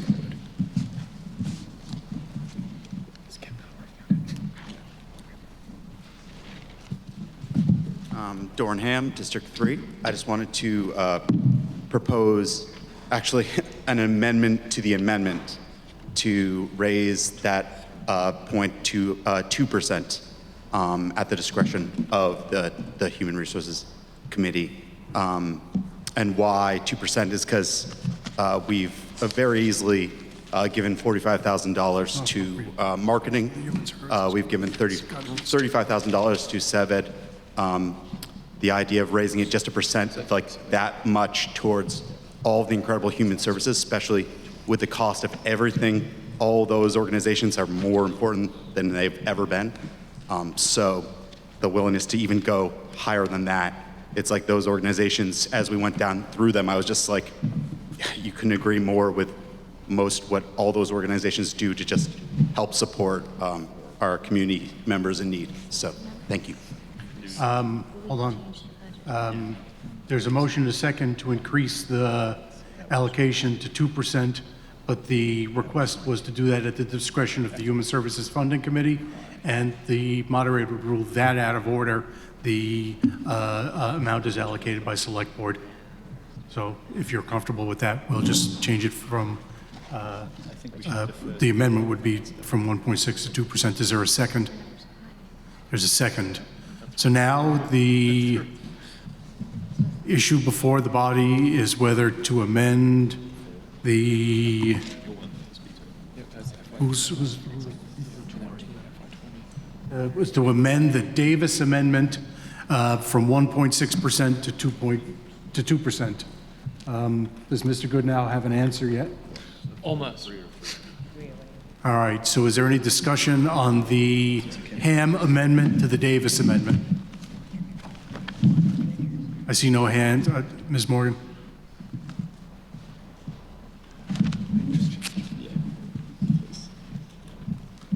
I'm going to be voting in support of the Ham amendment. I think that Dory made a really compelling argument about why this is an important time to increase our spending on these vital organizations.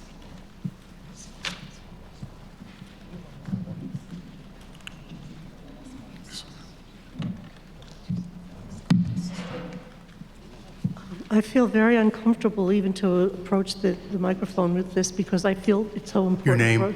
I beg your pardon, Mary McLaughlin, District 2.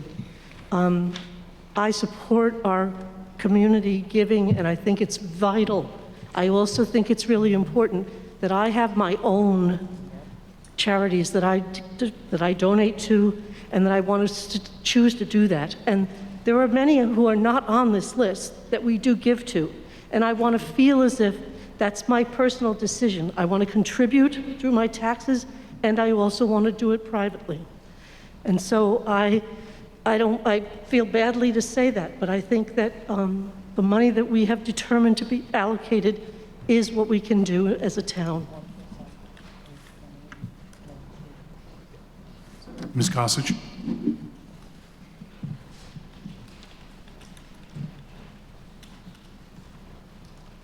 Hi, Marta Gossage, District 3, 9.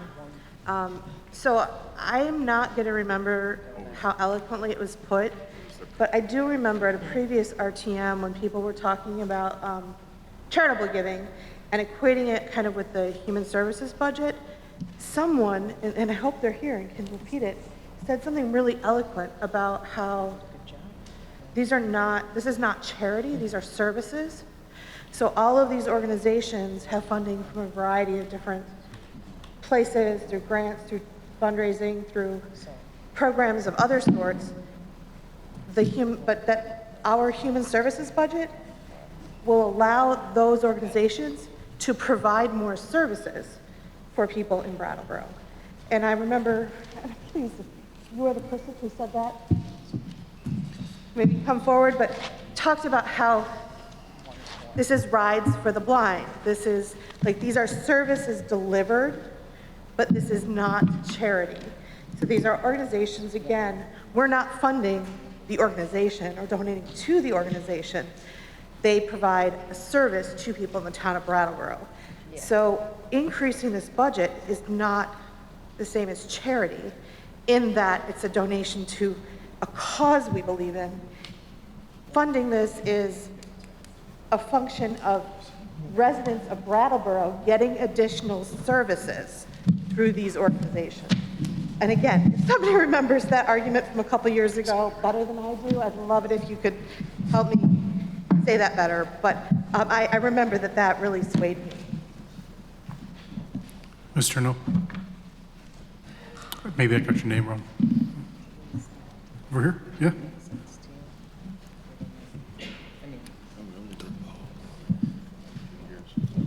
Turbo District 3. I want to echo everything that Marta just said very eloquently. Thank you. I think even beyond that, this is a community that has been talking a lot about community safety in the past several years and is considering expanding funds for community safety within the police and with other parts of the budget. And this is one really, really important way that our community provides safety for the entire community, for everyone in this community. And a lot of these organizations go above and beyond in providing services that actually arguably should be provided by our government but are not, are actually provided by these organizations that happen to be 501c3 organizations. I'll also say with regards to charity, when I have disposable income, which is not very often, I'm happy to give money to those organizations. However, many people do not have disposable income to be able to give to charitable donations, and for that reason, we vote. And we ask for our tax dollars to be given to those organizations in our stead. Thanks. Mr. Goodnow. I appreciate RTM's patience as we gathered that information, and I've got it now for the last 5 years, what the percentages were for the human services percentage of the total FY budget. So I'm saying for each of these years, it's the fiscal year. So for 2019, it was 1.0%. For 2020, it was 1.04%. For 2021, and again, this is fiscal year 2021, that's 1.14%. 2022, 1.41%, and 2023, 1.37%. Ms. Goodman.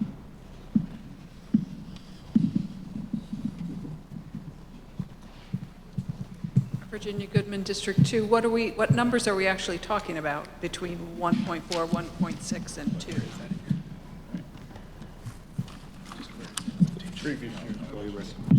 Yeah. But dollar. What's the difference between 1.4? So the difference between, I'm sorry, I didn't hear. All three. Okay, so the difference between 1.4 and 1.6. Start with what's 1.4. 1.4 is $308,541.48. 1.6 would be $352,618.83. 2% is $440,773.54. Would you like me to tell you the difference, or? Okay. If we can get those numbers repeated again. I'm sorry? We can repeat those numbers again Sure. to reflect it. 1.4% is $308,541.48. 1.6 is $352,618.83. 2% is $440,773.54. And this year, you've approved in Article 12, $280,891.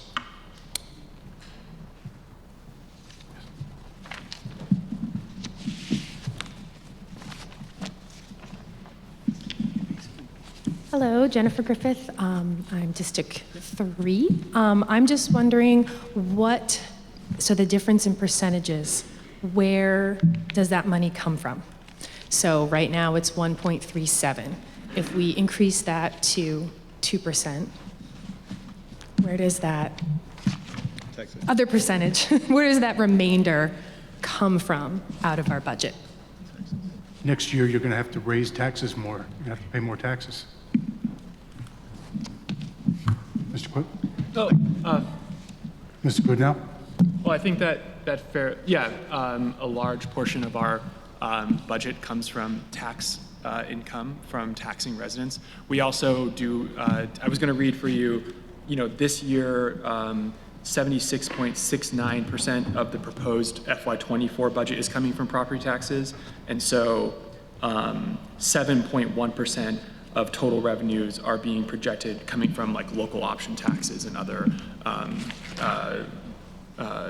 revenue sources. And then there are some other revenue sources that we have, but the vast majority of where the money that we're talking about comes from is going to be coming from taxes. And so if we raise it, it would come from raising the taxes.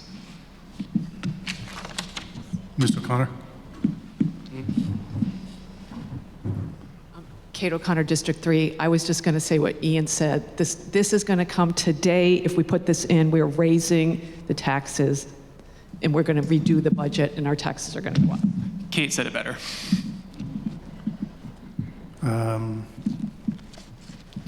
Dr. Torlani? I'll call you next. Thank you, Mr. Moderator. Bob Tortolani, District 2. We have this terrible problem of wanting to support all the great organizations in human services as much as we can, and at the same time trying to look at the tax burden for our citizens. That's what we're trying to do here with everything we do. No one would say anything bad about any of the human services. It's very difficult to vote on these things without knowing the amount it would increase the taxes for each person.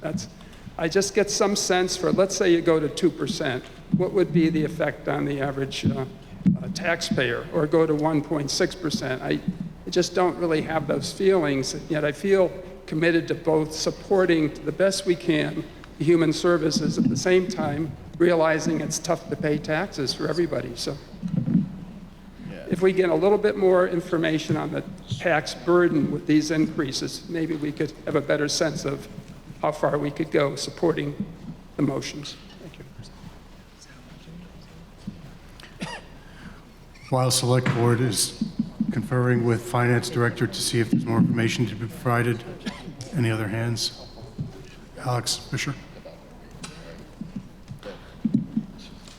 Okay. Hi, I have a question that I think is a point of information question. I forget Robert's rules, but so far it's been said that the way to cover this is to raise taxes.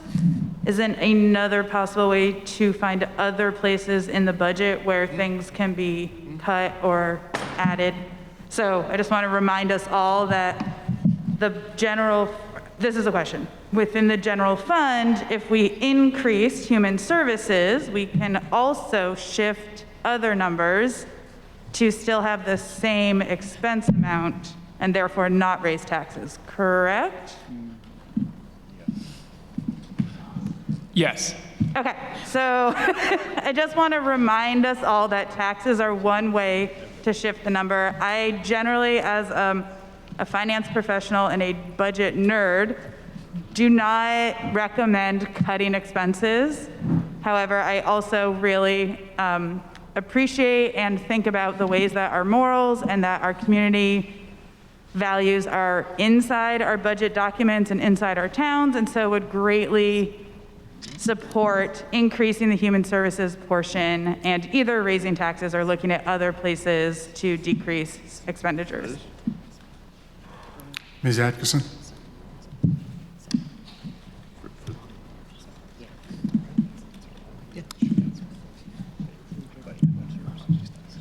Hi, Margaret Atkinson, District 2. I would just like to interrogate any members of the Human Services Committee if they could fill us in as to how the increase in revenue would alter their process or alter the amount of funds given to each organization, or would you maybe be able to fund more organizations, or could you project how this increase would affect next year's articles? Member of the Human Services Funding Committee is interrogated if they wish to be. Mr. Minor?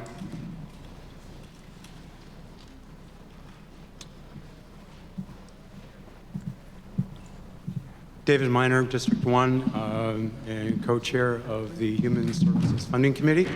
The amount that we give really is predicated solely on the amount that that RTM provides. So this year, in fact, it was 1.4%, which is what we were working with, and that's what we were able to give. And with that, we had, as I said earlier, we had applications which exceeded the amount of requests by almost $107,000. If you raise the amount, and if no one else were to, we would get no more new applications. Last year we received 7 more applications. But if we got no new applications and no one raised their request, then we might be able to meet it. But you know, if the amount goes up, the requests are going to go up. We'll get more applications, and I think that that's probably what to expect. Ms. Well, you've spoken already. In the back on the right there. Yeah, you.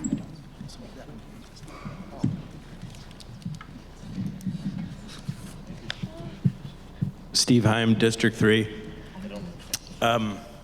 So Vermont has the 5th highest property tax rate in the country. The states that have a higher rate are big states like California, New York, Massachusetts, Maryland. The town of Brattleboro has a median income of about $38,000. It's modest, that's low, and 25% of the population living at or below poverty level. So anytime we think about raising taxes, it's a burden, and it's a burden for renters. Landlords, we pass those expenses on, and we just have to think about that when we think about just keep expanding the budget. This is a discretionary spending for the town, and so it has to be looked at carefully. And I know it feels good to give to some of these organizations, and whether you define it as charity or not, that's up to you, but there's a lot of organizations on there that it's impossible for me or anyone to know all the nuances of how those businesses, or those organizations are structured. For example, the Winston Prouty campus is exempt, but they are a commercial landlord, probably just as much as they are a child development nonprofit. And they're also sort of wading into housing development as well. And so when we think about, that's just one example. I mean, so when we get down to the nitty-gritty of who's getting this money, and we see it all on this big list, and we don't want to parse it out in town meeting because how it would really delay things, so we just want to pass it. But I'm just wanted to point out that sometimes, well, just to keep in mind the where we are already with a high tax rate. Thank you. And I totally can. minutes. Yeah. Christina Shayanye, District 2. I guess I just wanted to say that it's not hard to vote on this when you look at that list of organizations. Those are meeting the basic needs of the people that we're representing here today, the people who live in this town.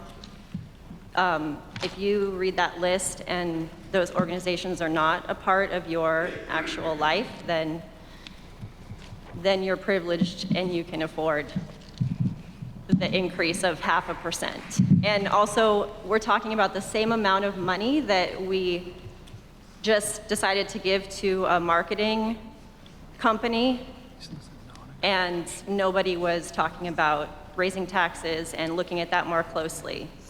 These are for basic needs of the residents of Brattleboro. Mr. Stroud?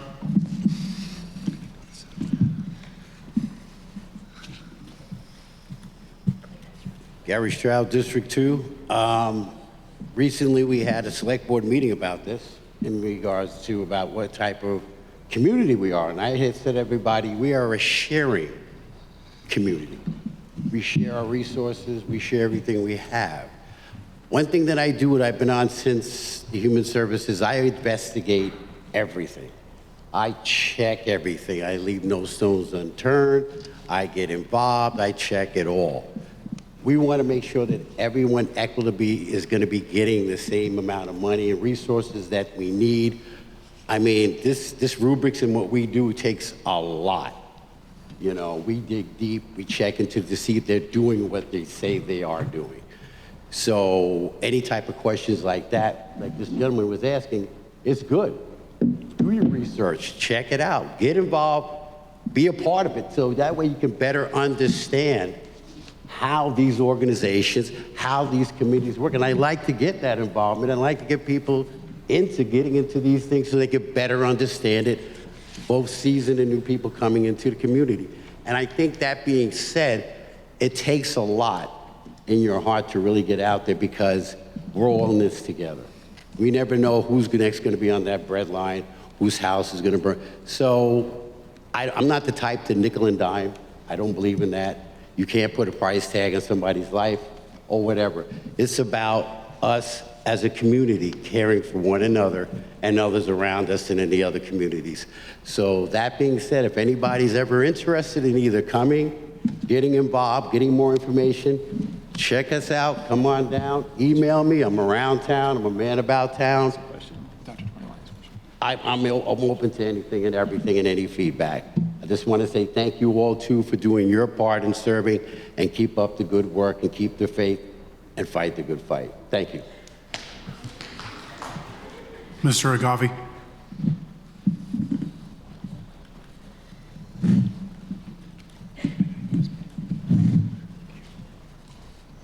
A little bit earlier, Mr. Ozer pointed out that the budget, which is how we allocate our scarce resources, therefore becomes a reflection of who we are. We just allocated an amount of money, about $40 a year per taxpayer, for an ice skating rink. And if we raise the Human Services budget to 2%, it would be just about the very same amount. We would be paying an equal amount to support all of these organizations and thousands of people in need for the same amount that we spend on an ice skating rink, which is, I don't know, is that discretionary spending? Maybe. I also have to point out, and it has to be done every year, when you're paying taxes, there's a program called the circuit breaker. So the people at the lowest end of household incomes are not going to be affected by a tax rate rise because their taxes are capped. So it's, I think what this reflects when we talk about who we are, the income in this room is considerably more than the average household in this town as a whole. So we have to think about who we are and who we are representing. And I feel that all of this money, 2% for all of these services, is a very small sacrifice. David, Ian's ready. Mr. Quipp? Thank you. I want to come back to what Marta said earlier, a little while back actually, where they were kind of drawing a comparison between charity, well, not a comparison, really, a contrast between charity and what I think in this case is a contribution. I work for one of these organizations. He's tired of hearing me talk about it, but that's okay. And, you know, our request was for, I work for SEVCA, and I believe we requested 14,000 and were, you know, given 13. And we've already voted on that, right? So that's all done. We've already funded those requests for this year. This question before is actually about the level of funding we want to have for next year. And so I think it's good to remember that what we're not talking about here is, do we even want to fund any of these organizations at all? We're trying to calibrate what is the right amount. And so I think I've already heard a few times today where certain budget lines are pit against each other. And the joy of doing all of this work is it is and we'll do this, and we'll do this, and we will fund it all, mostly, thank you, through taxes. We could choose to say we'll use a certain pot of money for this kind of spending. We could say 1% local option sales tax money should be going directed to this. But that's another question. And I would urge us to return to, are we going to do it at 2% as opposed to the original 1.4 that was proposed by Mr. Goodnow? Mr. Goodnow? To Dr. Tortolani's question, I just spent the last couple of minutes trying to get a very clear answer for you, and I don't have a very clear answer, but I've got Kim Frost going to speak to it for a moment, if she doesn't mind. Sure. Yeah. So while we can't, at this point, know what that tax implication is going to be on your tax bill, because we don't have all the information to be able to compile that data, we're going to have 2 grand lists in between that time, and there's a whole budget that, you know, while we might know one piece, we will not know everything else that is going to be in there to compile that budget. But as of right now, what I could tell you is that the difference between 1.4% and 2% is $132,232.06. So as of right now, for every penny that is raised, that represents $122,000 on your. So each penny on the tax rate is $122,000. What that will look like when we go into FY25, we don't have all that information to figure that out, to even give you that number, but that's what it would be today. Mr. Case?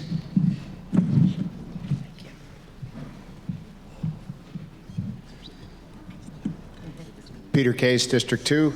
I call the question. It's been moved to call the question. Is there a second? It's been moved and seconded to call the question that limits debate, requires 2/3 vote. All those in favor of ceasing debate on the Ham amendment to the Davis amendment, please rise.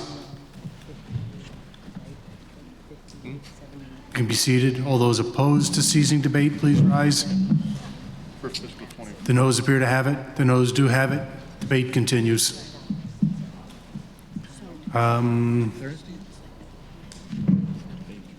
Aslan.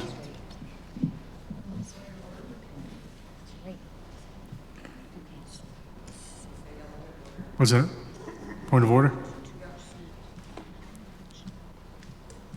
So debate ceased, right? So we No, no, it debate lost? did not cease. I'm sorry, I missed it.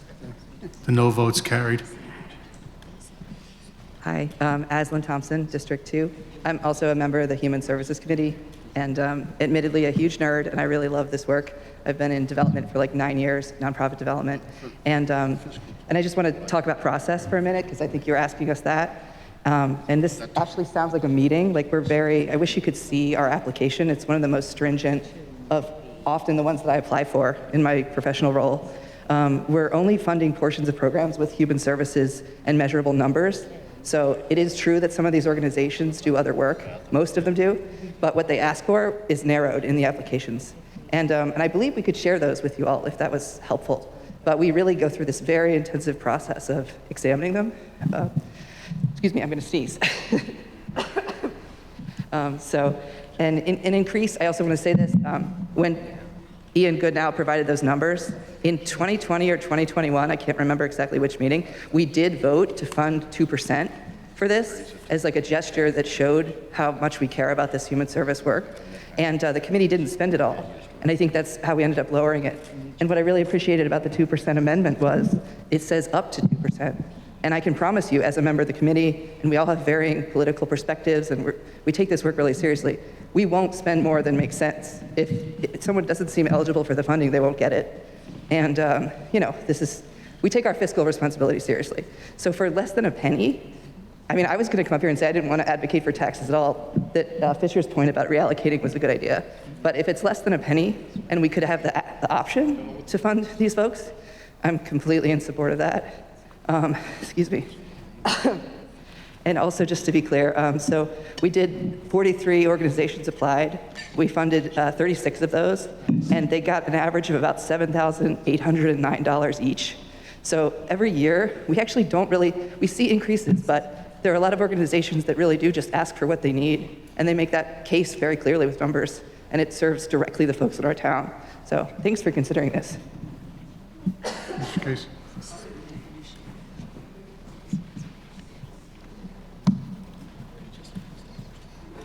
Peter Case, District 2. I do want to say that one of the aggravating points about calling the question is you can't qualify it.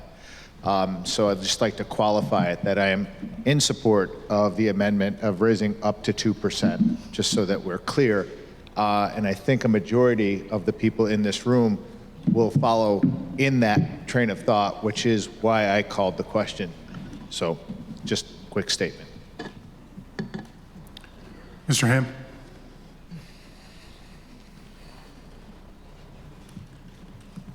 Thank you so much. Dornham, District 3.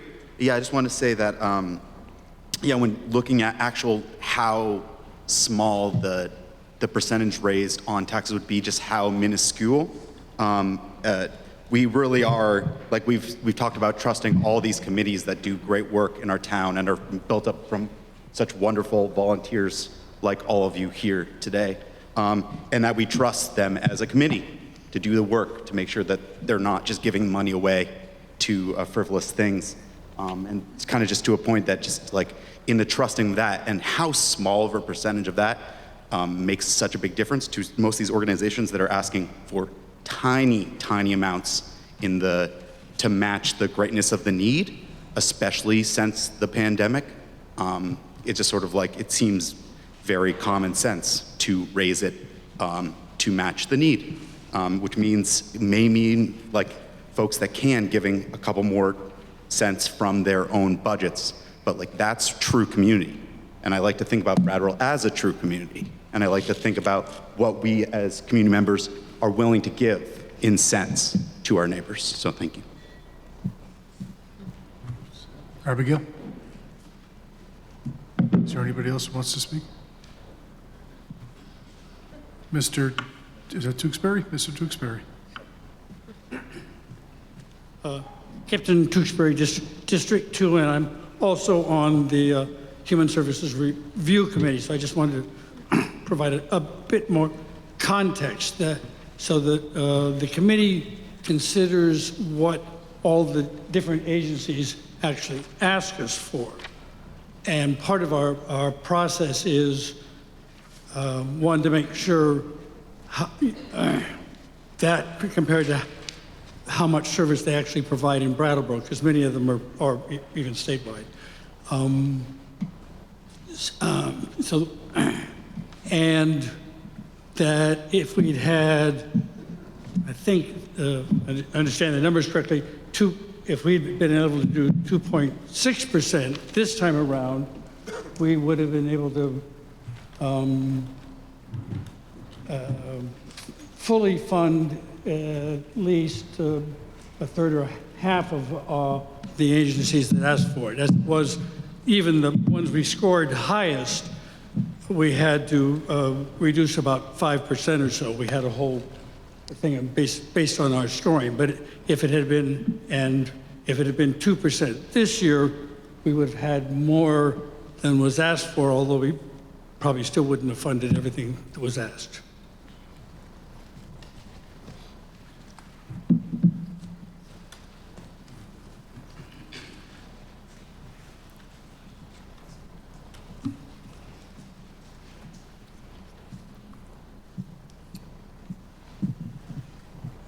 Milton Eaton, District 1. I just want to remind everyone, giving sounds very good and it makes us all feel good, but we do have one of the highest tax rates in the country here in Vermont. In fact, people are reluctant about coming here because of our high taxes. The demand for help is unlimited. We will never fully meet what people need. And I really like to pick out what I give money to. I don't like it to be a part of my taxes. Mr. Case?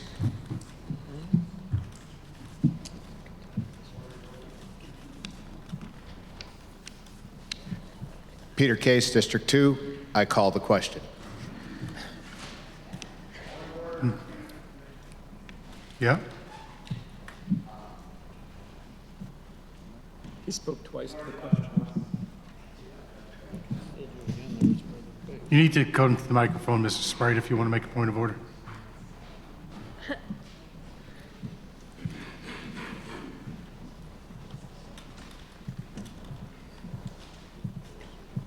He's already spoken a couple times. There are other people who have spoken a couple of times. I've been trying to find an opportunity to speak. I'm prepared to recognize the motion to call the question if there's a second. If somebody wants to appeal that, we can go that route. Is there a second to the motion to call? There's a motion to call the question that's been seconded that requires 2/3 vote because it limits debate. All those in favor of ceasing debate on the Ham amendment to the Davis amendment, please rise.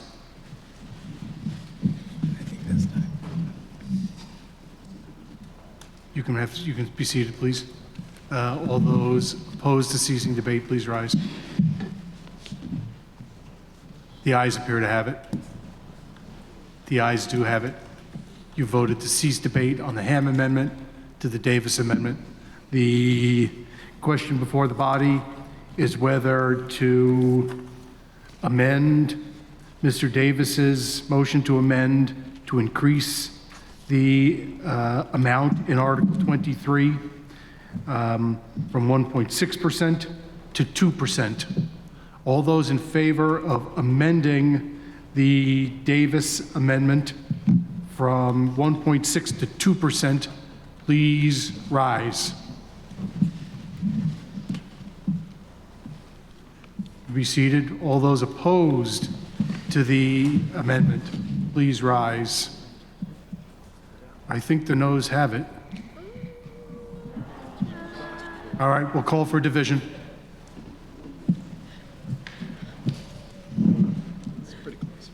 All those who are in favor of amending the Davis amendment from 1.6 to 2%, please rise and stay standing until you've been counted.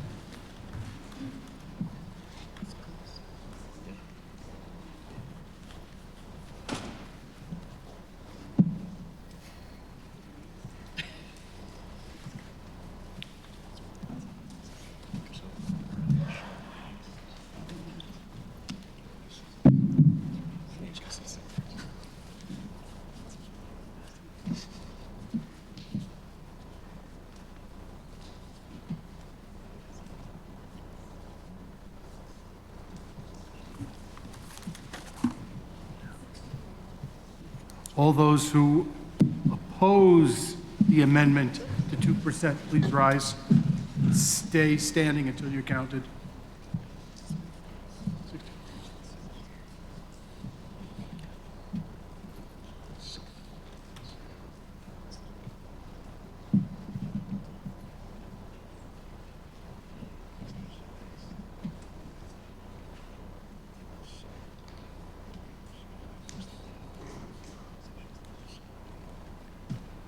We got the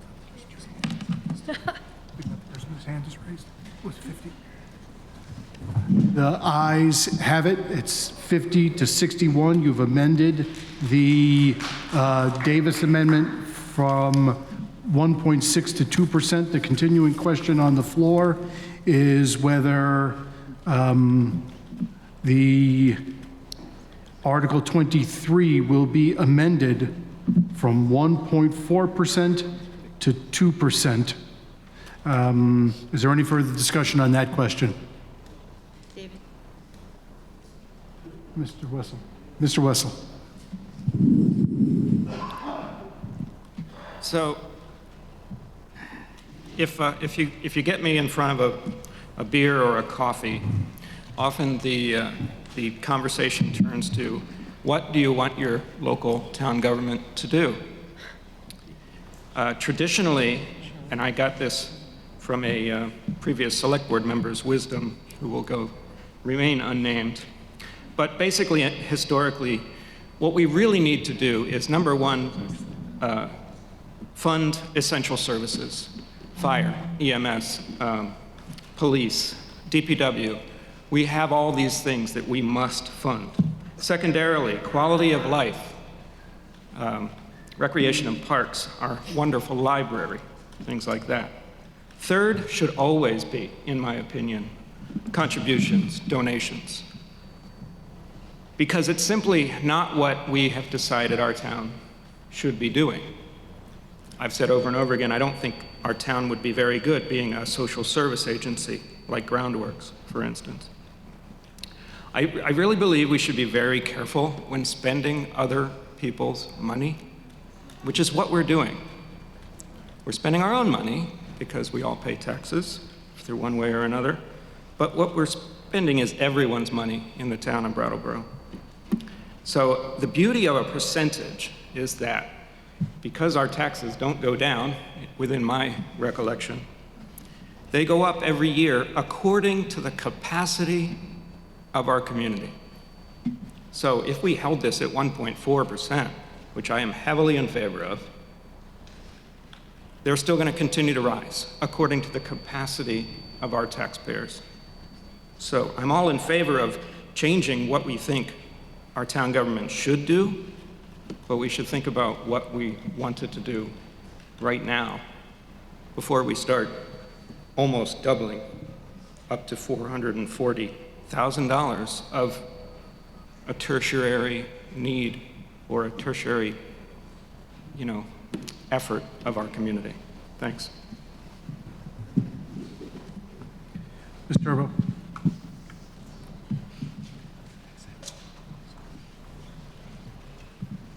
Sarah Turbo, District 3. Mr. Wessel, I understand that there is approximately $558,000 of unused salary funds in the police budget, for which has been, any unspent remainder is retained as unassigned fund balance. If you would, Ms. Turbo, your comments need to be directed to the moderator, not to any specific member, please. So Mr. you're called to Moderator, order, I please. will, thank you.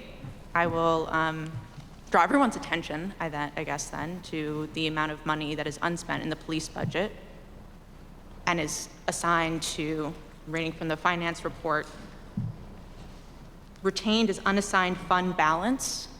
That's spending my money, that's spending other people's money on unassigned funds for the police department.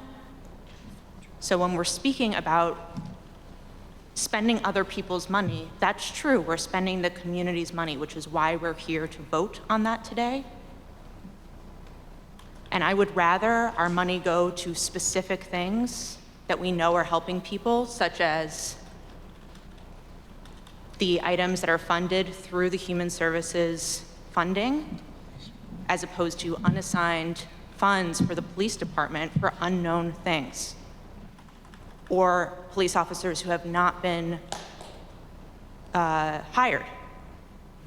So I just want us to be really careful when we talk about spending other people's money, because that's what we're doing here in total.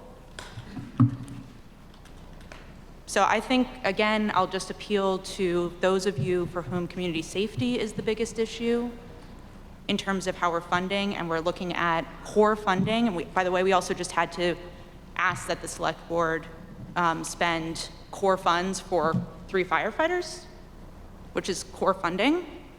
But if we're going to talk about community safety, I don't think there's anything better that we can do than to allocate funds to these organizations. Thank you.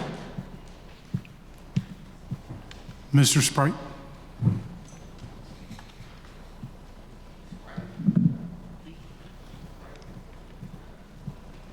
Sprite? Frick Sprite, District 30. I want to point out that the idea of increasing this budget is one that says things about our community that I appreciate.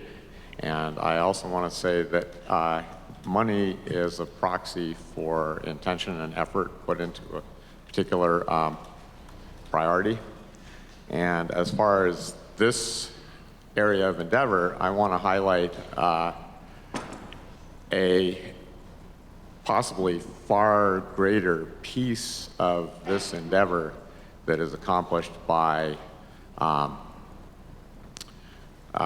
churches, volunteers, neighbors, strangers, and housing providers. And what we're doing here is crowdsourcing government, which is my favorite way to do it. I don't think there's any deliberative body that exemplifies community democracy better than town meeting. And I don't think there's any anything that exemplifies the prioritizing of taking care of each other better than communities looking after each other in a way that never shows up on a budget or in the news or on any line item anywhere. And I would, no matter which way we vote on this, I would urge all of you to find ways to connect with the rest of your community, figure out what people need, and how you can help each other. I've been the recipient and the provider of this sort of effort, sometimes both at once. And so I encourage all to think about that as we think about prioritizing community service. Mr. Stroud? Not Sprite? Gary Stroud, District 2. I guess my closing argument, mine and mine alone, at some given point in time, these organizations that you see in your book, you either one have or will or may use one of these organizations. And these are the very ones that you're considering either yay to give them that 2% or nay. And know at some time that you're going to look at it and say, wow, a lot of these resources I could have done this and done that for. And I respect everybody's opinion, who they donate or whatever. But at some point, you know some friend or family or loved one, you will in this town, because it's a small town, that's going to use one of these organizations at some point. And when you look back, just remember in your hearts where your money went. That's all I have to say. Thank you.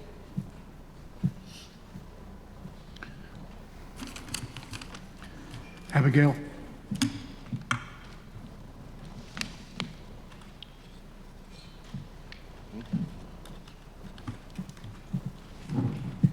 Thank you. Abigail Manukin, District 2. I will be enthusiastically voting in favor of this 2%. To speak briefly on a few points, I've heard several people talk about how they want to have personal choices on their own giving, great. You can have all of their personal choices on your own giving. There's no reason why these two are mutually exclusive. And if you want to have more say on where the town gives their money, join the Human Services Committee, because they want new members. I also want to encourage us to shift our mentality from scarcity to abundance, and one from, if you get a piece of a pie, then my piece will be smaller. It's really hard to get out of that mindset because we're taught it, it's like hammered into us from every direction all the time. But what if instead we were coming from perspective like, there is enough and we would like to share it. So this is a way to have Brattleboro's compassionate community that we voted in several years ago with some teeth behind it. Let's share what we have and not think about how it's automatically going to mean something else is worse off. So I will be voting enthusiastically yes. Thank you.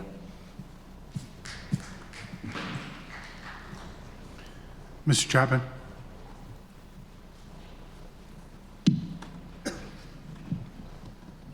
Thank you, Mr. Moderator. Chris Chapman, District 3. My concern is that at some point, raising the taxes to pay for this is going to drive someone into homelessness. We know that homelessness is a huge problem in our community. Much of homelessness comes from an inability to pay the rent, among other expenses. I'll certainly acknowledge that. If there is even one family that can't pay the increased rent that comes their way, what is that going to say about this strategy of asking the representative town meeting to put more of public money for which everyone is taxed? I'm reminded of this logic by what Mr. Himes said when he said that raising this money with raised taxes is going to pass through to people who rent by virtue of higher rent. Now, I remember when I was starting out, finding that raising a raised rent was a source of great pain and a threat to my very well-being. And there are a lot of people out there like that today in Brattleboro, probably more than 40 years ago when I was young and wondering how I'd pay the rent. But I think that this strategy is one that does not have an end. If we went to 3%, how close does anybody feel that we would be to solving these problems that we are all faced with and which we pay for by way of our contributions to these really very well-run charitable organizations? They are very well run. I don't think that anybody here would argue that. I do want to argue that there is a portion of our society, our little Brattleboro society, that is being squeezed and squeezed and squeezed, and they're going to get squeezed again, and that squeeze is only going to feel harder. Therefore, I would like to suggest that we stop at 1.4%. and that we all please think about digging deeper to our own ability to give and to support the various charitable organizations that are on this list and that are not on this list. Thank you. The continuing question on the floor is whether to amend the Article 23 as presented from 1.4 to 2%. Mr. Carville. Thank you, Mr. Moderator. I'm tempted to move the question, but I am not. But I will point out it is after 3 o'clock. Based on the last vote, I think we can see where this is going. And I would urge everyone to look at what else we have to do on the warrant today. And unless you have something to offer that has not yet been offered, let us go ahead and vote. I have a point of order, Mr. Gartenstein. Oh, I'm over here to your right. Hi. Ms. Gelter, We did already vote on the amendment. I think we voted on whether to go the amendment from 1.6 to 2, and now we're voting on whether to amend the underlying article from 1.4 to 2. Okay. Yes. I checked with the town clerk. Okay. Jennifer Latham, District 2. I feel stressed now that my two options are 1.4 or 2. And I've heard, for me, the most compelling testimony is actually from the committee, who I think did a phenomenal job. And I feel like they are saying to us is that, yes, it'd be nice to have more, but that they did an amazing job of fulfilling almost the entire need from the organizations that were qualified in their asks. And so I feel that we're going to lose support for a smaller increase because we went for the big, big one. So that's all I'm saying, is that I think that compromise is built in smaller steps sometimes, and maybe the path forward would have been to propose a smaller gap. This is not helping. I just wanted to share where I'm at. So I don't know that I can support the 2%, or that's where I feel like I want to be right now. But I would have been willing to do more than 1.4. And so that's what I want to share with the group. Thank you.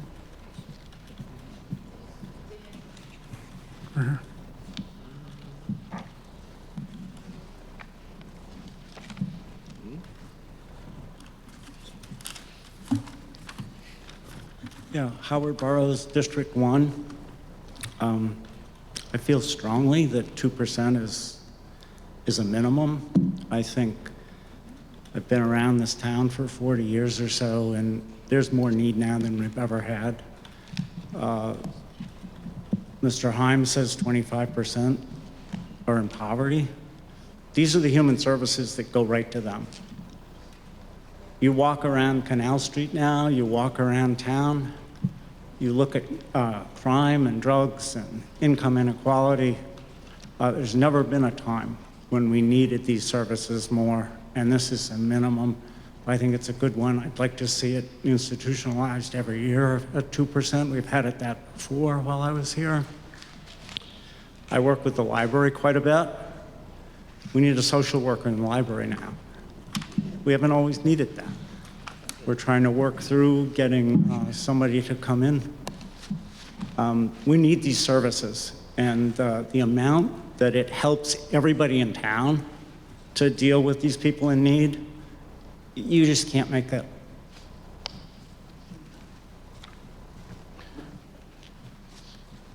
Ms. Dowd.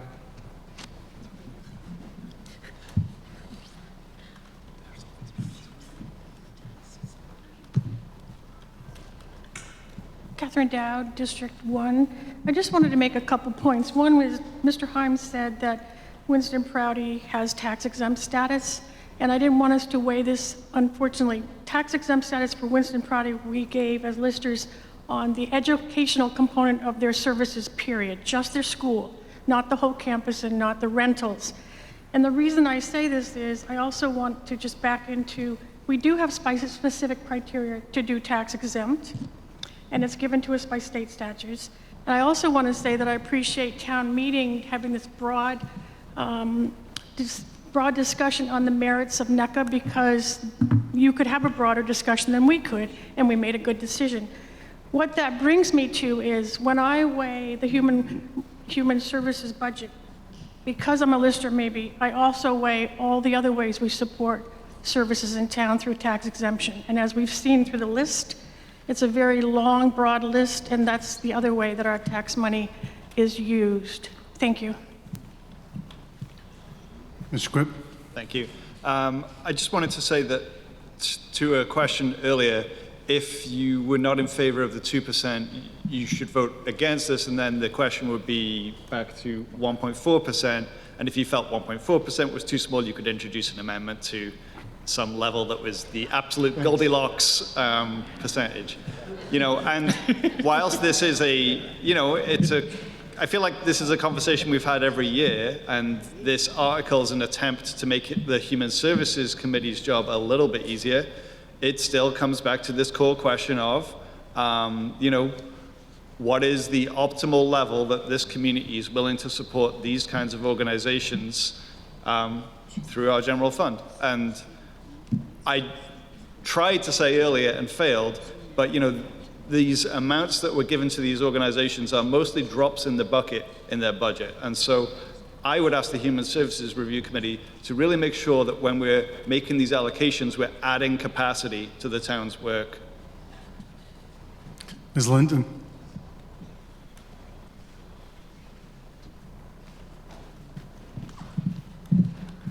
Sheila Linton, District 3. I'm going to tell a little story, be a little vulnerable.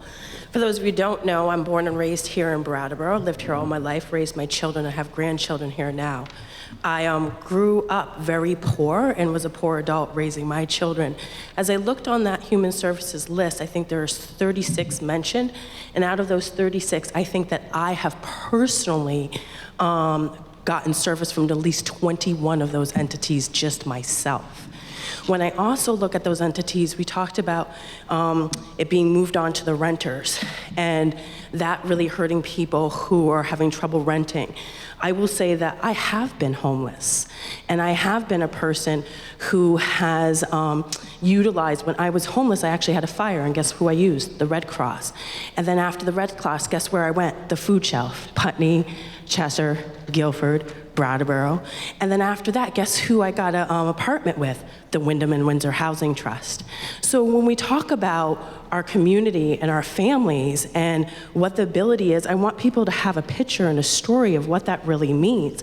That if I was not able to access those services, myself and my family wouldn't be able to be here today. I'm happy to say that I'm still here raising my children and my grandchildren, and now I'm a homeowner. So I want to thank you, the Human Service Committee, and I want to thank all of you for putting money into the Human Services budget, and I will be saying yes to the 2%.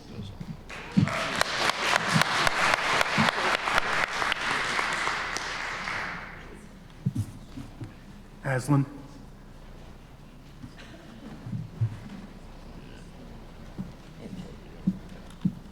Thank you, Sheila. I don't know that I want to follow that, but I really did want to speak to the difference between the 1.4 and the 2%, because I really do respect that.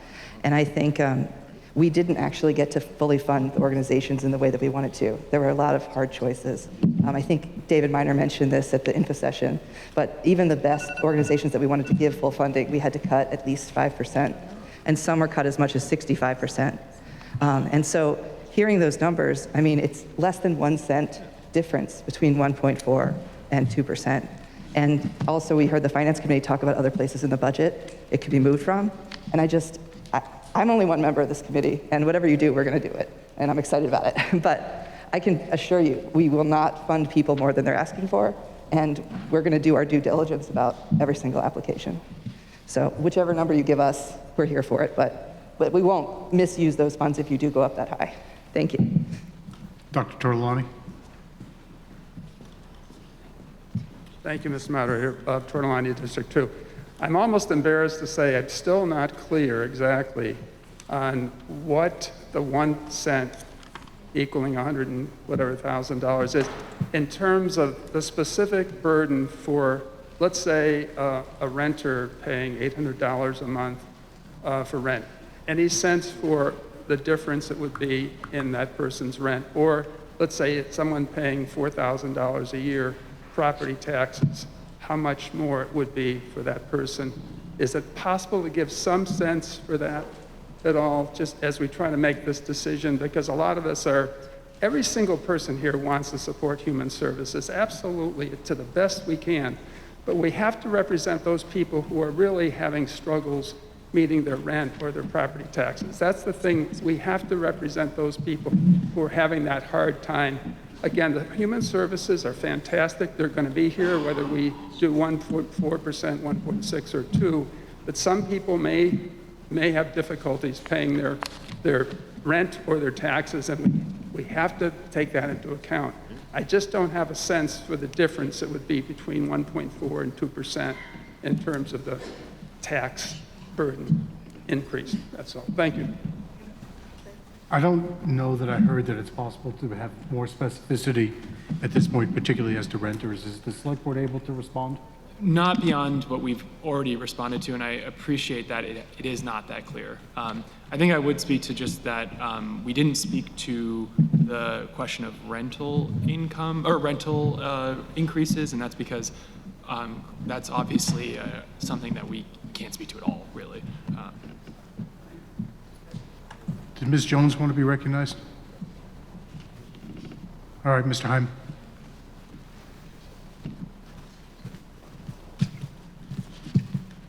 Steve Heim, District 3. Bigger than what are the rental increases? What are they going to be? It's more, you want your town to attract developers. We want more housing. Who would disagree with that? We want more businesses to put roots down here, create employment where people can advance here, where we can grow that median income upwards. And having an attractive tax rate is key to that. So when we talk about compassion, the concept of it, this to me is results-based compassion. You've got to have a reasonable tax rate. And if it's just one-dimensional, then why not we just raise it to 5%? We want results, we want more business, we want more housing, we want to attract those developers. It's not enough to be well-meaning and want more housing just to pop up here. The math has to work. And so that's where my compassion is coming from. It's not I'm complaining about my pocketbook or my tax rate. This issue has just what got me out of my chair. I would say the same thing about a $5.8 million bond over the course of 20 years. Thank you. Mr. Davis.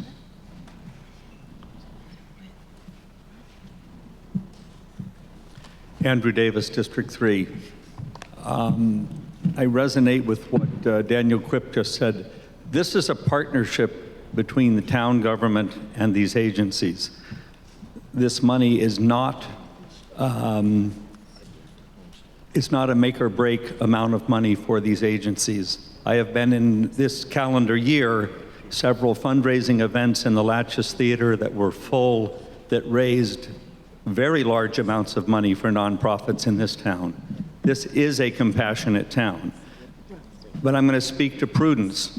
I don't mind, as a governmental body, the original proposal was to raise this 12%. What's on the table now is a 42% increase. I question the prudence of that as a body when we know that that has a ripple effect through the town. I think that we should find a sweeter spot to increase, but it's not the total compassion and the total giving and the total cooperation between public and private agencies in this town. And it's not a litmus test of this moving to 2% is not the litmus test of whether we're a compassionate town by any means.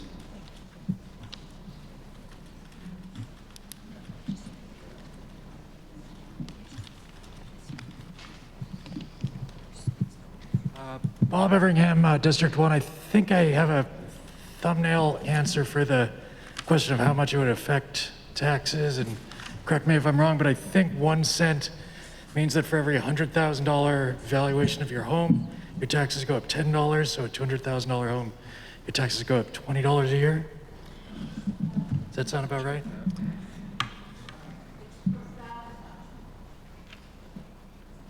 I didn't catch that. I'm not asking you. I'm sorry. I don't remember. Penny on 100,000.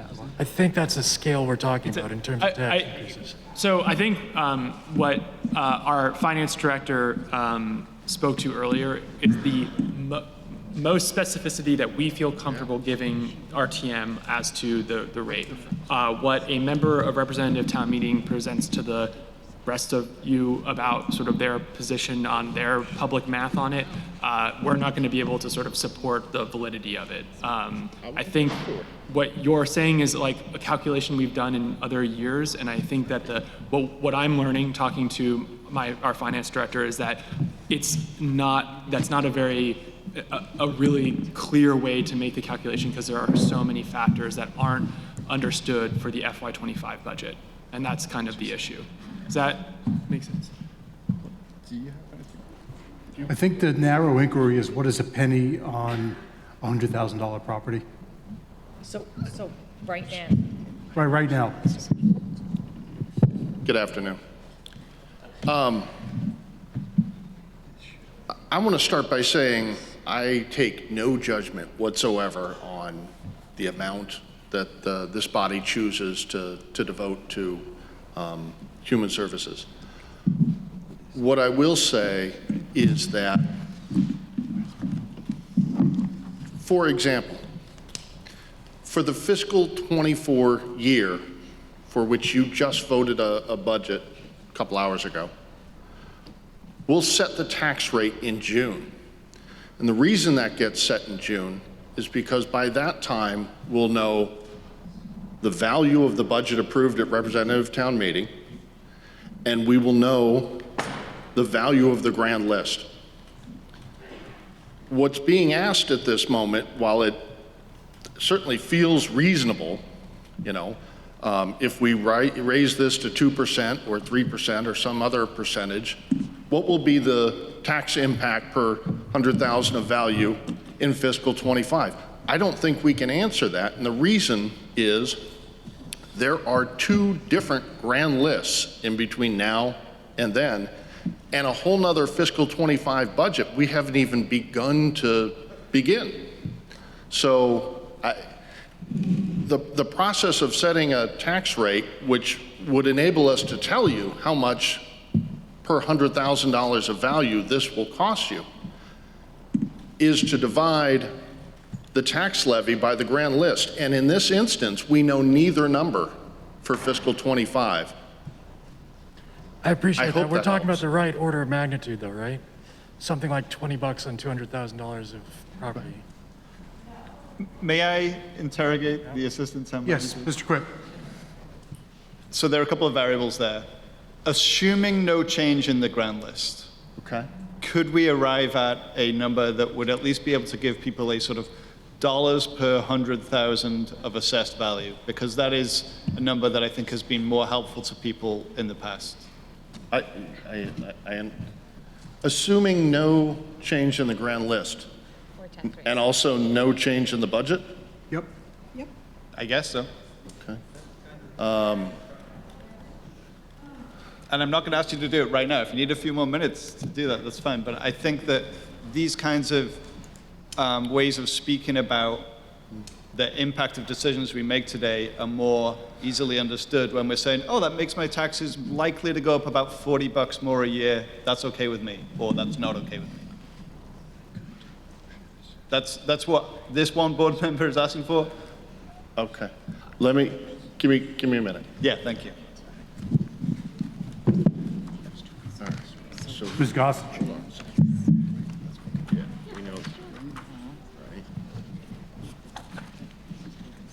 Yes, so I just wanted to say, because this will be my third year saying that we never have this conversation about any other budget item than human services. I've said it before. I was hoping I didn't have to say it again this year, but it's true. Also, I just want to bring us back to like kind of reality here, because we kind of like went off on these all different things. First of all, it doesn't affect renters directly. That was brought up by a landlord as a means to do whatever. So this increasing the human services budget will not harm those who make $38,000 So a if year. 350 In fact, they're more likely to does need to that use the increase, services. how much And the would it tax be? burden You see what I'm from the entire budget going from 1.4 to 2%, somewhere around $132,000. There's absolutely no way in heck that any property owner's taxes will go up $20 because of this. That math, I'm not a math person, but that math just doesn't math. Like $32,000 between like all the taxpayers in the town, like just the order of magnitude to come up to like a $20 number, that just doesn't work. Like if we took $132,000 among every property owner in Brattleboro, it'd be, I don't know how many property owners there are in Brattleboro, it'd be tiny. Whereas I'd really also like to center us onto page 60 through 65 in our book, 4 in our booklets. And just as a brief perusal, if you kind of like go to the end of each one of these listings, it tells you what the money is being used for in Brattleboro. Because again, remember, the applications to our human services are not like donations. They have to propose what that additional funds would do to provide like better or more services for people who live in Brattleboro. So it's very grounded. You can see some of this work here. AIDS Project of Vermont served 298 Brattleboro residents. I'm just kind of went through and was circling things, but the dental, where'd it go? The Windham County Dental Center, we all know that there's no dentist. Like if you try to schedule an appointment with Medicaid, the nearest dental that takes it's like Bennington, it's like a 5-month wait. So Brattleboro Human Services funding will be used to support the expansion of our practice as we relocate to a new facility. That's here in Brattleboro. That's to serve more Medicaid patients here in Brattleboro. Ms. Gossage, you're over your 2 minutes. Sorry. Yeah, so let's just go real quick. Visiting nurses in hospice made 7,219 home care visits to 307 Brattleboro residents. Like, I had insurance, and several years ago, after I had surgery, I was the recipient of that. Anyway, just to ground us in reality about the math, and that this is like hard and fast actual services being provided to our folks. Again, not donations. David. Mr. Goodnow? I think Mr. Moreland has, with those new parameters, has the answer to the question. Well, I'm not sure it goes that far.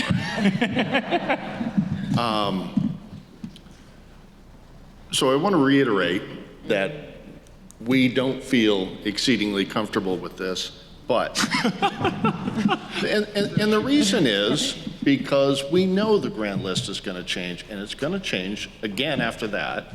And we also know that it's not, it would be unreasonable to believe that there'd be no change in the budget.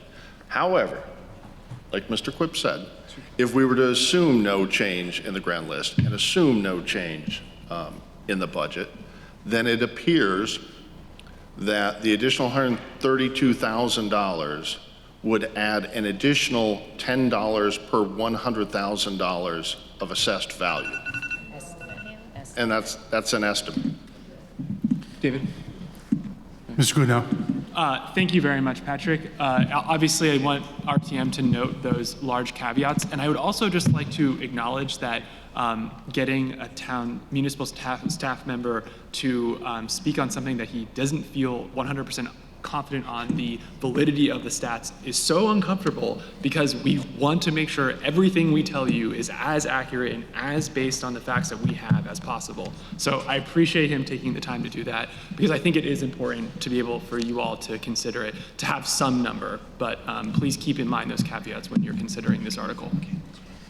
And of course, and Kim Frost in making the calculation. My apologies. Before recognizing anybody else to speak on this amendment, I would note that we've tried to alternate views from pro to con throughout this discussion, and I've not heard a lot new in the last half hour. So if anybody needs to say something, I would ask them please to make sure that it's something new. Otherwise, it would appear that people are close to being ready for a vote on the amendment. Is there anybody who needs to be recognized at this time? Mr. O'Brien?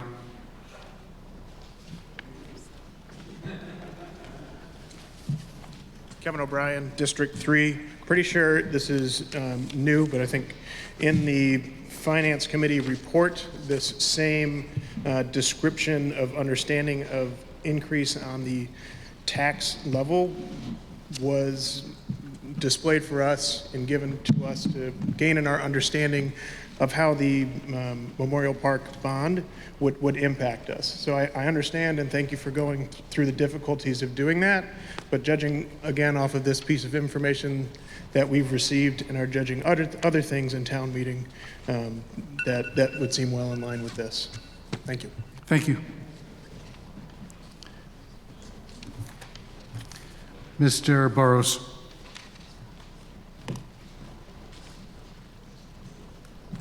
I am speaking still for the 2%. The school children are the poorest people in town right now. They really are all on subsidized lunch, and they need breakfast, lunch, snack, and a take-home right now. This money goes directly to the people that need it the most. That they weren't able to spend the 2% last time was not because there wasn't enough need. We need to offer the 2% and hope they can find the services that will use it. Mr. Case.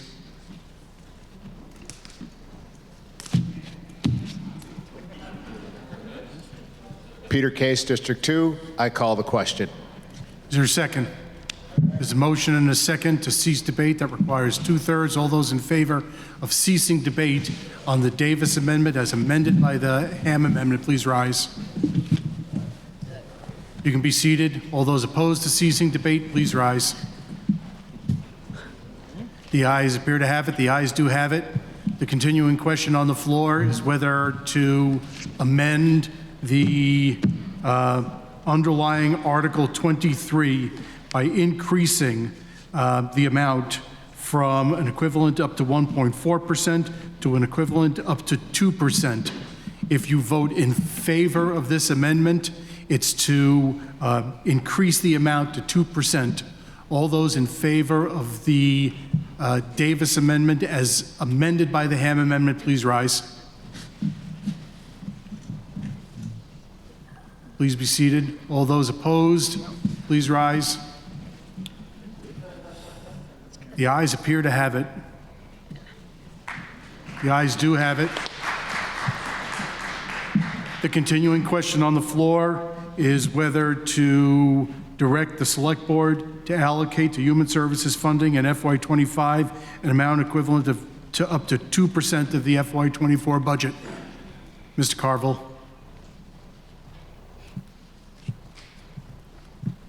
Thank you, Mr. Moderator. If this fails, what happens? If this fails, then there's no direction from town meeting to the Select Board about what amount of Human Services funding to allocate next year, and Select Board will make its own determination as part of next year's budgeting process. Any further discussion? Mr. Garza. Thank you, Mr. Moderator. Ruben Garza, District 3. I think one thing that's getting lost in this conversation is the economic impact that nonprofits have here as well. It's not just people receiving services, but there's a real economic impact in wages in which the town and the state gets funded. There is Common Good Vermont is a nonprofit that studies this nonprofit wages, and these are state statistics, but I think it gives a really good kind of outlook locally as well. Nonprofits employ 1 in 7 Vermont workers. Vermont nonprofits contribute $5.7 billion to the economy through wages, retail and wholesale purchases, and that amounts to 20% of the state's gross product, which is greater than manufacturing and construction combined. I think that the health of nonprofits locally is evident in those numbers, and the most we can do to support them, I'm for. Thank you very much.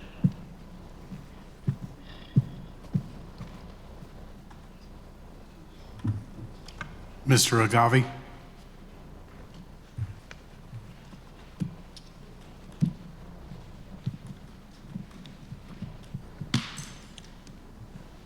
I'm not clear why, were this to fail, we don't revert to the 1.4. How did we go from 2 to 0? The body moved to amend Article 23 from 1.4% to 2%. And so the motion before the floor is to direct Selectboard to allocate to Human Services funding up to 2% of the FY24 budget. If the article is defeated, there's no direction to Selectboard. We've already dealt with all the amendments. I'm just telling you the results of your votes. I'm not, yeah, I could. Would you explain that once more? We voted to go from 1.4 to 2, and now we're going to vote on the whole thing. Correct.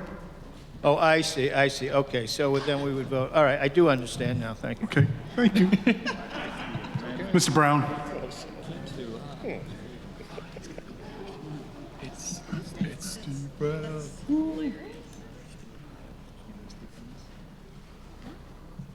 Mr. Moderator, Steve Brown, District 3. I move to call the question. Is there a second?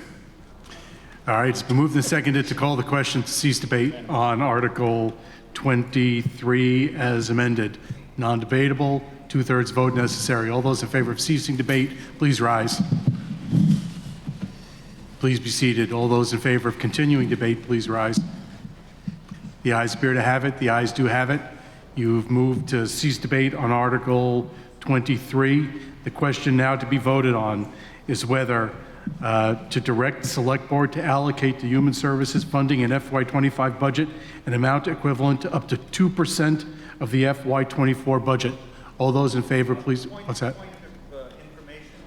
Is this binding on the Select Board?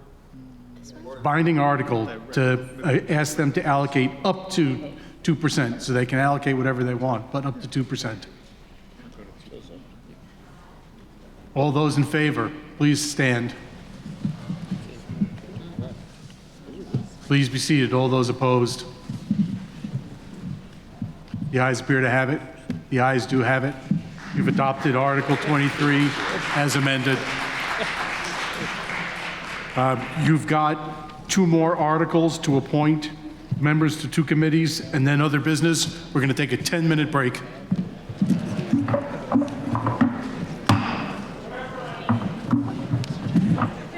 On Article 24, moderator recognizes Mr. Quip.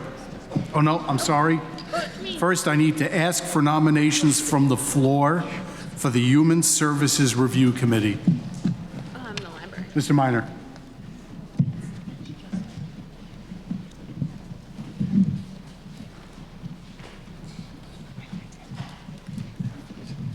There are a number of individuals on the 6 of the individuals who formed the committee this past year wish to be nominated to return, and I'll give you those names in a moment.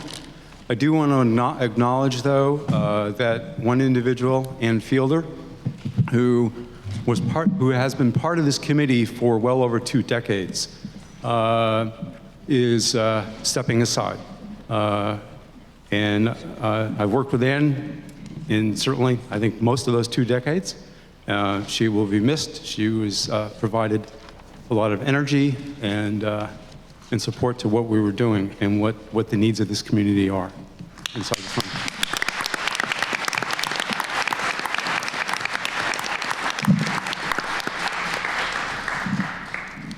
So the members of the committee that are looking to re-up: Jennifer Griffith, John Kennedy, this is in alphabetical order, David Minor, Gary Stroud, Kipton Tewksbury, and Aslan Thompson. So there's 6 members, and I think one thing that we've learned, certainly last year, is that for the number of applications that we've grown to, we were up to, I think, 47 last year, and it was in the low 30s 2 years ago. You know, I think that if we could have 8 as an optimum number, I think that that would be very beneficial to us. And, you know, less than in 6, and certainly, you know, less makes it difficult. We do make sure that anyone who is associated with any of the applicants that the applicants that they do recuse themselves. So again, I think you know, having the 8 people helps us in that process and to smooth it out and helps facilitate. So, thank you. Thank you, Mr. Minor. Are there any other nominations for the Human Services Funding Committee, Mr. O'Brien?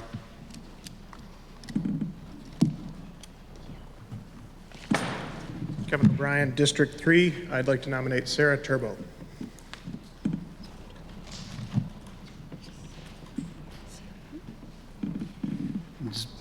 Ms. Turbo, want to accept that nomination? Okay, very good. And Mr. Ham? No, you were just saying thumbs up. Okay, over here. Hi, I'm Trevor Stannis, District 3. I'd like to nominate myself. Trevor Stannis. Ms. Morgan?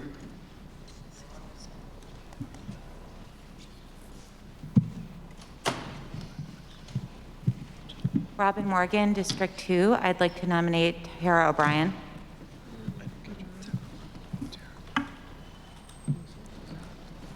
And does Tara O'Brien want to accept that nomination?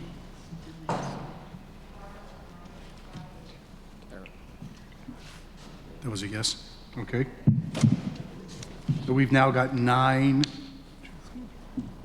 nominations. Any further nominations? Aslan?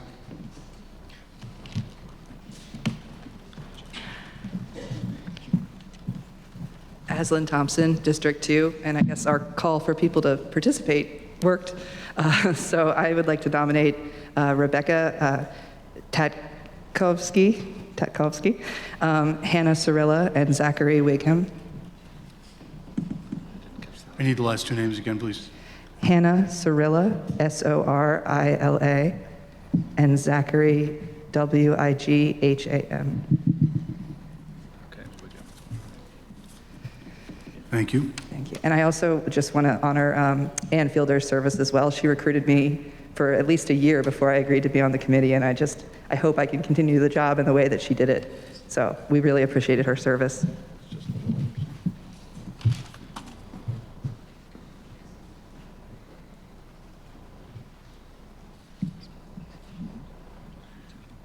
We're looking for a motion, please, from Mr. Quipp.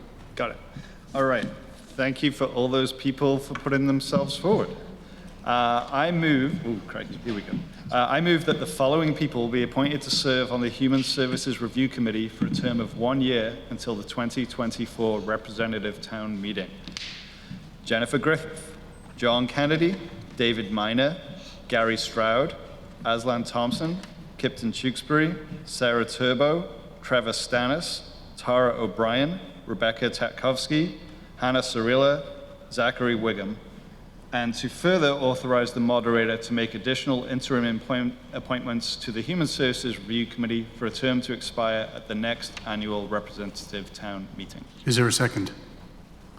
It's been moved and seconded that David Minor, Jennifer Griffin, John Kennedy, Kipling Tewksbury, Aslan Thompson, Gary Stroud, Sarah Turbo, Trevor Stannis, Tara O'Brien, Rebecca Tatkovsky, Hannah Cirilla, and Zachary Wigham be appointed to serve on the Human Services Review Committee for a term of 1 year until the 2024 Representative Town Meeting, and to further authorize the moderator to make additional interim appointments to the Human Services Review Committee for a term to expire at the next annual Representative Town Meeting. Any further discussion? Ms. Morgan.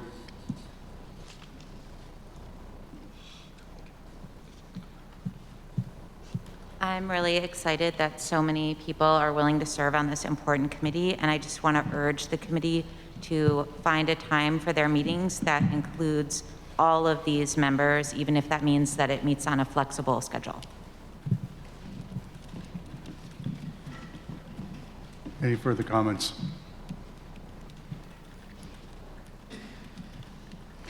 Hearing none. It's been moved that that David Minor, Jennifer Griffin, John Kennedy, Kipling Tewksbury, Aslan Thompson, Gary Stroud, Sarah Turbo, Trevor Stannis, Tara O'Brien, Rebecca Tatkovsky, Hannah Cirilla, and Zachary Wiggum be appointed to serve on the Human Services Review Committee for a term of 1 year until the 2024 representative town meeting, and to further authorize the moderator to make additional interim appointments to the Human Services Review Committee for a term to expire at the next annual representative town meeting. All those in favor, please rise. Thank you. You can be seated. Anybody opposed? The ayes appear to have it. The ayes do have it, and you've adopted Article 24. We're looking for one nomination, please, to the Brooks Memorial Library Trustees, if there's somebody who's interested beyond the two who are identified in the warning. Ms. Turnus. Oh, you're volunteering. Thank you. Excellent. Ms. Turnus also volunteers. So,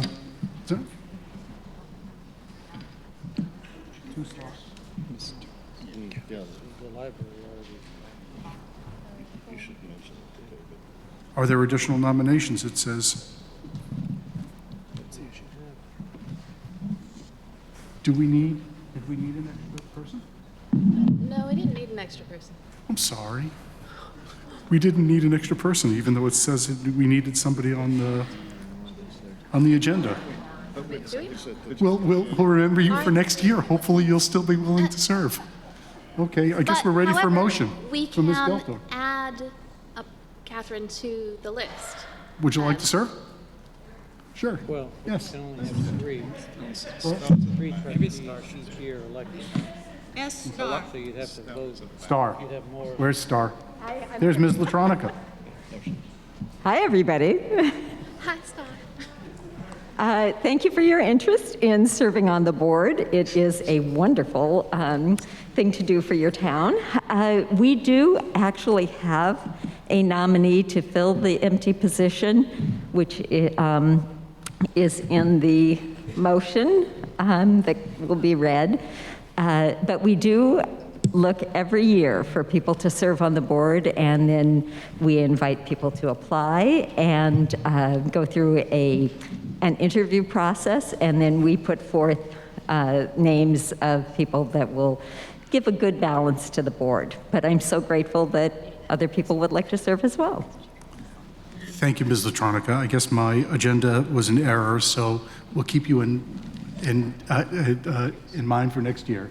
Ms. Gelter Sure. is recognized. I move that the following people be appointed to serve on the Board of Trustees for the Brooks Memorial Library for a 3-year term from 2023 to 2026. Jennifer Rao, Karen Tyler, and John Woodward, and that Nikki Holland be elected to serve a 2-year term from 2023 to 2025. Is there a second? It's been moved and seconded that Jennifer Rowe, Karen Tyler, and John Woodward be appointed to serve on the Board of Trustees for the Brooks Memorial Library for a 3-year term from 2023 to 2026, and that Nikki Holland be elected to serve a 2-year term from 2023 to 2025. Is there any discussion? Seeing none. All those in favor, please rise. Thank you. You can be seated. Anybody opposed? You've adopted Article 25. Mr. Sprite.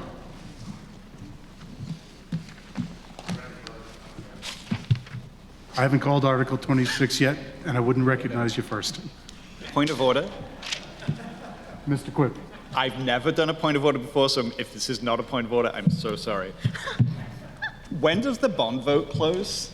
The bond vote closes a half hour after the meeting adjourns. Great, because I Don't haven't forget to voted vote. yet, and I will forget. Don't forget to vote, please. So, Article 26 is to transact any other business that may lawfully come before the meeting. Non-binding article. Before I recognize anybody, we had sad news, and I would have I would have added this name to the moment of silence at the beginning of the meeting, but I have been informed that Sarah Edwards, 5-term legislator and a long-term town meeting member, passed in the last 2 or 3 weeks. So we also ask for you to take a minute of silence to remember her.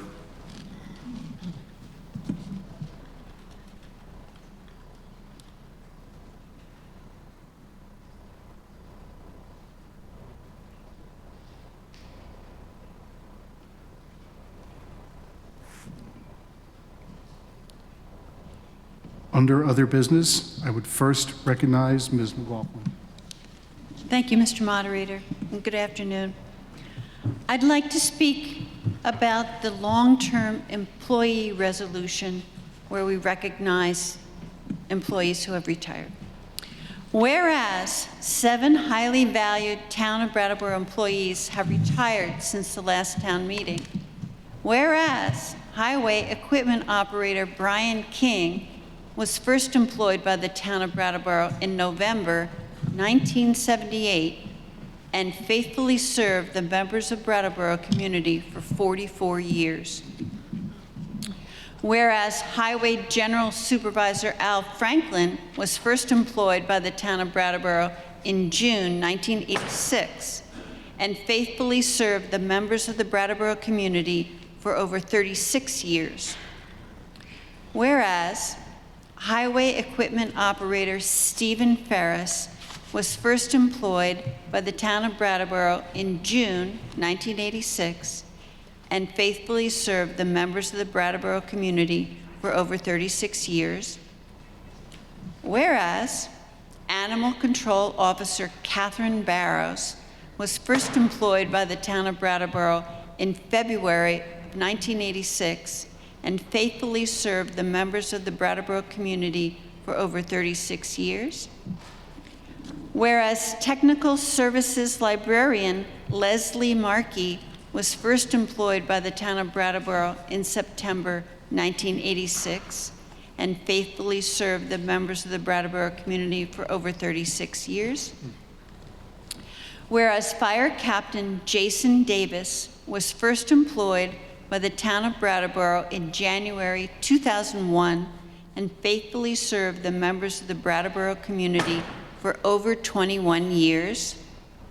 Whereas Police Captain Mark Kerrigan was first employed by the Town of Brattleboro in June 2002 and faithfully served the members of the Brattleboro community for 20 years.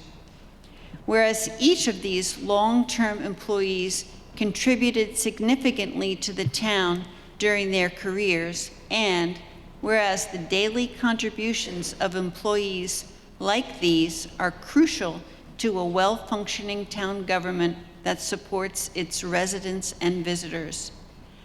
Now, therefore, be it resolved that this town meeting, on its own behalf and on behalf of the entire town, are grateful and thank Brian King, Al Franklin, Stephen Ferris, Catherine Barrows, Leslie Markey, Jason Davis, and Mark Kerrigan for their many years of service to the Town of Brattleboro.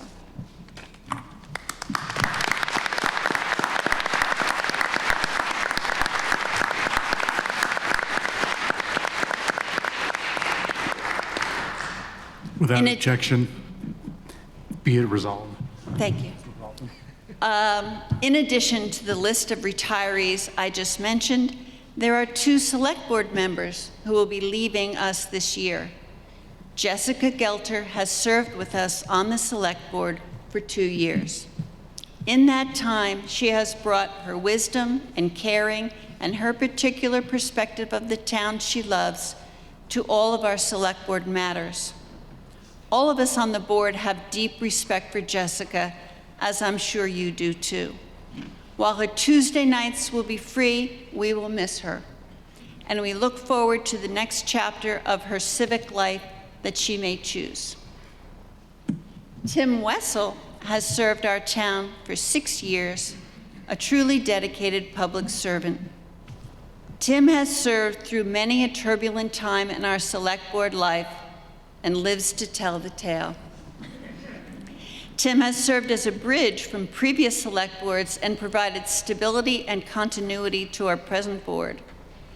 Tim also shares his love of Brattleboro and his concern for our future with the board, and we respect and value his voice. I hope Tim finds a way to continue to serve our town while keeping his Tuesdays free for his young family.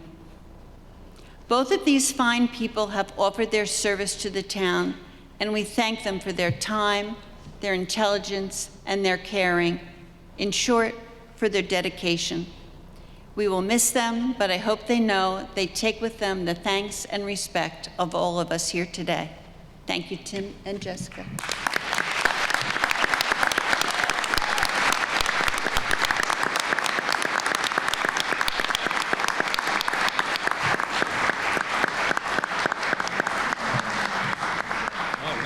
Oh, yes. And there's more. More.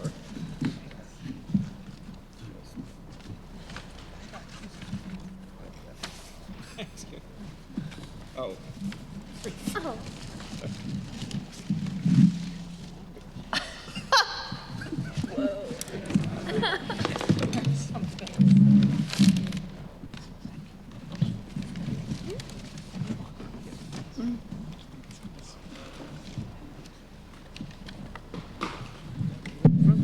Thank you, Dave. Moderator next recognizes Mr. Tolino.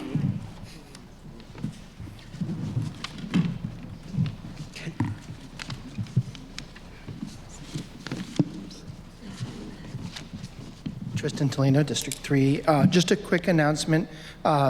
There is no tradition in our town meeting for your state representatives and senators to speak to the group.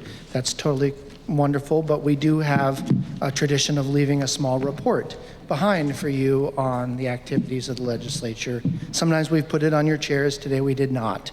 So I know that Senator Harrison has been here all day. Representative Kornheiser had to leave, and Representative Molly Burke was sick and unable to attend, but we do have reports on the back tables for you. Thanks. Thank you, Mr. Tolino.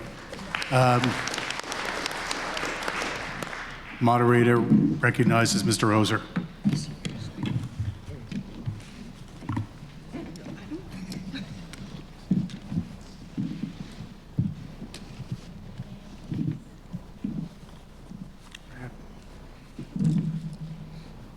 Mr. Moderator, Bob Ozer, District 3.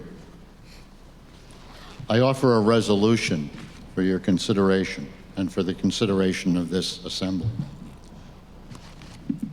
Whereas on April the 19th, 2022, the Brattleboro Select Board voted to end the town's 56-year relationship with Rescue Inc. And whereas the Brattleboro Select Board voted to end the contract with little notice to the public and without allowing for adequate public input. And whereas the members of Representative Town Meeting passed a budget on March the 19th, 2022, with the understanding that the contract with Rescue Inc.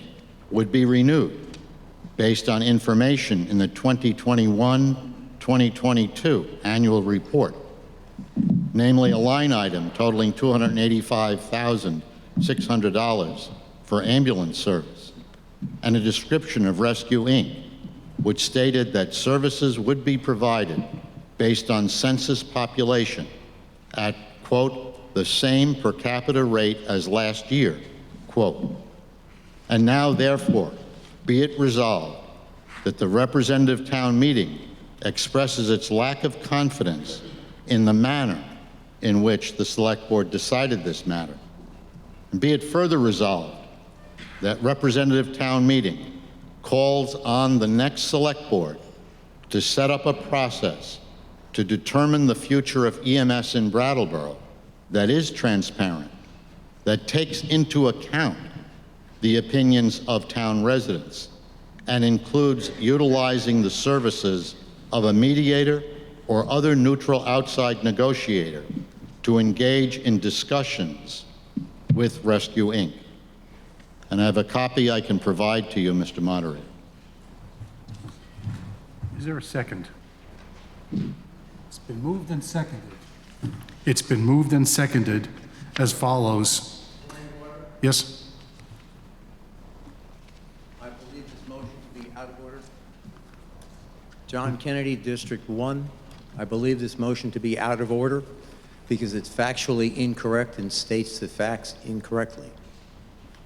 The motion says that the Brattleboro Select Board at the April 19th, 2022 meeting terminated the agreement. They didn't use terminate, they said voted to end. They did not vote to end. The agenda for that meeting and the minutes reflect that what action was taken was to authorize an EMS contract and an EMS contract only. There was no mention of Rescue Inc.'s contract other than the fact that they had notified the town weeks earlier that they intended not to serve the town of Brattleboro after the expiration of the June 30th contract date. And I call on the town clerk to verify the accuracy of what I'm stating as to the minutes and what they reflected. And I also ask if the communication director can call up the BCTV meeting from that night and go to 49 minutes and 30 seconds into that meeting in which Chairman Goodnow made a presentation that lasted about 4 minutes where he explained why that action was on the board docket that day, how we got to that point, and what took place. Because the fact of the matter is, we are here today because Rescue Inc. notified us they were not going to serve us anymore. That was what happened. This motion states and misstates the facts, and I think is therefore out of order. Well, first I'm going to note, please, it was pointed out by, not as to what you have to say, Mr. Kennedy. I would ask members of the body to refrain from clapping.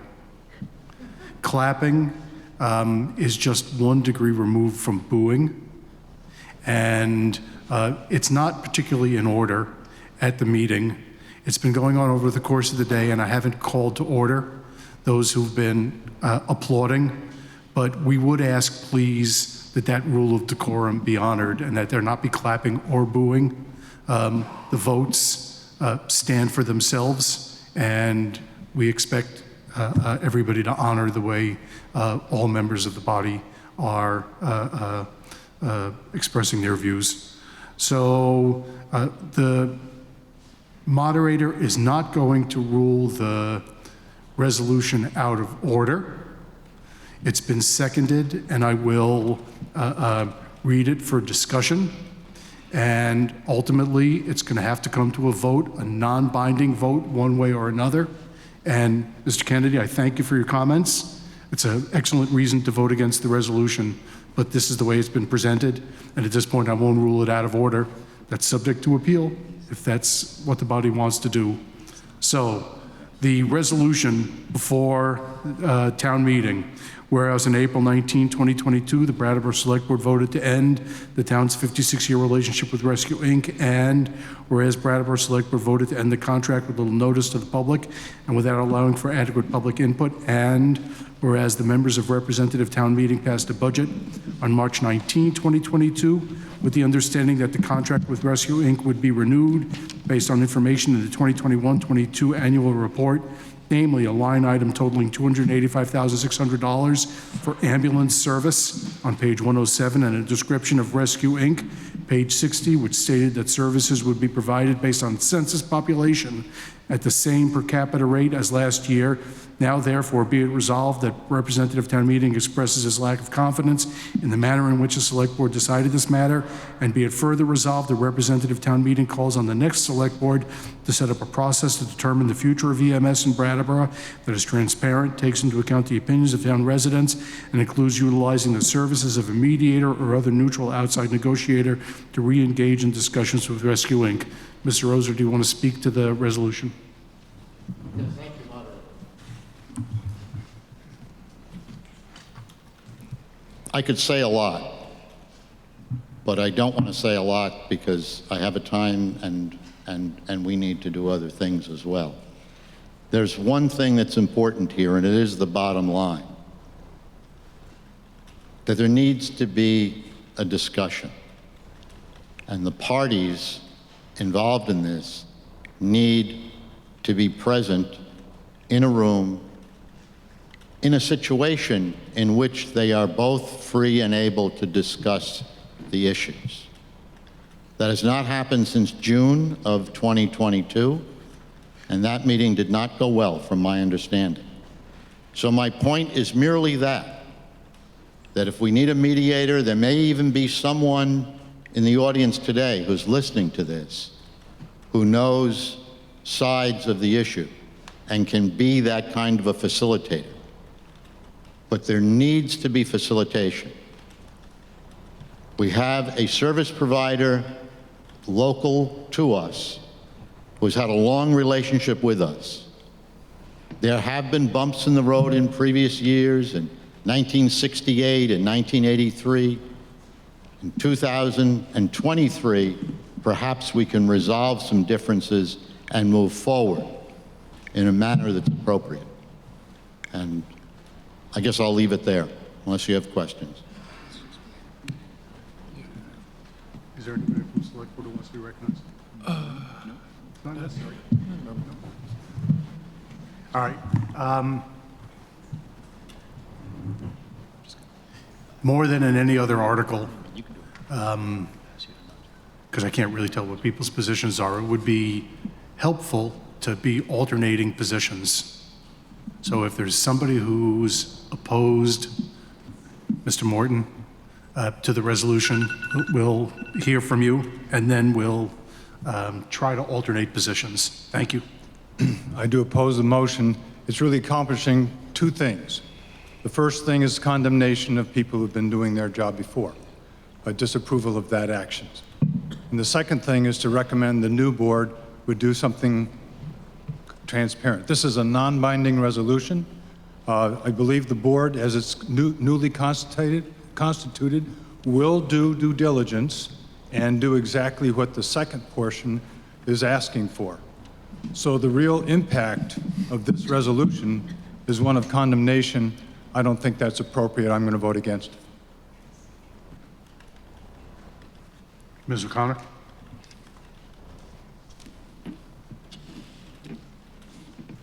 Hi, everybody. Kate O'Connor, District 3. I'm going to support this, and I hope you will too. And I'll tell you a story that's going to make me sound like a real person who has no life.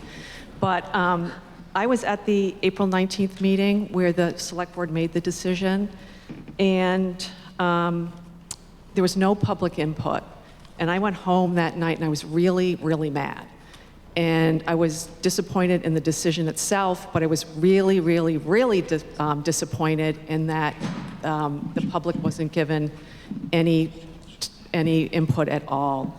So I vowed, this is a sad part about my life, I vowed that night that I was going to go to every single Select Board meeting in person until there was evidence that the Select Board was ready to hear public input. Well, I have gone to every single Select Board meeting since April 19th, 2022. So they've seen me at all the meetings. And I fear that I'm about to go into my second year of having to go to every single Select Board meeting. So for me, what this resolution is all about is just making sure that the next Select Board will actually take the time to listen to what the public has to say. This is, I think, one of the most critical or monumentous, probably too big a word, decisions that we're going to make in this town, because it's not only about our health and our safety, but it's really about the finances. And I think we, as the taxpayers and the actual people that are receiving the service, need to have a say. And that has yet to happen. And I'm not condemning the board itself. I'm just wanting to, say that we want a process that values public input. And on a human level, if people would vote for this, I will have free Thursday nights. So thank you. Ms. Melton? Free Tuesday nights. Free Tuesdays. Paula Melton, District 1. I'm definitely going to vote against this because I agree with the prior speaker that the facts are incorrect. I also think that a vote of no confidence in the Select Board is extreme. And I also think it's completely inappropriate to recommend, for this body to recommend a contract with a specific contractor. That is micromanagement, and if there's something we want to recommend, it would be more like take the advice of the AP Triton experts who said, okay, you need to go back to the drawing board and set performance standards for your EMS. Once you do that, then you can talk about who you want to hire or whether you want to go with the town. But I am not in a position to make a decision about which contractor we should be using.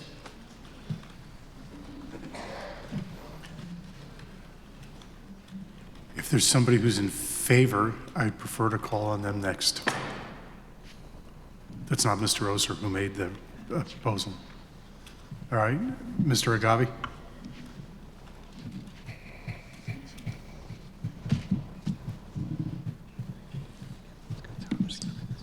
On page 62 of your report, you will find the town manager's report. Within that report, it states very clearly that one of the 3 major goals for this year is to look at the emergency services issue very carefully in regards to all of the reports that have been done, et cetera. After that, it sounds, many people feel like the people they elected to the board were people that they expected to revisit this.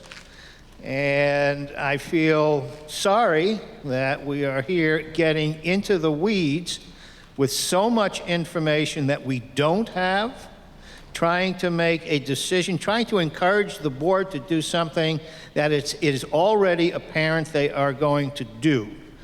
So, in a sense, this proposal is almost asking us to give an opinion that there's far too little information to be even talking about. The weeds here, the swamp is so dense and thick that to begin to try to talk this thing right or wrong, up or down at this point, is going to be an exercise in frustration and futility. Mr. Ham?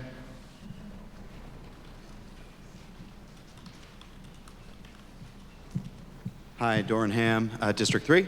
Yeah, strongly against this proposal. And the fact that we're still talking about EMS at this point feels exhausting. Also, we all love the fire department and trust them, and they do a really great job. So the idea that they wouldn't do a great job in continuing EMS services is wild to think about. So I think it's in the right direction, and that's where we're going. So strongly, I'm against that. Seeing nobody else, Mr. Oser, for a second time?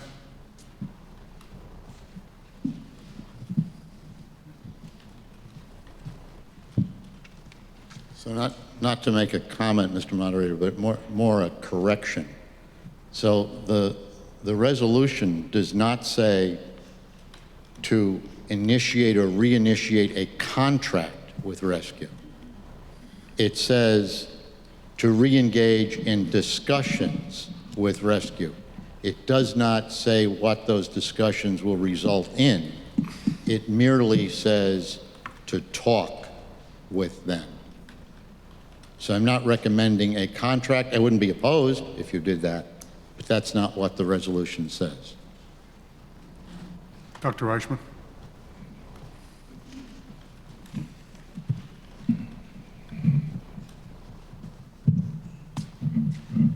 Franz Reichman, District 2. Well, since the resolution is in part directed at me, I feel an obligation to say something about it. And I'm not really going to take a position on it one way or the other. I do want to say that the process has been put in place to address the question openly and transparently as the resolution requests, and I'm willing to commit myself to the transparency and openness of that process, and I firmly believe that the rest of the board and the town administration is similarly committed, and I think that's very important. The only thing I want to highlight is the degree to which the current board and current administration have been in a bind with regards to the discussion of this issue. The separation agreement with the former town manager and the non-disparagement agreement that was part of that have meant that for the past year, the board and other members of the administration have been unable to discuss the most salient aspects of this question.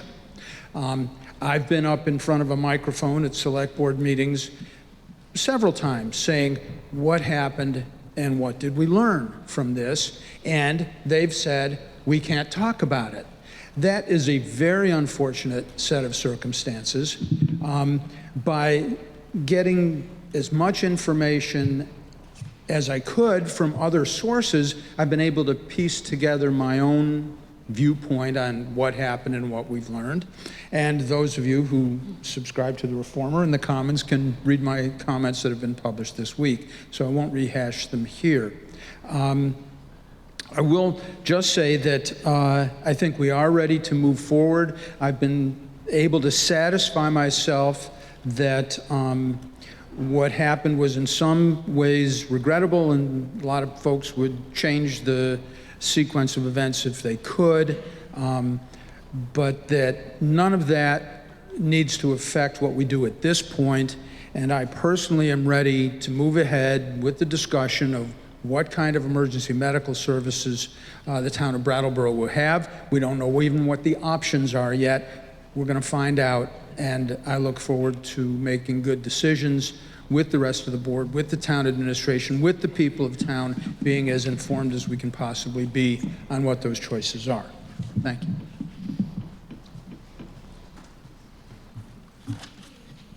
Mr. Burrows.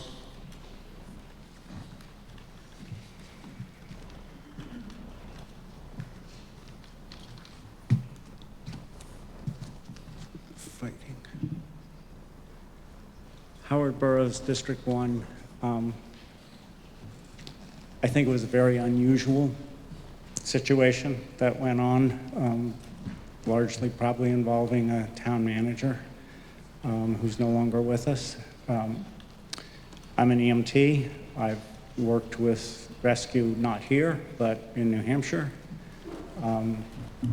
Rescue does a lot more than just drive an ambulance. They do a lot of training, they do a lot of outreach, they do a lot of support to community events. We ran a triathlon here in town. They were there, very much involved. And I think it's probably a good thing to have them involved in training and supporting the community in a lot of ways that go beyond what a fire department can do. So. Ms. Kendall.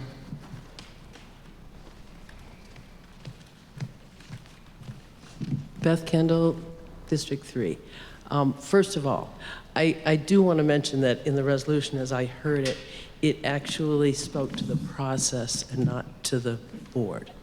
And I think Franz's acknowledgement and your acknowledgement that this was a really different, strange, difficult situation needs to be also recognized.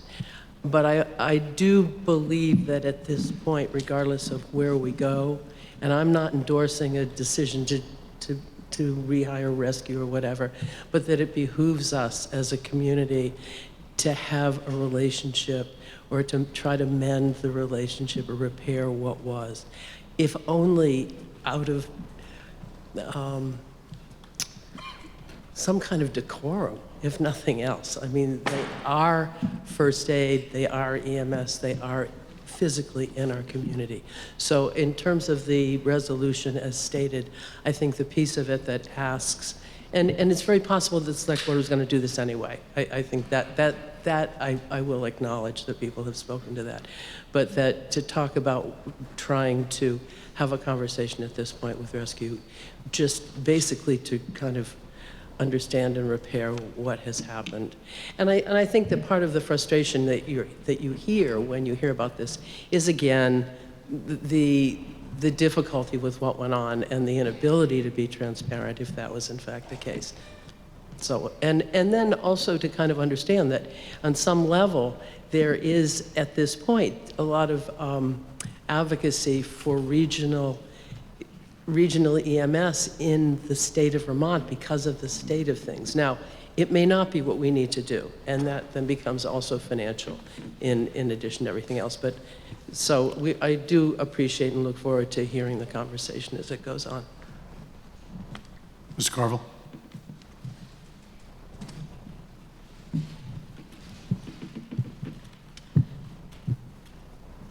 The resolution causes some anxiety for me, some division here, I hear, where we really ought to be working together rather than looking back. I don't have a copy. Can I borrow your copy, Bob? Thank you. And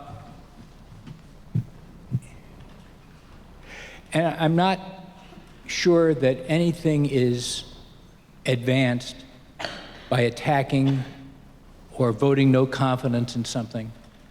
But we do need to move ahead, and I think we all need to have confidence in what is going to happen and what will come out of what the new board is going to do. I therefore would like to amend your piece here, Bob, to strike everything all the way down to the last resolved paragraph. So that I'm going to read it through, make sure I like it the way it is.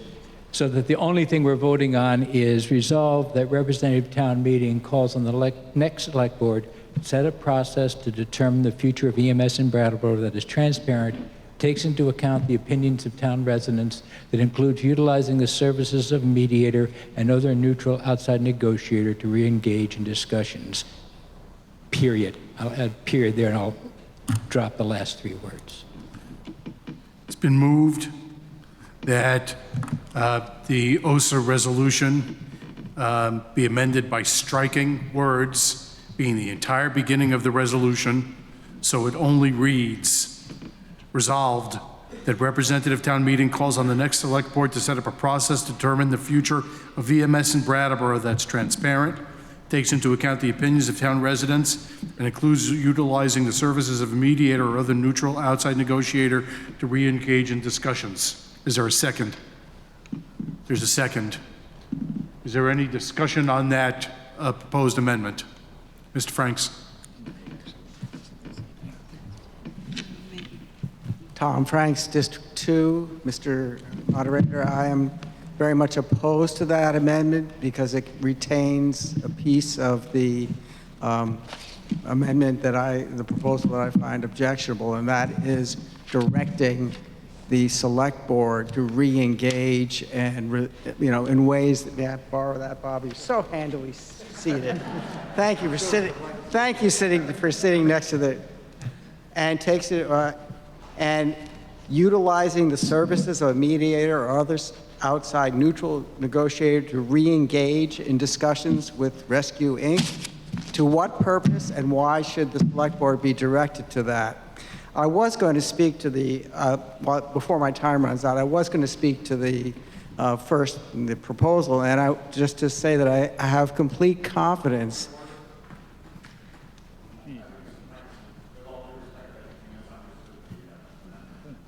I think it's correct that the amendment struck out the words "with Rescue Inc."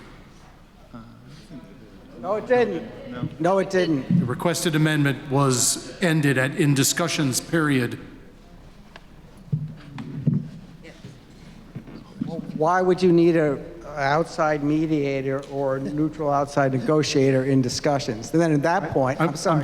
I'm just telling you that's what the Then in that case, proposed amendment it's was. even more ridiculous. Okay, I'll save my time for later to say good things about the select board. The discussion is on the Carville amendment to the OSER resolution. David. Daniel. Mr. Quibb. Thank you. Daniel Quibb, Vice Chair of the Select Board, my 4th year on the board. I want to say 2 things. One is if you would like a transparent process, which we did commit to in a motion on Tuesday, which read as follows, to direct the administration to pursue parallel tracks of information gathering, cost analysis, and risk assessment necessary to develop a preferred alternative service delivery model for either contracting EMS services to an external party or developing a full municipal fire EMS capability for Select Board consideration by September 23. If you would like that process, which the board has already voted 3-0, we had 2 board members that abstained because the 2 board members will not be continuing, so it was Elizabeth, Ian, and myself that voted in favor of that. If you would like that process, then having a negotiation employing the services of a mediator with another service provider that we have not even determined that we would work with necessarily because we have not gone through that transparent process. It presupposes the outcomes of that process, and it also really gets in the way of transparency because very likely that mediation will be entirely confidential. So if we get to a place where we have gone through this process, everybody in the community has information that's available, and there's a provider that we want to work with that we need to have those conversations with, I imagine we'll have those conversations, but that is much further down the road and is not something that needs to be decided today. Mr. Levenbach.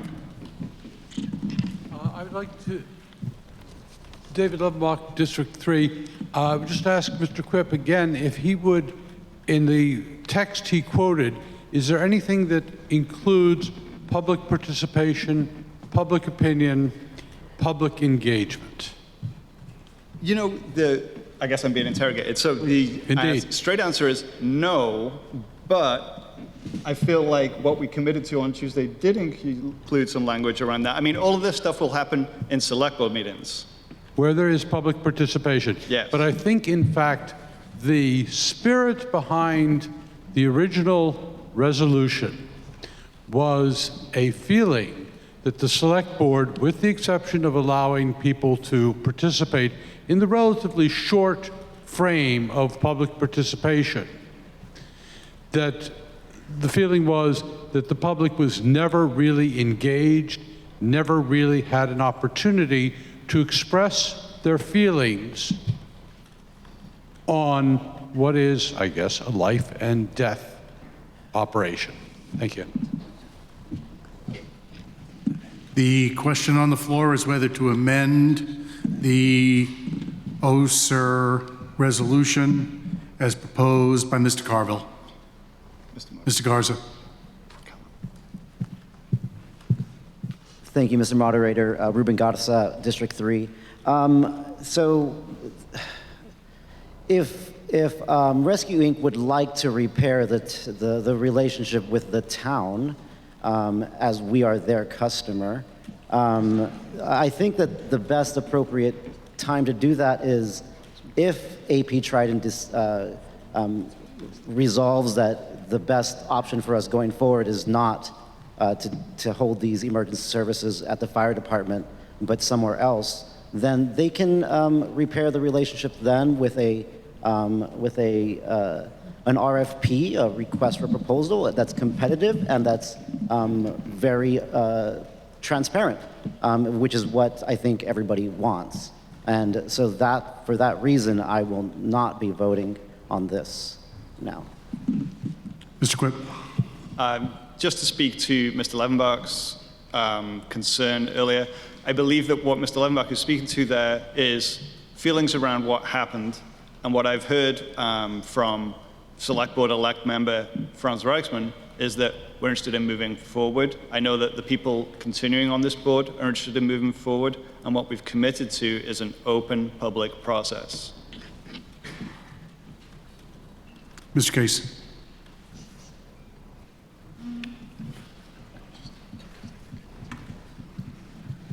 I can just promise this body as a newly elected select board that I'm always open to conversation, whether it's from members of our town or this body as it sits here today, or members of Rescue. So that would be my intention, to gather as much information. But I agree with the select board that the process should move forward in as open a fashion as possible, and that will be my intention.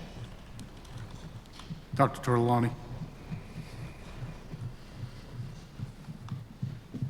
Thank you, Mr. Moderator. Bob Tortolani, District 2.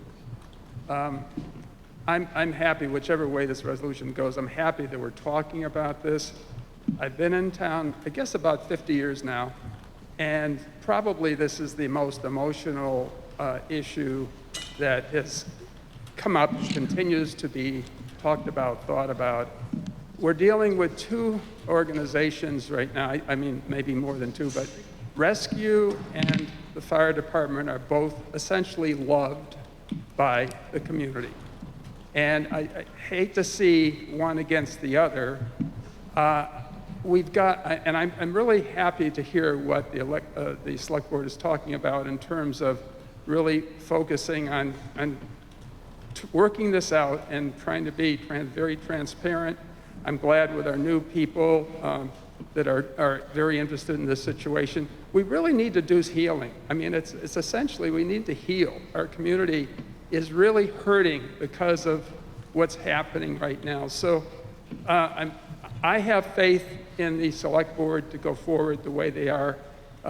And I'm really happy we're talking about this. We really need to heal because everybody loves both organizations. And we love to have everybody kind of working together and not working kind of in a divisive way. So I'm going to have faith that the select board is going to continue to work on this until it's resolved in a way that healing is occurring with everybody. I mean, that's what we need to do. Okay, thank you. Michelle.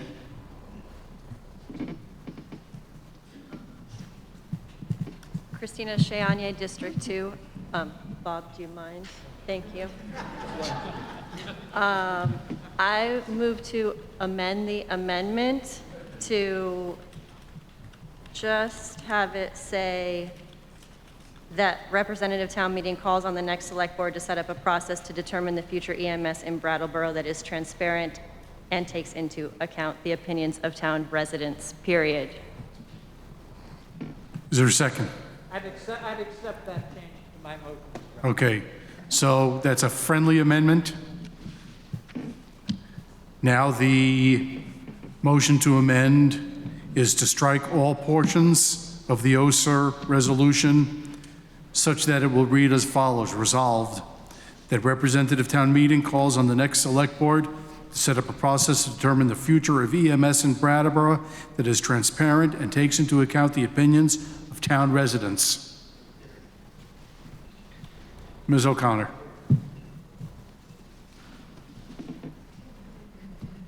Kate O'Connor, District 3. Again, as the person who's gone to every single select board meeting since April 19th, 2022, I really would urge you to pass this. I think it's great. For me, it is about transparency and about public input. So thank you. Mr. Summer-Pelkey.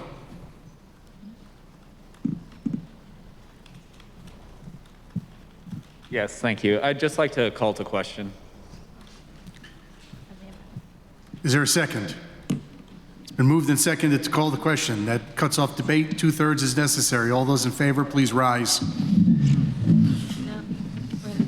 Please be seated. Anybody opposed to ceasing debate on the amendment? The ayes appear to have it. The ayes do have it. You've ceased debate on the amendment.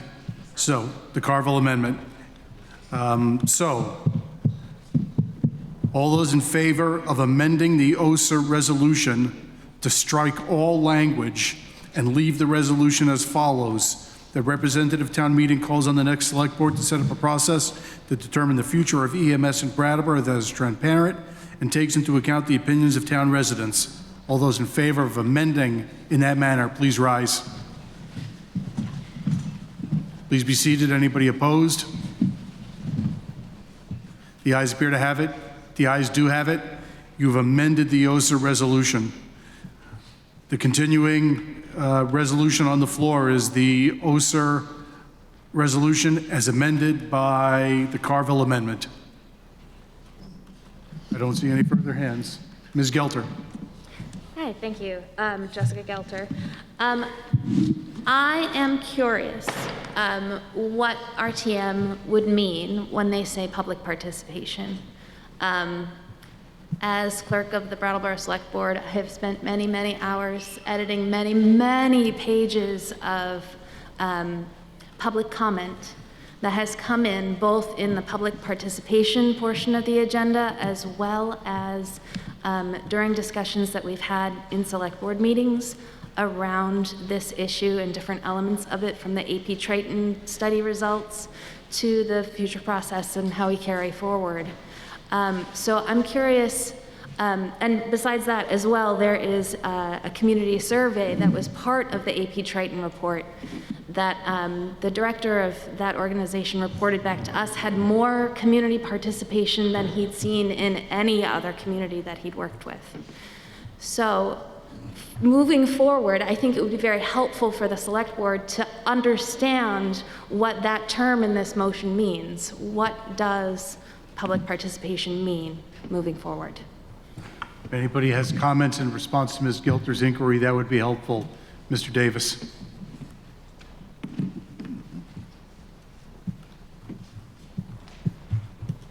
Andrew Davis, District 3. Well, I work in some other organizations as a board member, and the question often comes up of what stakeholder input is, what participation is by the people that are served by an organization. And in some cultures and organizations where public input is required or recommended, there's an attitude of, well, we had something, so we checked off the box to say that we had public participation. In other organizations, public participation can be evaluated by the final product actually including some of the suggestions and concerns, and that can be evaluated because you can see what was shared in the process in the final product.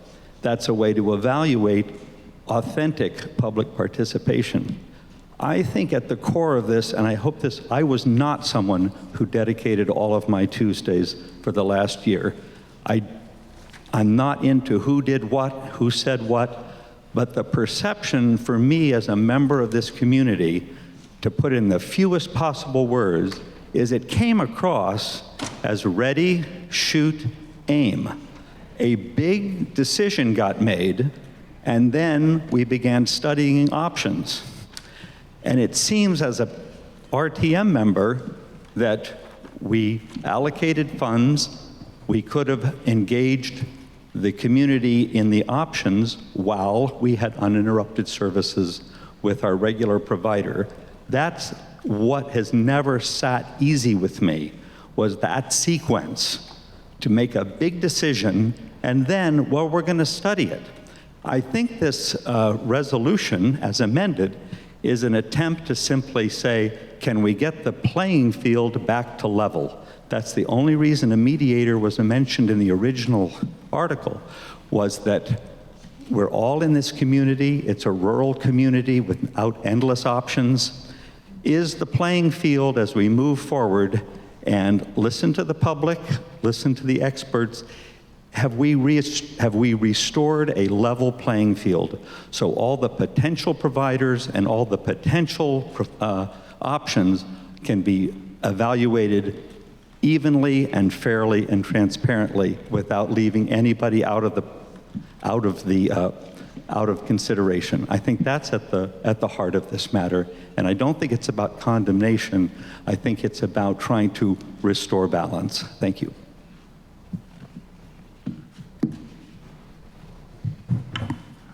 The moderator is going to recognize Ms. Turnus, and then I'm going to talk about timing and procedure.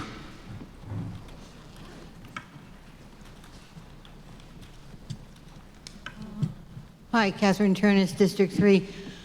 My question to the Select Board member who just mentioned that Trident did a survey.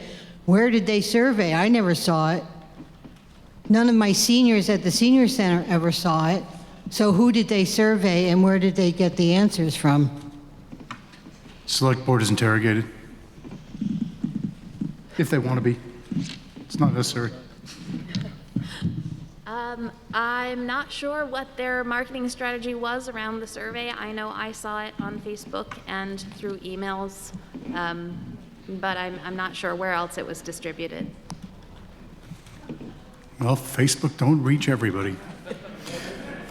So I'm going to note that the first paragraph of the warning reads that the legal voters qualified to vote in representative town meeting are hereby notified and warned to meet in the gymnasium at BOHS today at 8:30 to act on articles listed below. Articles that have not been acted on by 5 o'clock will be moved to March 26th at 8:30 unless the body votes to continue past 5 o'clock. So we've called all the articles. I can't imagine anybody wants to come back tomorrow. We're currently working on another business item. If this item can be concluded now, that would be an efficient way to proceed. I know that there are other items that people want to raise under other business, and the body would need to make a decision whether we're going to reach those. But is it possible now to reach a vote on the OSA resolution as amended by the Carville Amendment? If there's no further discussion, then the resolution on the floor is, be it resolved that representative town meeting calls on the next select board to set up a process to determine the future of EMS in Brattleboro that is transparent and takes into account the opinions of town residents. Are you ready for that question? All those in favor, please rise. Thank you. You can be seated. All those opposed, please rise. The ayes appear to have it. The ayes do have it, and that resolution carries. So, I understand thus far, based upon prior notice, that there are 4 remaining non-binding resolutions potentially to be discussed. 3 from Mr. Sprite and 1 from Mr. Mosikowski. Are there other non-binding resolutions? And 1 from Mr. Morton as well. So that's 5. Are there other non-binding resolutions to be considered from Ms. Melton? So that's 6. There are 6 non-binding resolutions. 7. Do I hear 8?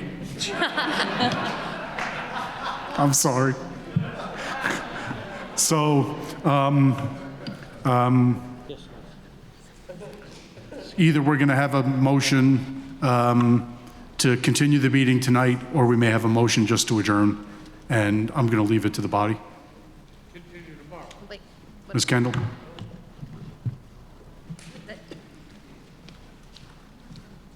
Beth Kendall, District 3, I move that we continue tonight.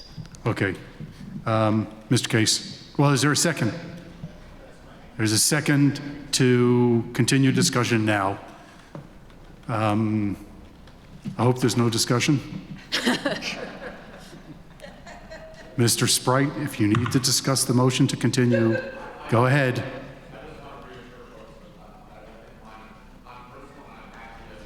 Mr. Sprite, that's not in order right now.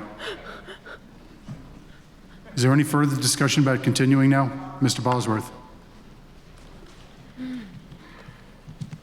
Just a short question or request. I did get copies of 3 of the special resolutions. Do the other people have copies, or they're just going to go orally? I've got Mr. Mozakowski's. I've seen 4. I hear there's 3 more. I haven't seen those yet. But we haven't, No. most of us haven't. Not that I'm aware of. Dr. Tortolani, just on whether we're going to continue discussions now. I would just be interested in knowing how many people could make it tomorrow morning if people did not vote to stay tonight. My sense looking out at the faces here is that nobody's coming back tomorrow morning. So your alternatives are to talk more now or stop talking now. All right, there's a motion on the floor to continue discussion. I'm going to just say, based upon the way this was originally phrased, that we're going to take a motion to continue until 6 o'clock and to revisit at that point. So all those in favor of continuing discussion about Article 26 until 6 p.m., please rise. You can be seated. All those opposed? The ayes appear to have it. The ayes do have it. And recognize Mr. Sprite.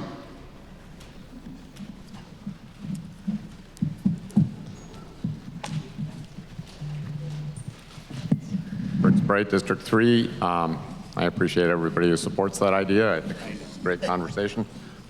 In interest of expediency, I would like to offer these as one resolution, one item to vote on.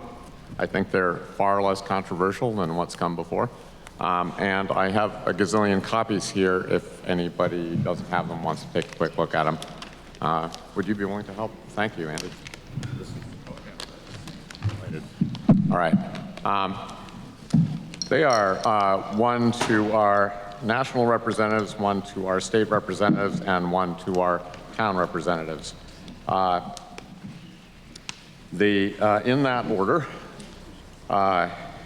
one would be in support of full funding of the Section 8 voucher program, which I've been trying to work on for several years, and I thought this body might have an opinion on the subject. It might be same.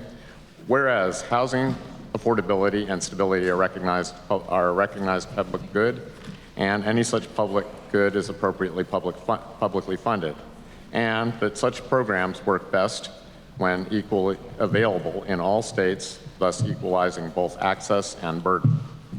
The program that best meets this need is the HUD Section 8 Housing Choice Voucher Program, especially as it allows for the purchase of a home. Being portable and creating an opportunity for generational wealth among those who might not otherwise be able to, it is consistent with our nation's values. This program, despite 50 years of history of success, continues to be underfunded, only about 25 to 30% according to Senator Leahy's office, and that the societal benefits of stable housing for all, especially children, are critical to a thriving country, both socially and economically. The benefits in terms of quality of life for all, along with savings on extra services at schools, mental and physical health services, and demands on our correctional departments are incalculable. Therefore, we, the RTM members, implore Congress to fully fund HUD Section 8 Housing Choice Voucher Program and direct town managers to send a copy of this resolution to all 3 of our national representatives and alert the media of the will of this body. The one to our state reps. Mr. Sprite, I'm sorry. These are separate resolutions. Okay. Putting them all together and asking the body to decide on them with different subject matter directed to different people would be out of order. Okay. So you've got a resolution here for full Section 8 full funding for Section 8. Is there a second? Seconded. It's been moved and seconded. I'll read it to the body. Whereas housing affordability and stability are recognized public goods, and any such public good is appropriately publicly funded, and that such programs work best when equally available in all states, thus equalizing both the access and the burden. The program that best meets this need is the HUD Section 8 Housing Choice Voucher Program, especially as it allows for purchase of a home, being portable, and creating the opportunity for generational wealth among those who might not otherwise be able to. It is consistent with our nation's values. This program, despite a 50-year history of success, continues to be underfunded, only 25 to 30% according to Senator Leahy's office, and that the societal benefits of stable housing for all, especially children, are critical for a thriving country, both socially and economically. The benefits in terms of quality of life for all, along with savings on extra services at schools, mental and physical health services, and demands on our corrections departments, are incalculable. Therefore, we, the RTM members, implore Congress to fully fund this HUD Section 8 Housing Choice Voucher Program, and to direct the town manager to send a copy of this resolution to all three of our national representatives, and to alert the media of the will of this body. Is there discussion?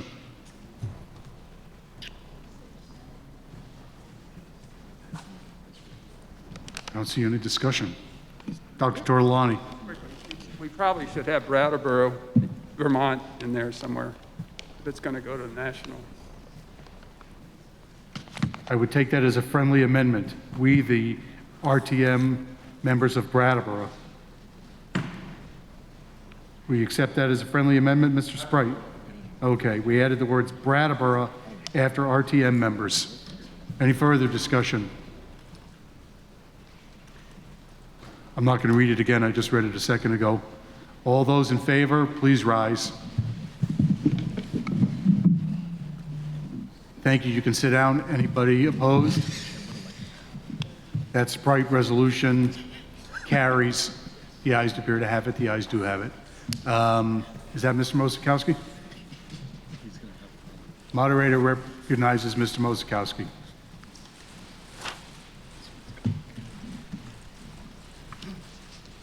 Tom Mosikowski, District 2. I sent this resolution around yesterday at 10 a.m. by email.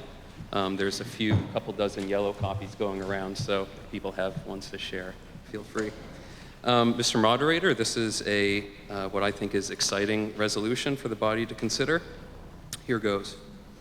Whereas there is a housing crisis that can be abated by aiding in the creation of new housing, now therefore be it resolved that we request that the Brattleboro Select Board insert into the warning of the next representative town meeting, or if that's not legal, then into the warning of the next general town meeting, an article to decide on a certain exemption from taxes for newly constructed homes in accordance with Vermont statute referenced as 32 VSA 3836, which reads, and here's the statute. Annually, at town meeting, a town may vote to exempt from taxes the first $75,000 or a smaller amount of the appraised value of buildings used and occupied exclusively as homes, dwelling houses, or farm buildings, whether for sale or rent, provided such buildings have been constructed or put in the process of construction during the 12 months immediately preceding the meeting, or are to be constructed or put into the process of construction during the 12 months immediately following the meeting. The duration of such exemption shall not exceed 3 years, to be determined by the vote. The exemption shall first be applicable against the grand list of the year in which the vote is taken. And if there's a second, I will try to speak to this. There's been a motion. Is there a second? The motion's been made and seconded that town meeting resolve, whereas there is a housing crisis that could be abated by aiding in the creation of new housing, now therefore be it resolved that the Brattleboro Select Board be requested to insert into the warning of the next representative town meeting, or if that is not legal, then into the warning of the next general town meeting, an article to decide on a certain exemption from taxes in accordance with Vermont Statute 32 VSA Section 3836, which reads, annually at town meeting, the town may vote to exempt from taxes the first $75,000 or a smaller amount of the appraised value of the buildings used and occupied exclusively as homes, dwelling houses, or farm buildings, whether for sale or rent, provided such buildings have been constructed or put in the process of construction during the 12 months immediately preceding the meeting, or are to be constructed or put into the process of construction during the 12 months immediately following the meeting. The duration of such exemption shall not exceed 3 years, to be determined by the vote. The exemption shall first be applicable against the grand list of the year in which the vote is taken. Mr. Mosikowski can speak to the resolution, although the moderator will note that this is advisory only and would just be a sense of town meeting and would not be binding on select board. Yes, exactly. Thanks for saying that. I was going to if you didn't. Yeah, I see this as a possible real tangible incentive for new housing. It could be, I think if I did the math correctly, with the current tax rate, like $1,000 off per year, if the full $75,000 is granted. But as you can see in the statute, there's some degree of flexibility, and maybe there's more for shaping the program, you may call it.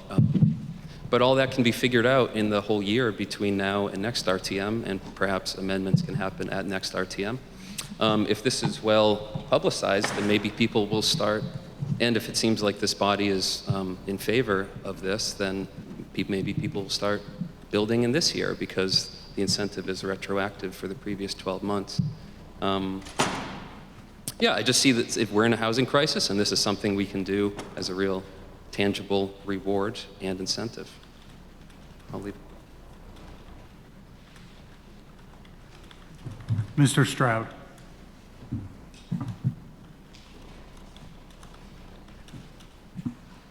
Gary Stroud, District 2. I just want to interrogate Mr. Maslowski. Am I correct? Look at that. Is this the same tax incentive that the state's doing for people moving into the state or businesses? Is this considered the same? Is this a whole separate, this town has nothing to do with the state? I don't know if you want to elaborate on that. I'll preempt more questions about tax policy and say that I am no expert. Maybe there's someone else here who is, but no, that doesn't sound like the same program to me.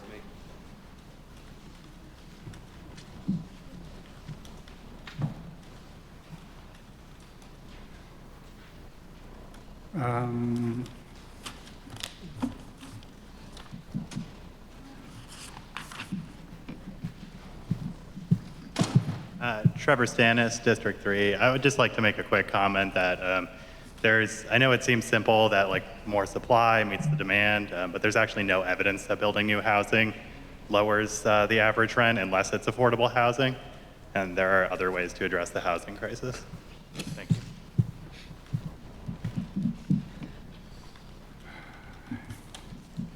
Ms. Cooley. I feel like the proposal is kind of vague, like there's a lot of different scenarios around houses. What if you have a somebody builds a really expensive house? Or, what's involved in zoning? Or, I feel like the subject of housing is really complicated, and I don't see how I don't feel that there's enough specific information in this proposal to really know how to vote.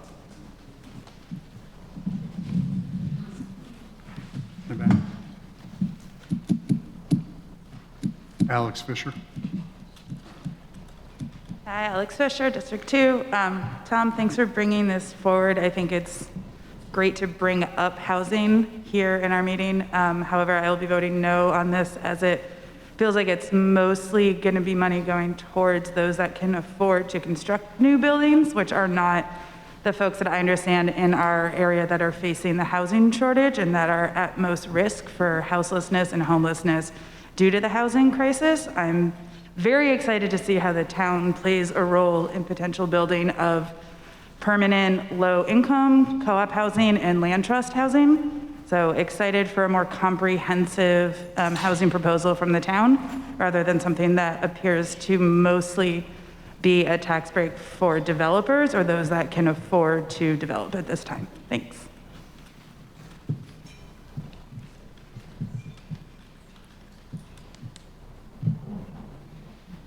Mr. Heim.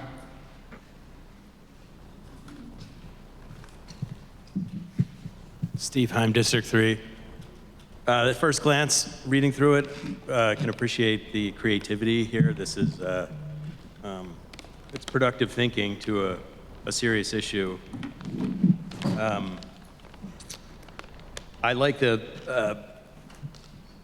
some things that I think would work better as far as maybe just like a case by case, and maybe a policy where this could be brought before the select board, and they could be voted on, and sort of each case would be analyzed by its needs. So how many affordable units, and weigh the benefit that way, case by case.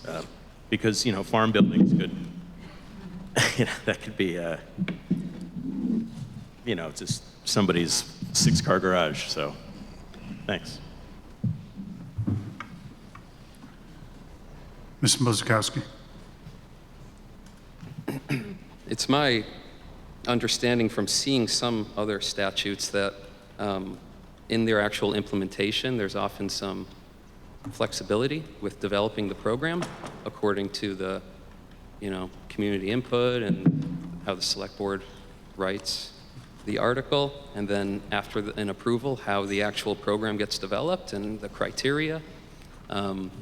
So I think a lot of the concerns I'm hearing could be incorporated, and this could be tailored very much to Brattleboro's community needs. And I think we should keep in mind, too, that there's limited things that we can do. We can't just create new tax breaks and programs, at least here in Vermont. I think a lot of us have heard home rule versus Dillon's rule, and we're a Dillon's rule state.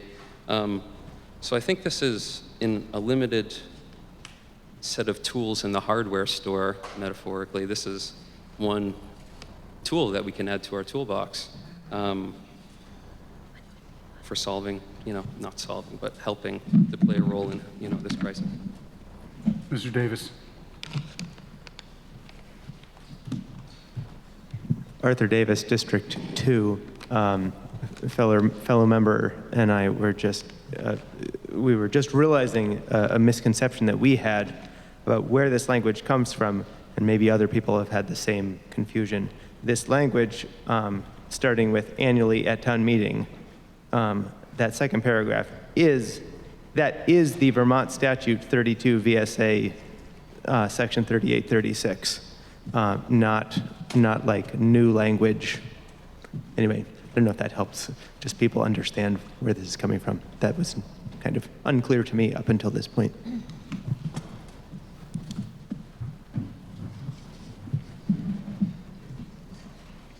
I'm not seeing any further discussion, any further hands.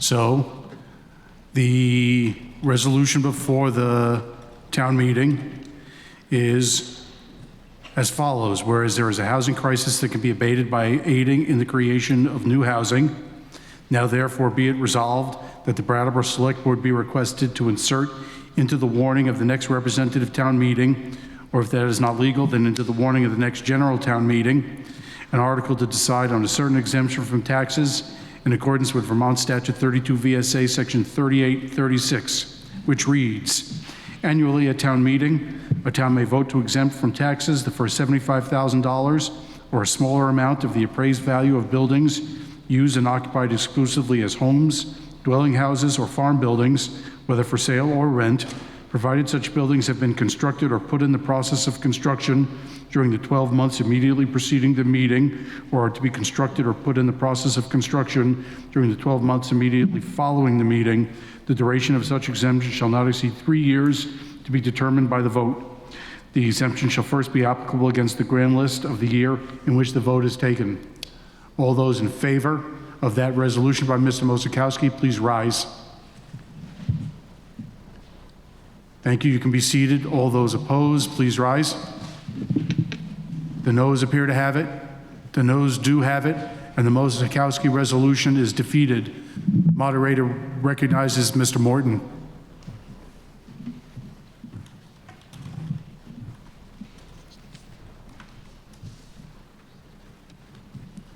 Thank you, sir. This resolution I've presented, I don't have copies for everyone, so I'm going to read it. Hopefully that'll be sufficient. It'll be read probably a couple more times. Human trafficking, whether in the form of labor trafficking or sex trafficking, in a wide variety of manifestations, is coerced, involuntary, and degrading. To determine the extent of trafficking activities in our community, the City of Brattleboro establishes a trafficking work group to be composed of volunteers who will meet regularly through 2023 to research the extent, variety, and impact of such activities in our community and advise corrective actions or make recommendations to be taken at the 2024 annual town meeting. The group will seek input from town officials and other sources. Persons interested in serving in the work group should make their names and contact information known to the town manager's office. The town manager will establish the first meeting of the work group in April 2023, after which the group will conduct its own activities. Is there a second? There's a motion, a second. Mr. Morton, I need the motion. Yeah, I have a second. Okay. I needed to be able to read it out loud. Oh, It's been moved and seconded. Human trafficking, whether in the form of labor trafficking or sex trafficking, in a wide variety of manifestations, is coerced, involuntary, and degrading. To determine the extent of trafficking activities in our community, the town of Brattleboro establishes a trafficking work group to be composed of volunteers who will meet regularly through 2023 to research the extent, variety, and impact of such activities in our community and advise corrective actions or make recommendations to be taken at the 2024 annual town meeting. The group will seek input from town officials and other sources. Persons interested in serving in the work group should make their names and contact information known to the town manager's office. The town manager will establish the first meeting of the work group in April 2023, after which the group will conduct its own activities. Is there any discussion? Ms. Melton?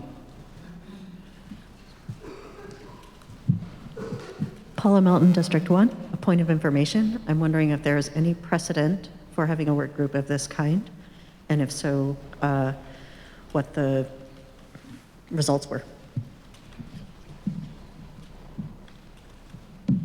Ian Goodnow. Yes, Mr. Goodnow is it an interrogated. RTM group or just a group of residents in the town? I was a little unclear.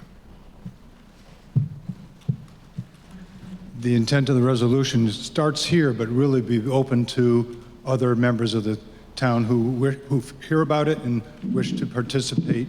It's going to be an open group from all various vantage points. So it's not an RTM committee. It's not because it'd be open no. to the community. Okay. I'm not sure. Ms. McLaughlin? We don't believe so. All right. So the inquiry was whether there's precedent for this type of a working group. Select Board doesn't think so. Ms. McLaughlin? Mr. Morton, we're talking about crimes here. Have you talked to the police chief about her indication of the crime, these crimes in this community? Specifically, to answer your question, no, I haven't spoken to the chief. I'm under the impression and the understanding that trafficking is much more widespread, labor trafficking as well as sex trafficking. The trafficking is much more widespread in our nation and even in Vermont. Polaris is a group that evaluates states' responses to trafficking issues, and Vermont did not get a passing grade. That's just generally speaking. That was a number of years ago. It addresses legislative issues, but my hope in this resolution is that we can come together and learn how prevalent this situation is. My heart goes out to the people who are trapped in these kinds of situations. They're coercive, they're degrading, and it's happening. And I'd like to find out more about what's going on and what approaches can be taken to help these people get out of it and get reestablished in their own lives. And I hope the town can support this effort. May I speak again? Ms. McLaughlin? I would suggest that if we're talking again about a crime, crimes that are committed and the degree to the crime in this community, that I would suggest that we discuss this with the police department and not have a volunteer committee to look into it. Ms. Gossage?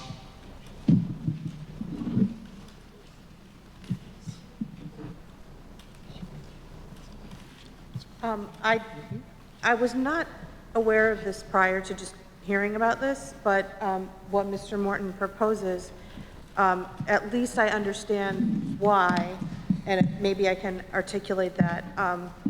This past year, we did have an Asian massage parlor that was busted, and there were victims of human trafficking here in Brattleboro within the past year. And it's so funny that he brings this up. I'm not sure the committee is the right solution, but I have this friend from back when I first moved here, and she's been here for 40, 50 years, and she'll tell anybody who listens, isn't it weird that for a town our size, we have 5 Asian massage parlors? And I always wondered what was behind that. I really didn't talk about it a lot with her, but when that happened this past year, I was like, oh, that's what she's talking about. So I don't want to pretend that this isn't something that our community is not immune to that. It has and does happen here in our community. And I remember when that bust happened, I remembered thinking, I wonder if there's anything our community would do for the women who, were rescued from Rainbow Spa and Putney Road. Were there any, things we could provide them? And again, I have more questions. I would love to interrogate the police chief about issues regarding human trafficking, investigations, or if anyone who knows what services our town would provide to someone who was rescued from being trafficked in our town. So I guess that's an interrogation of police chief and or any social services who are aware of that. Police chief is interrogated.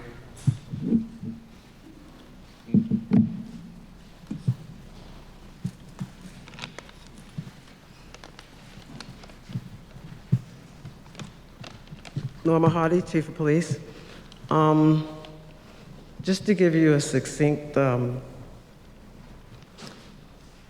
explanation of, yes, there is human trafficking in Vermont. There is human trafficking in Brattleboro. We have investigated these kind of cases. One of the things that we do, because I want to make it clear, we do not prosecute the people who are being victimized by the traffickers. We have been able to complete investigations. We have been able to get some of these individuals to safety, away from the traffickers, and we have been able to arrest the traffickers along with other federal agencies. Thank you, Chief. Mr. Stroud.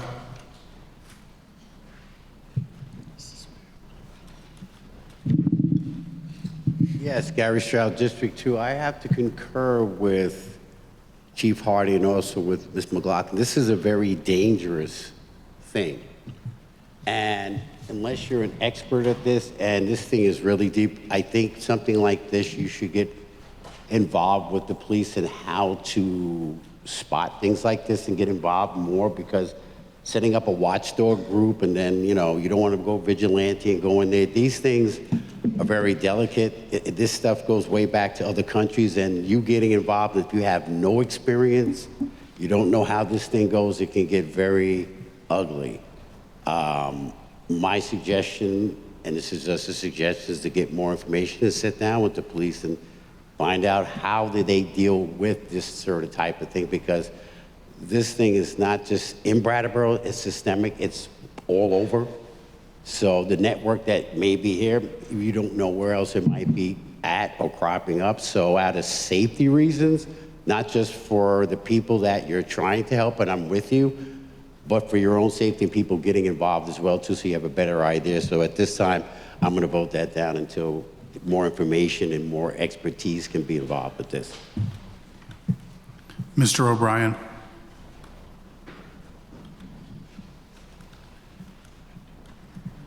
Thank you. Kevin O'Brien, District 3.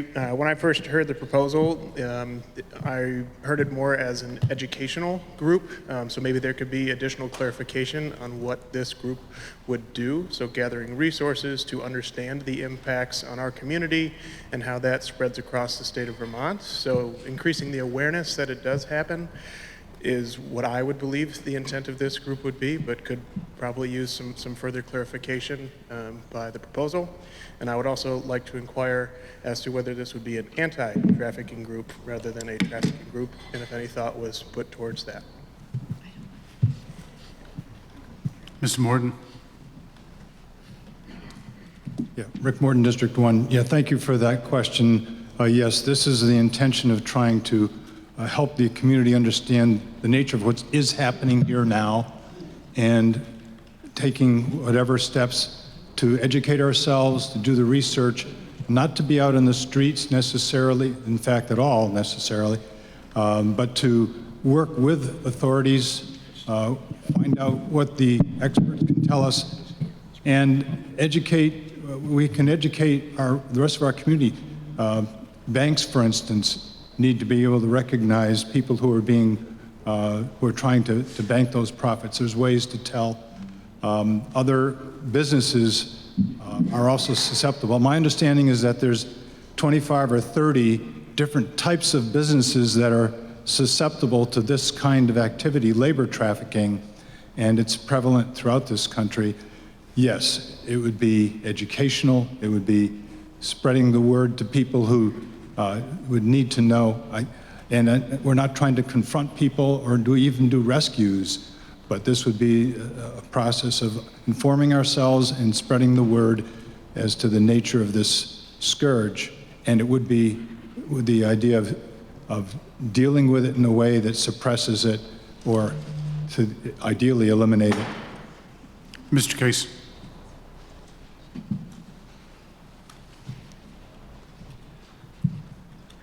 Peter Case, District 2. I call the question. Is there a second?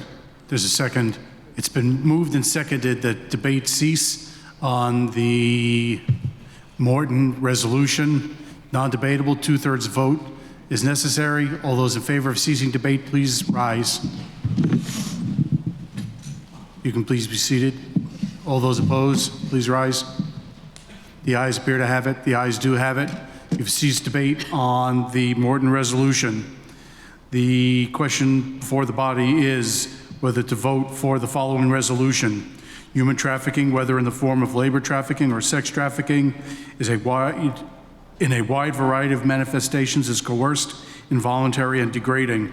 To determine the extent of trafficking activities in our community, the town of Brattleboro establishes a trafficking work group to be composed of volunteers who will meet regularly through 2023 to research the extent, variety, and impact of such activities in our community and advise corrective actions or make recommendations to be taken at the 2024 annual town meeting.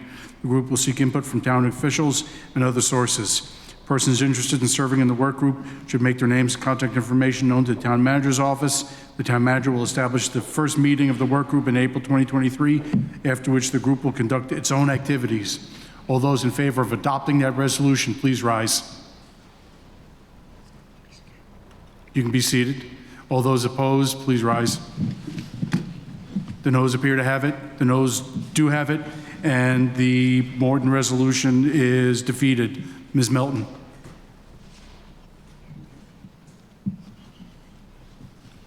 Paula Melton, District 1. I'm going to leave out the whereases and wherefores and all, because I just wrote it today. We call on the Select Board to develop and implement a dedicated community engagement process for allocating American Rescue Plan Act funds before any further funds are spent. The process should be transparent and equitable and should build in accountability for responding to the public will. Is there a second? It's been moved and seconded as follows. I'll take that as representative town meeting, calls on the Select Board to develop and implement a dedicated community engagement process for allocating American Rescue Plan Act funds before any further funds are spent. The process should be transparent and equitable and should build in accountability for responding to the public will. Is there discussion?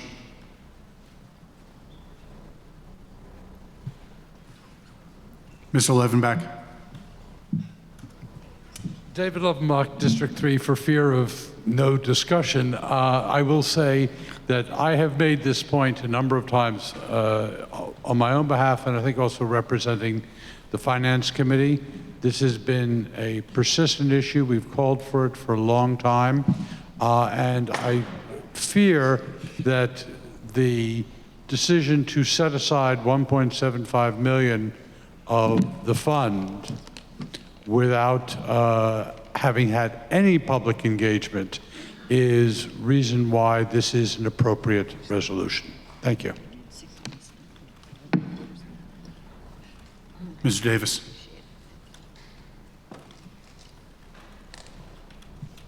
Arthur Davis, District 2. I'm just, I guess I'd interrogate the Selectboard for for those of us who haven't been at all Selectboard meetings where this has been discussed, what is the state, in your own words, of a kind of comprehensive plan for ARPA money? Select Board is interrogated. Yeah, thank you very much for the question, Ian Goodnow. So I've been on the agenda setting committee trying to set agendas to include ARPA discussions, and it's been pretty tricky because it's a very broad and sort of open question about what this community can use those funds for. The current status of them are we expended $350 on Tuesday, but given your body's vote today, that's going to change, I would imagine. We also had a conversation, as Mr. Levenbach referred to set aside 1.7 million of the ARPA funds for consideration for one of the 3 tracks in the discussion about EMS futures in Brattleboro. I made the argument at the Select Board meeting, and I know we've been here all day, so I will not make it very long here, but basically that is simply because the board needs to consider ARPA if we're going to consider that one track of the 3. And so if the community decides that we're not going down that track, those funds are not going to go anywhere towards that. So it's not an expenditure at all. And so I think that's more just transparent, that we're not going to make a decision about that money until the town has made a decision about where we're going with EMS, because it's an element of it. So as far as the rest of it, I think we are really, and I'm sorry, and Daniel has pointed out that a year ago, as was pointed out earlier, we expended monies to level the parking fund because that was hit by COVID and was an appropriate use of the funds at the time. So that's the status of it. I fully would like to continue to work to having an open and transparent process. One of the things that we try to do is put these things on agendas and have them available for the public to speak on them as one of the ways that the public can participate. Daniel, can I tack onto that? Well, it sounds like you're going to. I also want to tack onto that. Go right ahead. Well, I just want to. Wait. Sorry, my bad. Old habits die hard. You know what? I just realized that I stepped into feeling like I was running the meeting, and I'm not. So I apologize, Mr. Moderator. Ms. Gelter? Thank you, Mr. Gartenstein. I just wanted to respond to your statement that you had been putting things on the agenda and inviting public participation. The unfortunate part about that is those discussions have been on nights when we've had a lot to discuss.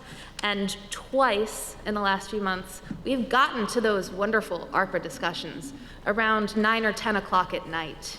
And that, I think, is really limiting to public participation. So I'm fully on board with trying a different route of getting community participation in this. Mr. Whip?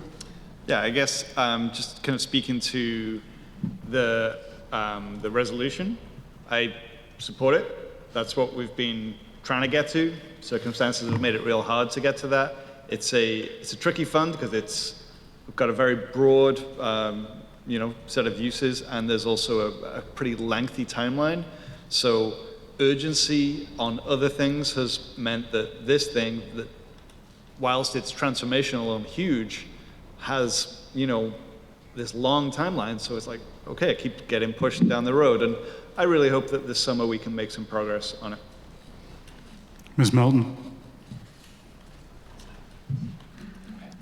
Thank you. So one of the reasons for the wording, including the word dedicated, is that I was hoping there would be public hearings outside of select board meetings where there's never time for appropriate public input of this scale. And also, I have a question.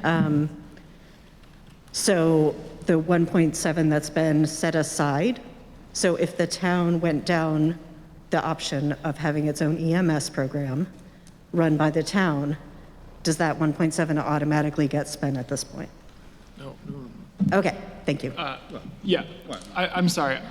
I don't quite know if I understood the question. No monies have been expended, if that's... I just want to be clear about, like, what did you actually vote on about the 1.7? What does it mean to set it aside? That really, that's not a problem. No, I absolutely can explain. Ian Goodnow. So the setting the money aside is a transparent way of saying that the select board, at least the board that voted on that, is not going to make a decision about that 1.7 million out of ARPA until we are further along in the EMS process. Now, if the decision is we're not even considering it for EMS because we're not even considering that option, then we're going to consider it for whatever other option for ARPA. But we are currently setting it aside and not considering it for anything else until we're further along in the EMS discussion. And I think that the reason I say that that's for transparency is because the other option was to just not discuss it, but to be considering the ARPA funds as part of the EMS discussion, but never really talking about it out loud.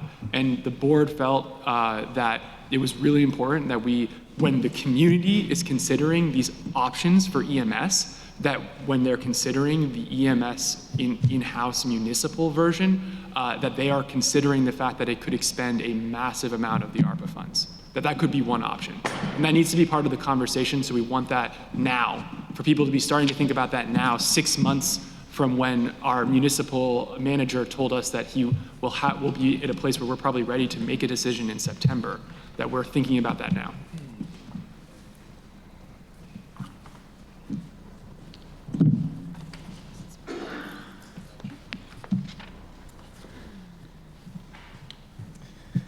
Hi there, Farm East, District 3. So, yeah, I'm in favor of this motion. One other concern I have, beside what's been already articulated, is that I noted in the backup materials for the last select board meeting that was promulgated a list of potential uses for those ARPA funds generated by the town manager's office, which was itself generated from input from department heads, as I understand it. And I would want to make sure that list is not prejudiced, is not like prioritized over what actually comes from the community, that the process actually involves from the beginning input from the community and isn't limited to just what has been produced by the town manager's office. Thanks. Ms. Magus Russell.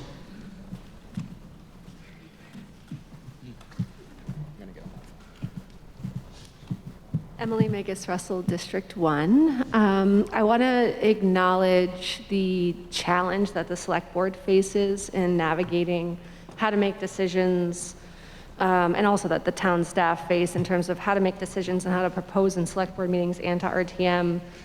The knowledge and expertise y'all have and the information y'all have to let us know where the money should go, and then also this piece that seems to continue to come up as a thread here tonight and also in select board meetings that I've attended of this question or challenge around transparency and community input. And just first want to acknowledge that balancing act, which I witnessed y'all, all of you seem to, in my observation, like care a lot about that balance and finding those strategies.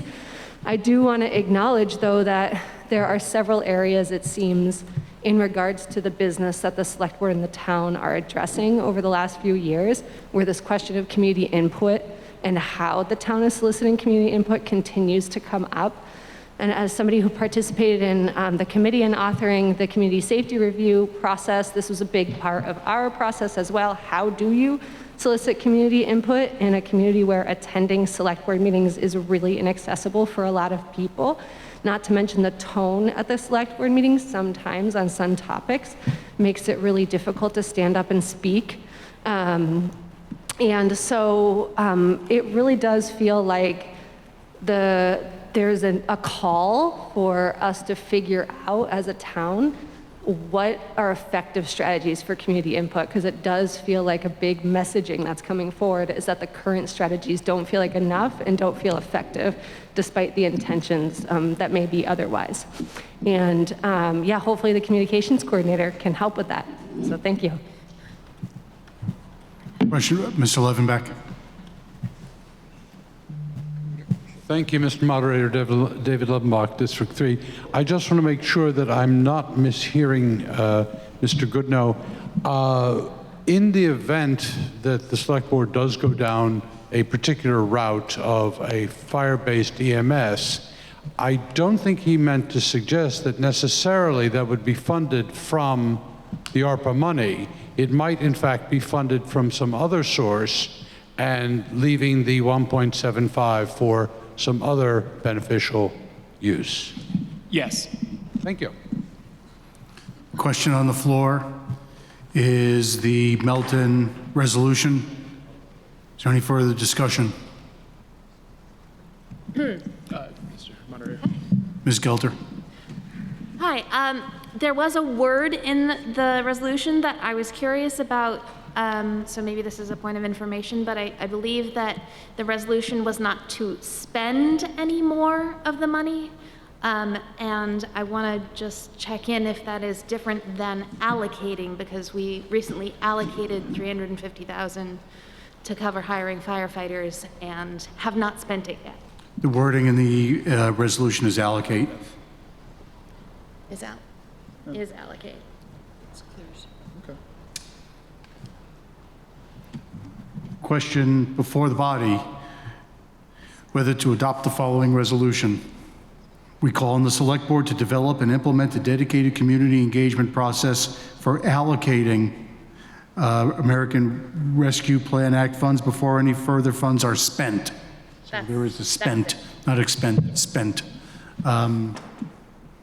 The process should be transparent and equitable and should build in accountability for responding to the public will. Are you ready for that question? I still would like an answer to that question on that word that you very overemphasized. What's the question? If we could spend the money that we allocated Tuesday night. This is non-binding. All right, never mind then. And it certainly won't bind you. I mean, Ms. Melton can answer it, but it's non-binding and it's to be interpreted as the board interprets it. Fine. All those in favor of adopting the Melton resolution, please say aye. Stand up. Yeah. Aye. All right. Sorry, I'm sorry. Okay. You can be seated. All those opposed to the Melton resolution, please stand. All right. The Melton resolution is adopted. The ayes appear to have it. The ayes do have it. The Melton resolution is adopted. There were 2 more people on this side, I think, who had resolutions. It's over here.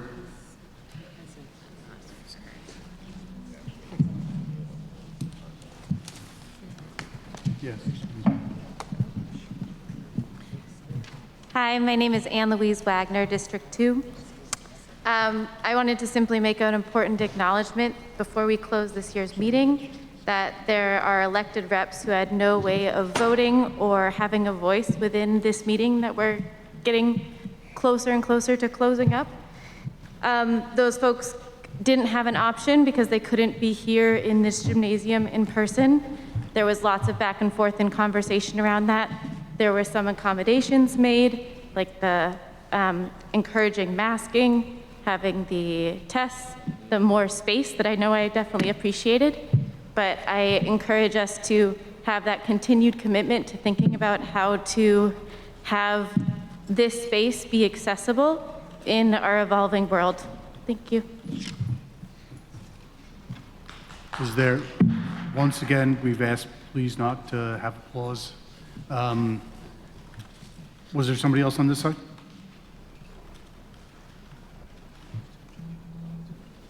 Are there any other resolutions? I guess Mr. Frick's got another. Mr. Sprites, oh, Mr. Brown.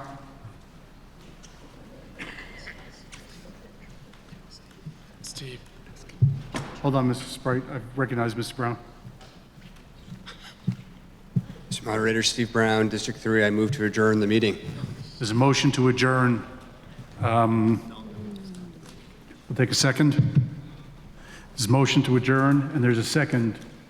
Going to look and see if it's debatable.